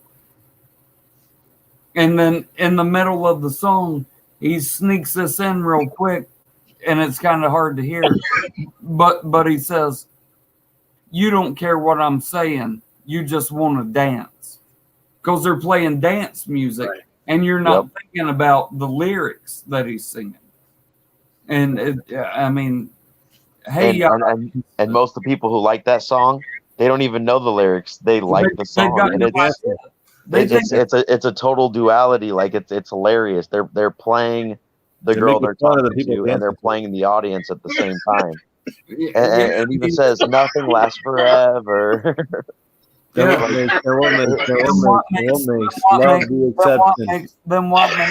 Section. Why do we know we're are not we in happy denial? here? I think if you listen to it, it's And a then stops relationship and let song. you They Breaking always up. stop and they let you marinate on it, and then the beat comes back in. Yeah. Like they've done that forever, and I love that. They give you a message, let you sit there and ponder on it with no sound, and then come back at you with the song. Where do you want to go with it? And they let you decide. They let you decide. You can be that cheerleader with the pom-pom saying, I love this song, or you can be that kid sitting there like, damn, I hear the message. I got you. They don't care either way. Take it for what you want. Yeah, those guys are great. I don't know if you've ever seen the Key and Peele sketch that said it's called "The Reason We Will Never See an Outcast Reunion," and Big Boy is sitting in a coffee shop, and Andre comes in acting like a fucking fruity fucking freak, with dressed up like Peter Pan, and it just acting stupid. And Big Boy's like, dude, why'd you go crazy? And he's like, I don't know what you say, sir. And he's acting like fucking weird. And I can see that shit. Like I could see, it makes total sense. Like Big Boy's like, listen, Big Boy is my favorite rapper. Big Boy's the straight guy, and Andre is the joker and the other guy. Yeah. Like we were talking about this the other night. Exactly. Like even in that video, if you go back and look at that Rose, first of all, the song's amazing. Talking about going to the back of the bus there, it's a great song. And actually the third verse in that song is a harmonica solo. So props to that too. But when they do that video, and it's their big video, this is the first time they've had a budget. This is on MTV. This is their first exposure. Big Boy is sitting there in a fucking like black jersey shirt with a chain on and everything, being the hip hop guy, and Andre's sitting there in a military fucking helmet with a catcher's mat on and a fucking like furry goddamn pants on. And he's just like, that's him and this is me. And that's what Aquemini is about. Like that whole album, we're brothers, but we couldn't be more different. Like it's him and I, Aquemini. Like he's an Aquemini, I'm a Gemini, or you know what I mean? Like our differences what bring us together and make us great. Like it's the straight guy who's the straight up hip hop guy, and it's the artist, the out there guy who does whatever he wants. But they honestly work together. That's what makes them work. Like, and they can talk about the same exact topic from totally different spectrums and still be on the same page.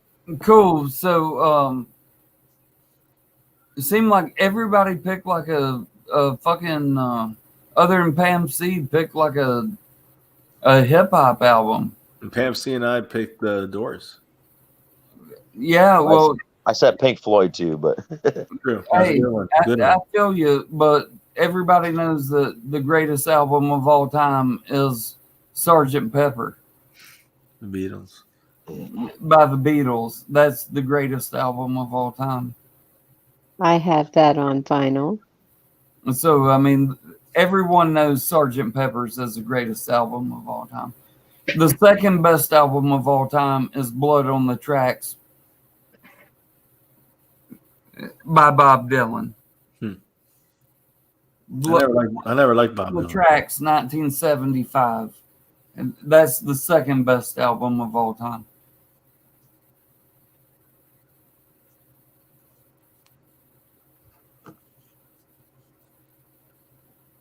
That's just my opinion. I like the Doors. Listen, I love rap. I love hip hop. I love that shit. And Eminem is one of my favorites. Oh, because he's white? No, because he's the best there's ever been. Have you heard his underground stuff? Like the stuff he does in like studio, he just like raps for like 5 minutes, like freestyle. Come on, dude. You think I haven't? I'm sure you have. That's why I was Of course I have, dude. I run a music channel. Good point. But yeah, Blood on the Tracks is the second best album ever. Listen, the best song that's ever been written, and I don't care. You can argue with me. I don't give a shit. I'm telling you, as someone who runs a fucking music channel, The Beatles' A Day in the Life is the greatest song ever written. It's the best song ever written.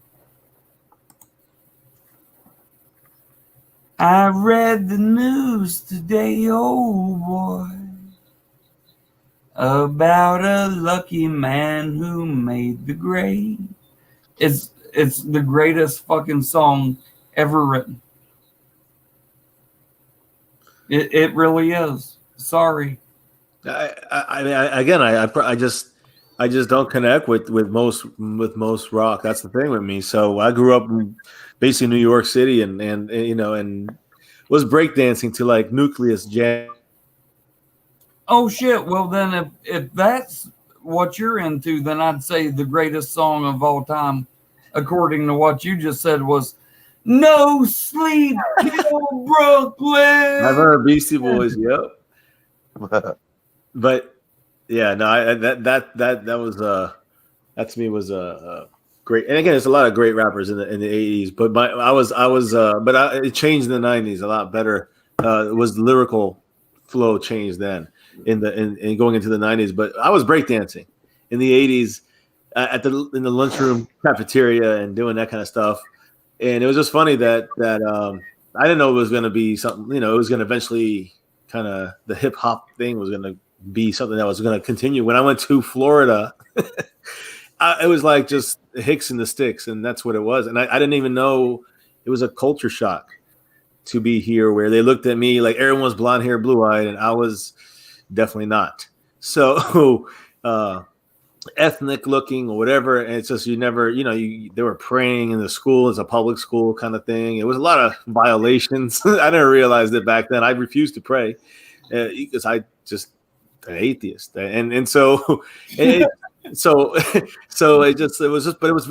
you always were like singled out for that, always throughout my whole entire life. I remember that once I moved to Florida with my family moved to Florida, I just, it was like, and then a couple years later when hip hop kind of came around, everyone was like, you were ahead of the curve already with that, and kind of already, because I already kind of listened to it the whole time. So yeah, weird experience, culture shock, the reverse way, I guess. Y'all keep talking. I'm going to come back in just a minute. Now, I'm going to I'm going to ask a question. I was going to say I was going to make a point, but I'm really not going to make a point. I'm going to ask a question.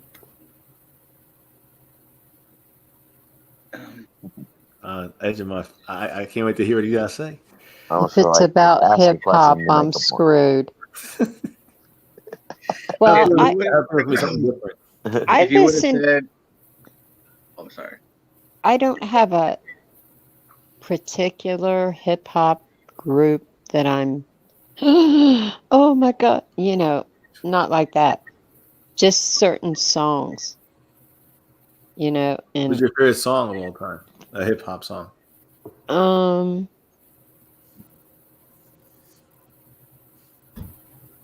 You're going to think I'm crazy, but I don't know. It's just that I don't know if it was the video or the fucking song or the words or what. But because I'm not a big hip hop or rap or whatever fan, when I was watching VH1 or MTV, I don't know what the fuck I was watching. When Nelly came on, it's too hot in here or some shit. It's got in here. Yeah. I like that some bit. I like that one. But yeah. Okay. Yeah, I'm not big hip hop. Not big into hip hop. There's nothing wrong with that. I like all rap when you can still understand the words. Yeah, I agree. Well, I think that's new shit right now, man. My God. I understood those words. Yep. I mean, Yep, Yeah. I like But that because it was accessible. Like rap, some rap before. I'm not saying it was bad or anything, especially back then. It was actually really quality, but certain people couldn't understand the words. And if you're losing the message, then you're just a catchy beat saying some stuff. Oh my that goes God, with it. that is so perfect that you just said that. that's me.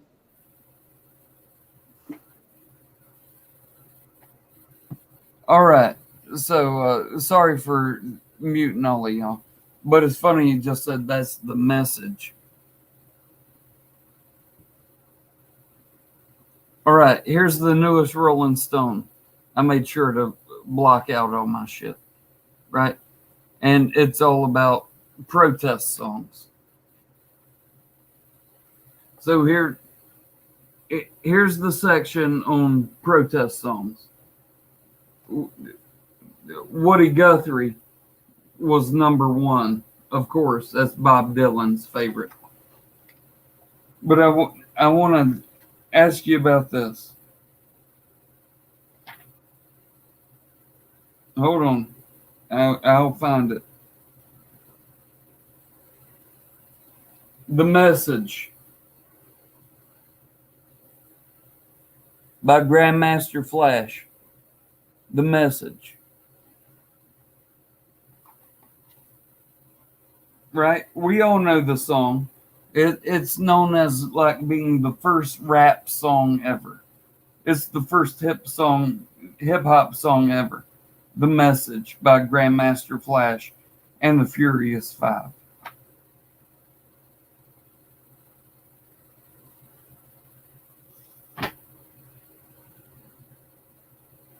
Tell me if I'm wrong. I've heard the song 1,000 times, and I'm pretty sure 1,000 times of it, I heard him say, "You're an undercover faggot."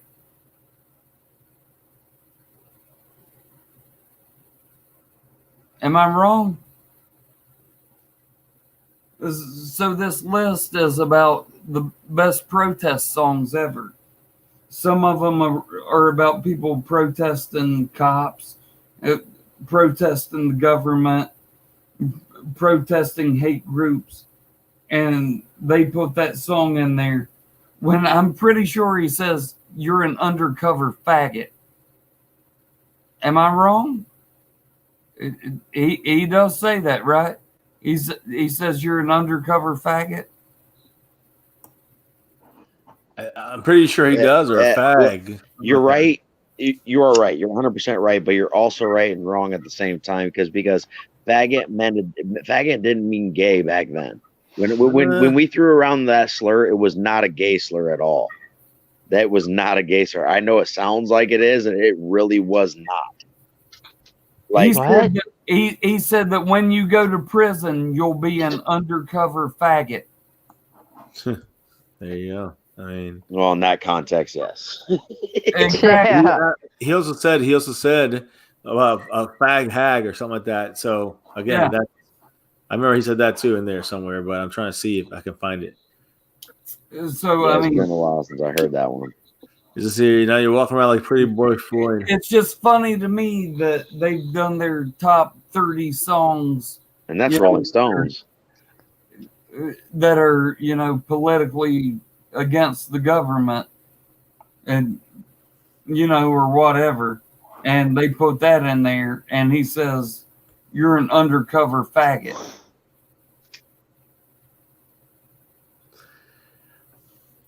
I mean, yeah, that's the way people spoke back then. I guess I don't know what to say. So that But that's not like it makes it right. you're right. You're right. True. That's 100% right.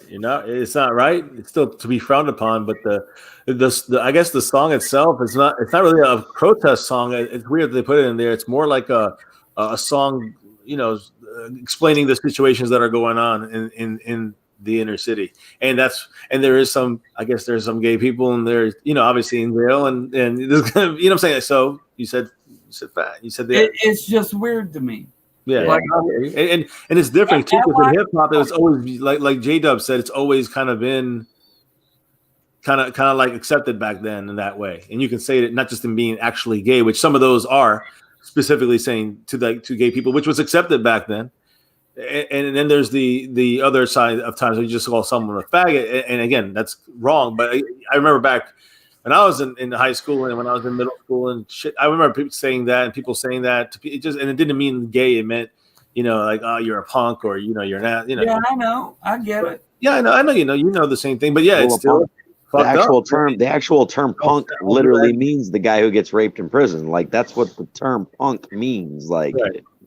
Like, yeah. I mean, at least in the inner cities and that stuff is literally what it was. Like, but this is my thing. This is my protest song. They're doing, that's not a protest song at all. Listen, they're doing their top 30 songs that are for equality and shit.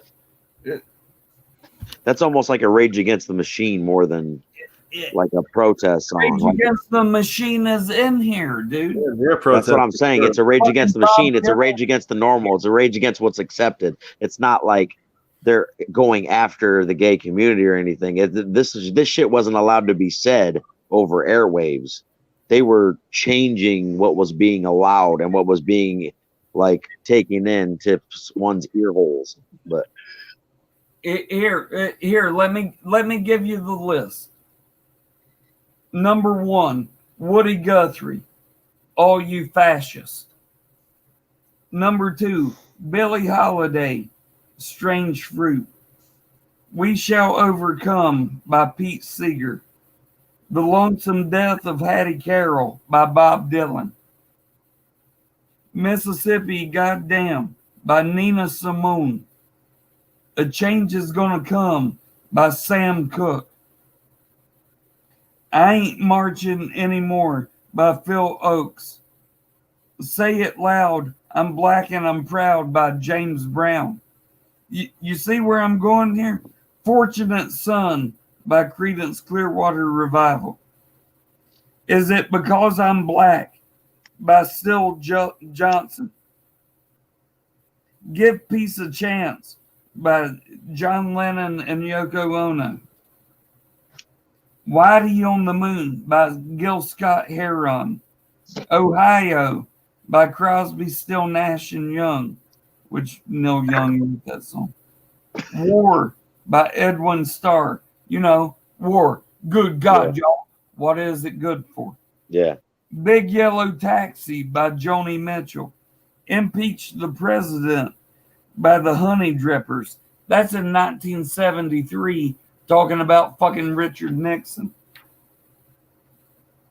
You Haven't Done Nothing by Stevie Wonder. Them Belly Full, But We Hungry by Bob Marley. Oh, Bondage, Up Yours, X-Ray Specs. Sing If You're Glad to Be Gay by Tom Robinson. The Message, that's the one I'm just talking about, by Grandmaster Flash and the Furious Five. No song before that was saying like, you're an undercover faggot. You know what I mean? Ain't no song before that talking about you're an undercover faggot. And the Message does say that. Born to Die, MDC. Fuck the Police by NWA. Fight the Power by Public Enemy.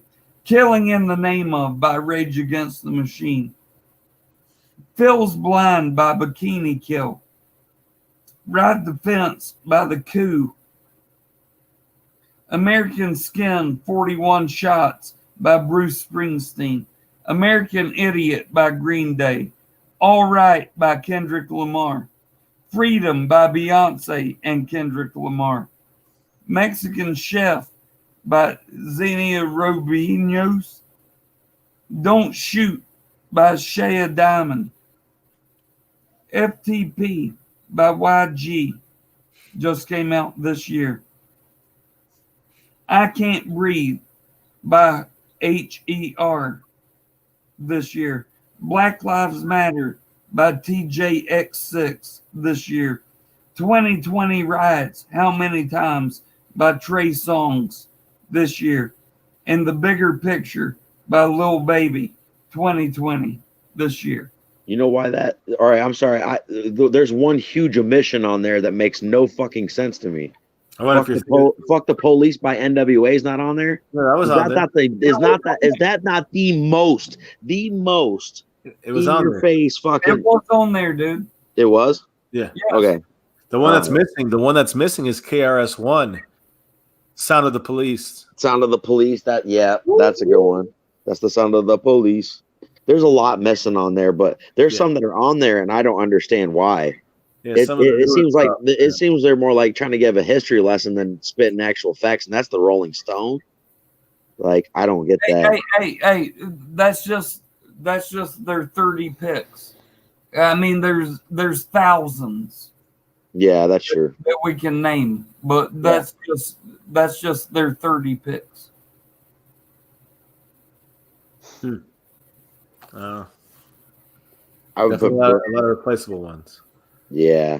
It's funny to me that song gets put on there when they literally say the word faggot. But if we actually dissected a lot of those songs, there's probably I'm not trying to condone what was said or anything. I'm just saying there's probably a few things that ain't right about all like some of them songs. I mean that's horrible and like I don't know, but I'm not like I said, I'm not trying to condone it at all. But and it's really weird how certain people like they see their plight and what do you call it? Like their plight, their hate or that their struggle is deeper than anyone else's. If you're talking about equality, it's across the board. I don't care if you're a female. I don't care if you have a different race. I don't care if you have a different sexual orientation. The struggle is real for everybody. If you're talking about equality, that's across the board for everyone. Like everyone should be allowed to do whatever as long as they ain't hurting nobody. Are you hurting anybody? Then do you. If you're not hurting nobody, do you. What should it matter to anybody else unless it directly affects them? If everybody just mind their own business as theirs and respect the people and just let them live their lives. I mean, we make everything so much harder than it has to be. J-Dub, here's the thing in the social media age. People can't just keep their fucking beliefs to themselves. They feel the need to fucking tell everybody, you know. It's not even beliefs, it's opinions. Well, I mean, listen, I live in the fucking foothills, dude. I'm a hillbilly, right? Yeah. So there's all kinds of people around here that are like, I hate black people. I hate Mexicans.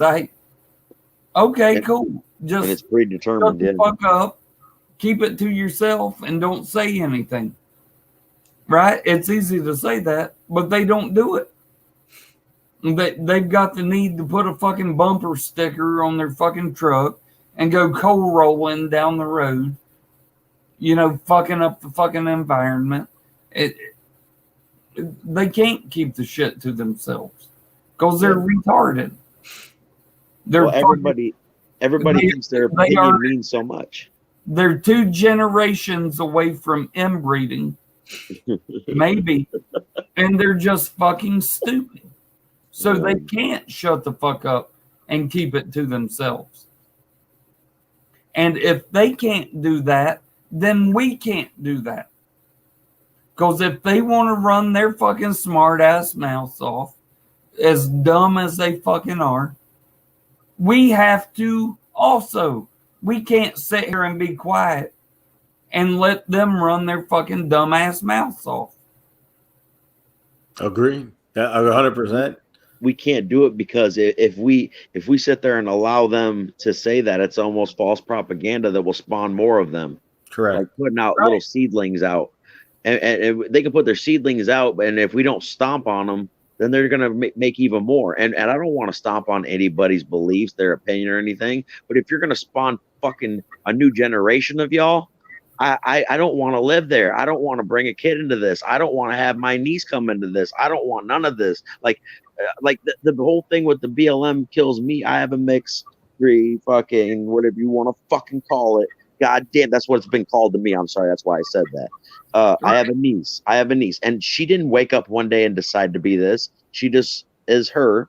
And I just want her to have a chance to be whoever she is. If she's stupid and can't make it in life, then let her be that. If she's amazing and can go be a doctor or lawyer, let her be that. If she's a decent person, let her be that. If she's a piece of shit, let her have that. But at least let her have a fucking chance. To be predetermined just by anything for anybody is just horrible. I don't care what you're talking about. Like I said, sexual orientation, your pigment, your fucking speech. I don't give a shit. You're anything. I don't even care if you're stupid anymore. I used to not like stupid people for like a certain degree. But if you can still be a good person and be stupid, like I just True. be yourself. I'm sorry, I gotta laugh real quick because you're right. You really are right. Even if you are a dumbass, I mean, you still have the right to be a dumbass person. You know what I mean? And you can still be a decent human being. That's all I really care. Exactly, dude. You could be the dumbest motherfucker on earth, and the dumbest shit comes out of your mouth, and it makes no damn sense. But I can actually listen to certain people's talk, and I know they don't mean what they're fucking saying. They're just doing their goofy thing, and you know it's not. You don't feel the heart and the hate behind it. You know what I mean? Like they're just being goofy themselves, and I'm like, oh, you little knucklehead fucker! You say your shit and get on. That doesn't hurt me. But the people who actually feel this hatred, like you have nothing better in. I think it's a self-reflection on themselves. To be honest with you, most people are so miserable they have nothing better to do than worry about everyone else's shit, what they're fucking doing. And if anyone took 2 minutes to look in the mirror, they can find something wrong with their goddamn selves. Like if you, the first perfect person in the fucking chat, in the fucking live stream, say something first. I'll stop. You're on a roll, bro. I'm just saying, like, we're none of us are perfect. Not a goddamn one of us. Like, unless you're perfect and you're doing right, don't even fucking bother. Like, it doesn't matter. And certain times, like, I catch myself. I'm not even going to say I'm privy to all this. Like, I catch myself doing it. Somebody will say something stupid, and right away I got that quick wit. I'm ready to respond. I'm ready to artillery up. Like, why? Is it really worth it? Half times I just look down, shake my head, and just walk away these days. That's one thing COVID did give me positively. I'm just done with it all. Like, I never had Facebook. I never had Twitter. I never had none of this shit anyway. And goddamn, if you don't go on there and it's toxic. Like, I hear people who have theirs. I can't even go on there anymore. I'm like, how'd you go on before? Like, it's just been amplified. That's all. Like, it's just ridiculous. Just take care of yourself and take care of the ones you can. If you don't care, don't care. But to put out your opinion is one thing, but to fuck up someone's life and fuck up their actual livelihood and their opinion and everything is just beyond me. I'm just not that type of person.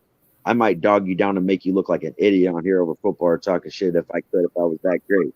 But I would never, ever want to ruin your life, ruin your opinion, ruin what you are if you're a decent person.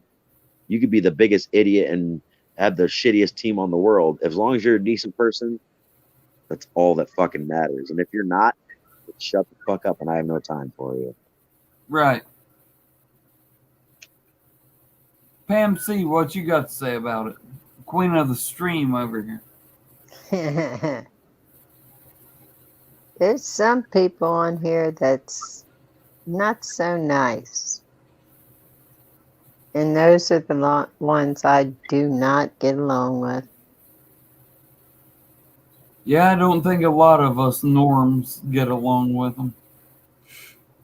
Norms? I used to not like stupid people. I mean, I'd always tell them, I can't talk to you, you're too stupid. And that's what I'd say to their face. I didn't give a shit. I can't talk to you, you're too stupid. Yeah. Damn. Yeah. I don't like a stupid son of a bitch talking to me. You gonna talk stupid? Go talk that dumb retard over there. I know him real well. Yep. Because I ain't got no time for you. No shit. That's But how I used to I be mean, too. as long as they're not, hurting me or hurting anybody else, 'cause go on, stupid. Go on with your bad self. But Brandon, stupid. Brandon Rogers has come in here. Be stupid, but just don't hurt nobody. Fuck it. Yeah. That's I don't know. I We'll feel just put a propeller hat on your head or an aluminum foil hat so we all know who Yeah. you are. But you can live your life and be happy. And then me or Propeller nobody, hat. who cares? Who cares? Oh, J-Dub, damn it. Pack your bags and leave Iowa. Get back to South Carolina, boy. Oh, shit. Oh, my God. I'm still trying to recover from this awful thing. Oh, my God. Bad shit.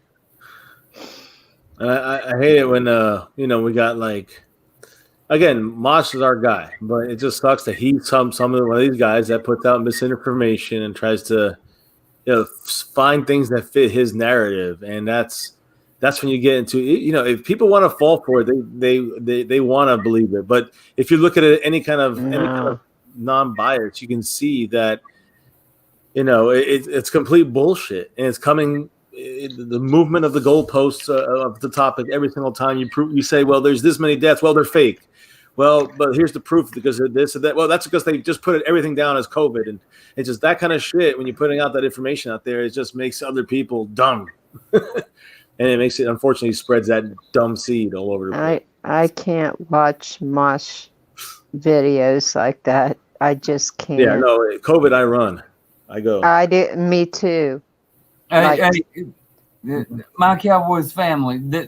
If I'm on, though, watch. Because if I'm on, then it's good. Because then I'm going to be giving him shit about it. My Cowboys family. Did you get that link that Pam sent? Yes. Yeah, I got it. Dude, it's only like 12 minutes. You got to watch it. I will. I'm going to be getting off here in a couple minutes. It's almost 6 o'clock. I'm going to get out of here. But I'm still chilling a minute or two here. But I'll watch. As soon as I get off here, I'll watch it. And I'll either post here or post there. I see Mosh in the house. What's up? Yeah. There he goes. There he goes. Ready to get out of here. I love Mosh, man. He's awesome. But yes, Mosh, can't be spreading that misinformation, that conspiracy shit. It's not science. It's just conspiracy. Any science that's proven that's not any Democrat or Republican side of things. It's just science. It shows how wrong he is when he spreads that stuff. It's unfortunate. Are any of those people that make those videos, are they real doctors? Or are they just people making YouTube videos? I think Hamilton said it once. Great. You said that these are doctors, from who knows where, with which degree, from where, you know what I'm saying? Or I believe a lot of these guys are like maybe doctors that are from other countries that failed here, maybe they don't have maybe they get their license pulled, but they still call themselves a doctor or whatever it may be. Right. Dude, MCF, did you see what it was? You know that Jerry Falwell, he had that in college. Yeah. And then I said that shit. And then a week later, they kicked him out. And they took him out of the fucking college. Yeah, now he unresigned though. He unresigned. Yeah, whatever. Yeah. Now he's trying to get back in. And his son did too. Yeah. Yeah. So that's fucking crazy. So I don't even know if that's a real college, and well, it was never a real college. You know what I mean? But that's about as real as the Electoral College. Yeah. Sorry, I had to do it. All right, y'all. Hey, Mosh, love you in the chat. J-Dub, go first. What up? we're gonna end this. I'm going back to my other right. channel and I'm gonna play some Well, music.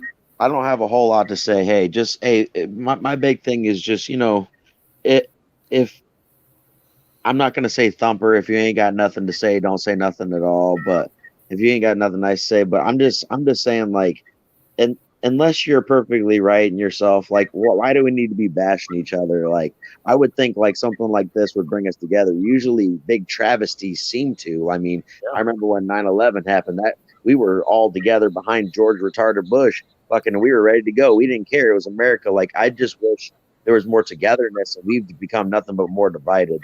And I mean, I think some of it might be for the better because of showing out certain things that were put under the rug before, but at the same time, like we're all human beings that share the same home, and that's all it is. It's Right. simple, and the more complex you make it, the worse it gets. Everybody, take care, and I love you all. All right, J Dub, appreciate you, brother. Raider cousin, you're up next. What you got to say?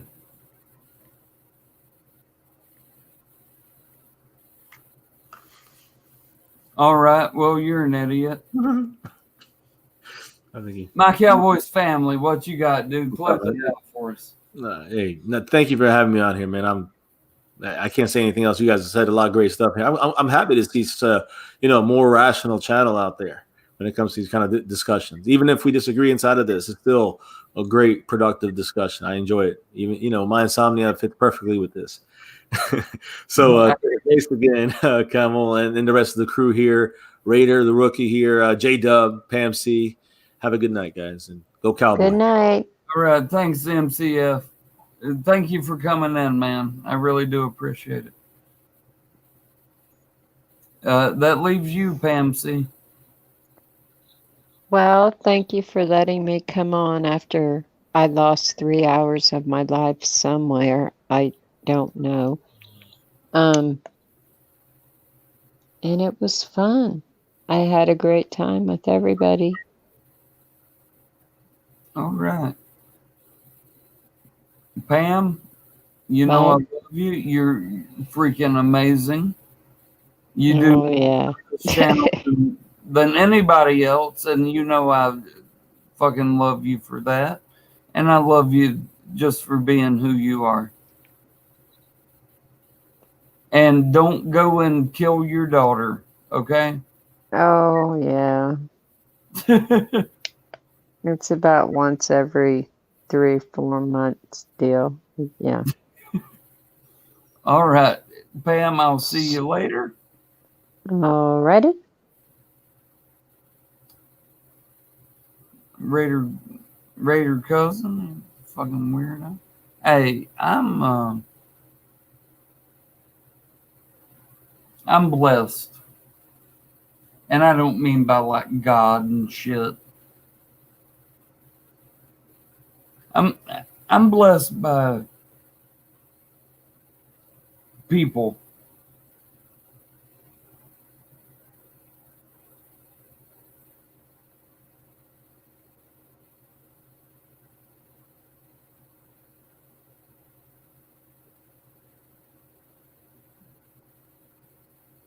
People that like hanging out with me. Camel Clutch.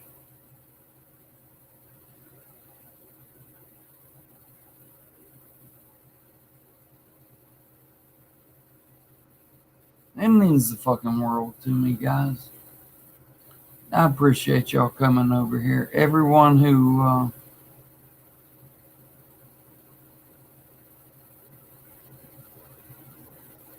was on my stream tonight.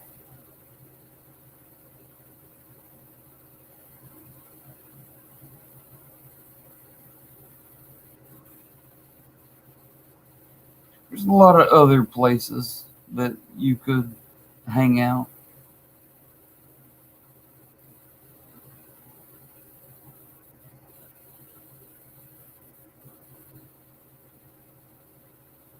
But you chose to hang out with me.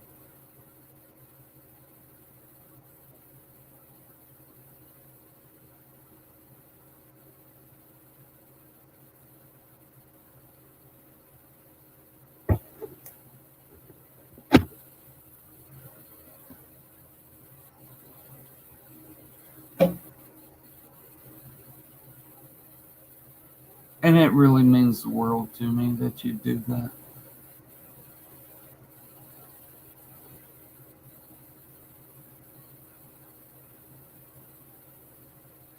I don't know why you would, but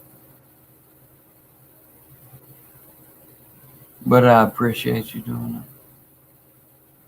I'm going back to 8 Camel Toes, and I'm going to play some music, and we'll see what happens. But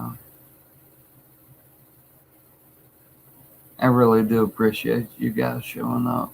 It means the world to me.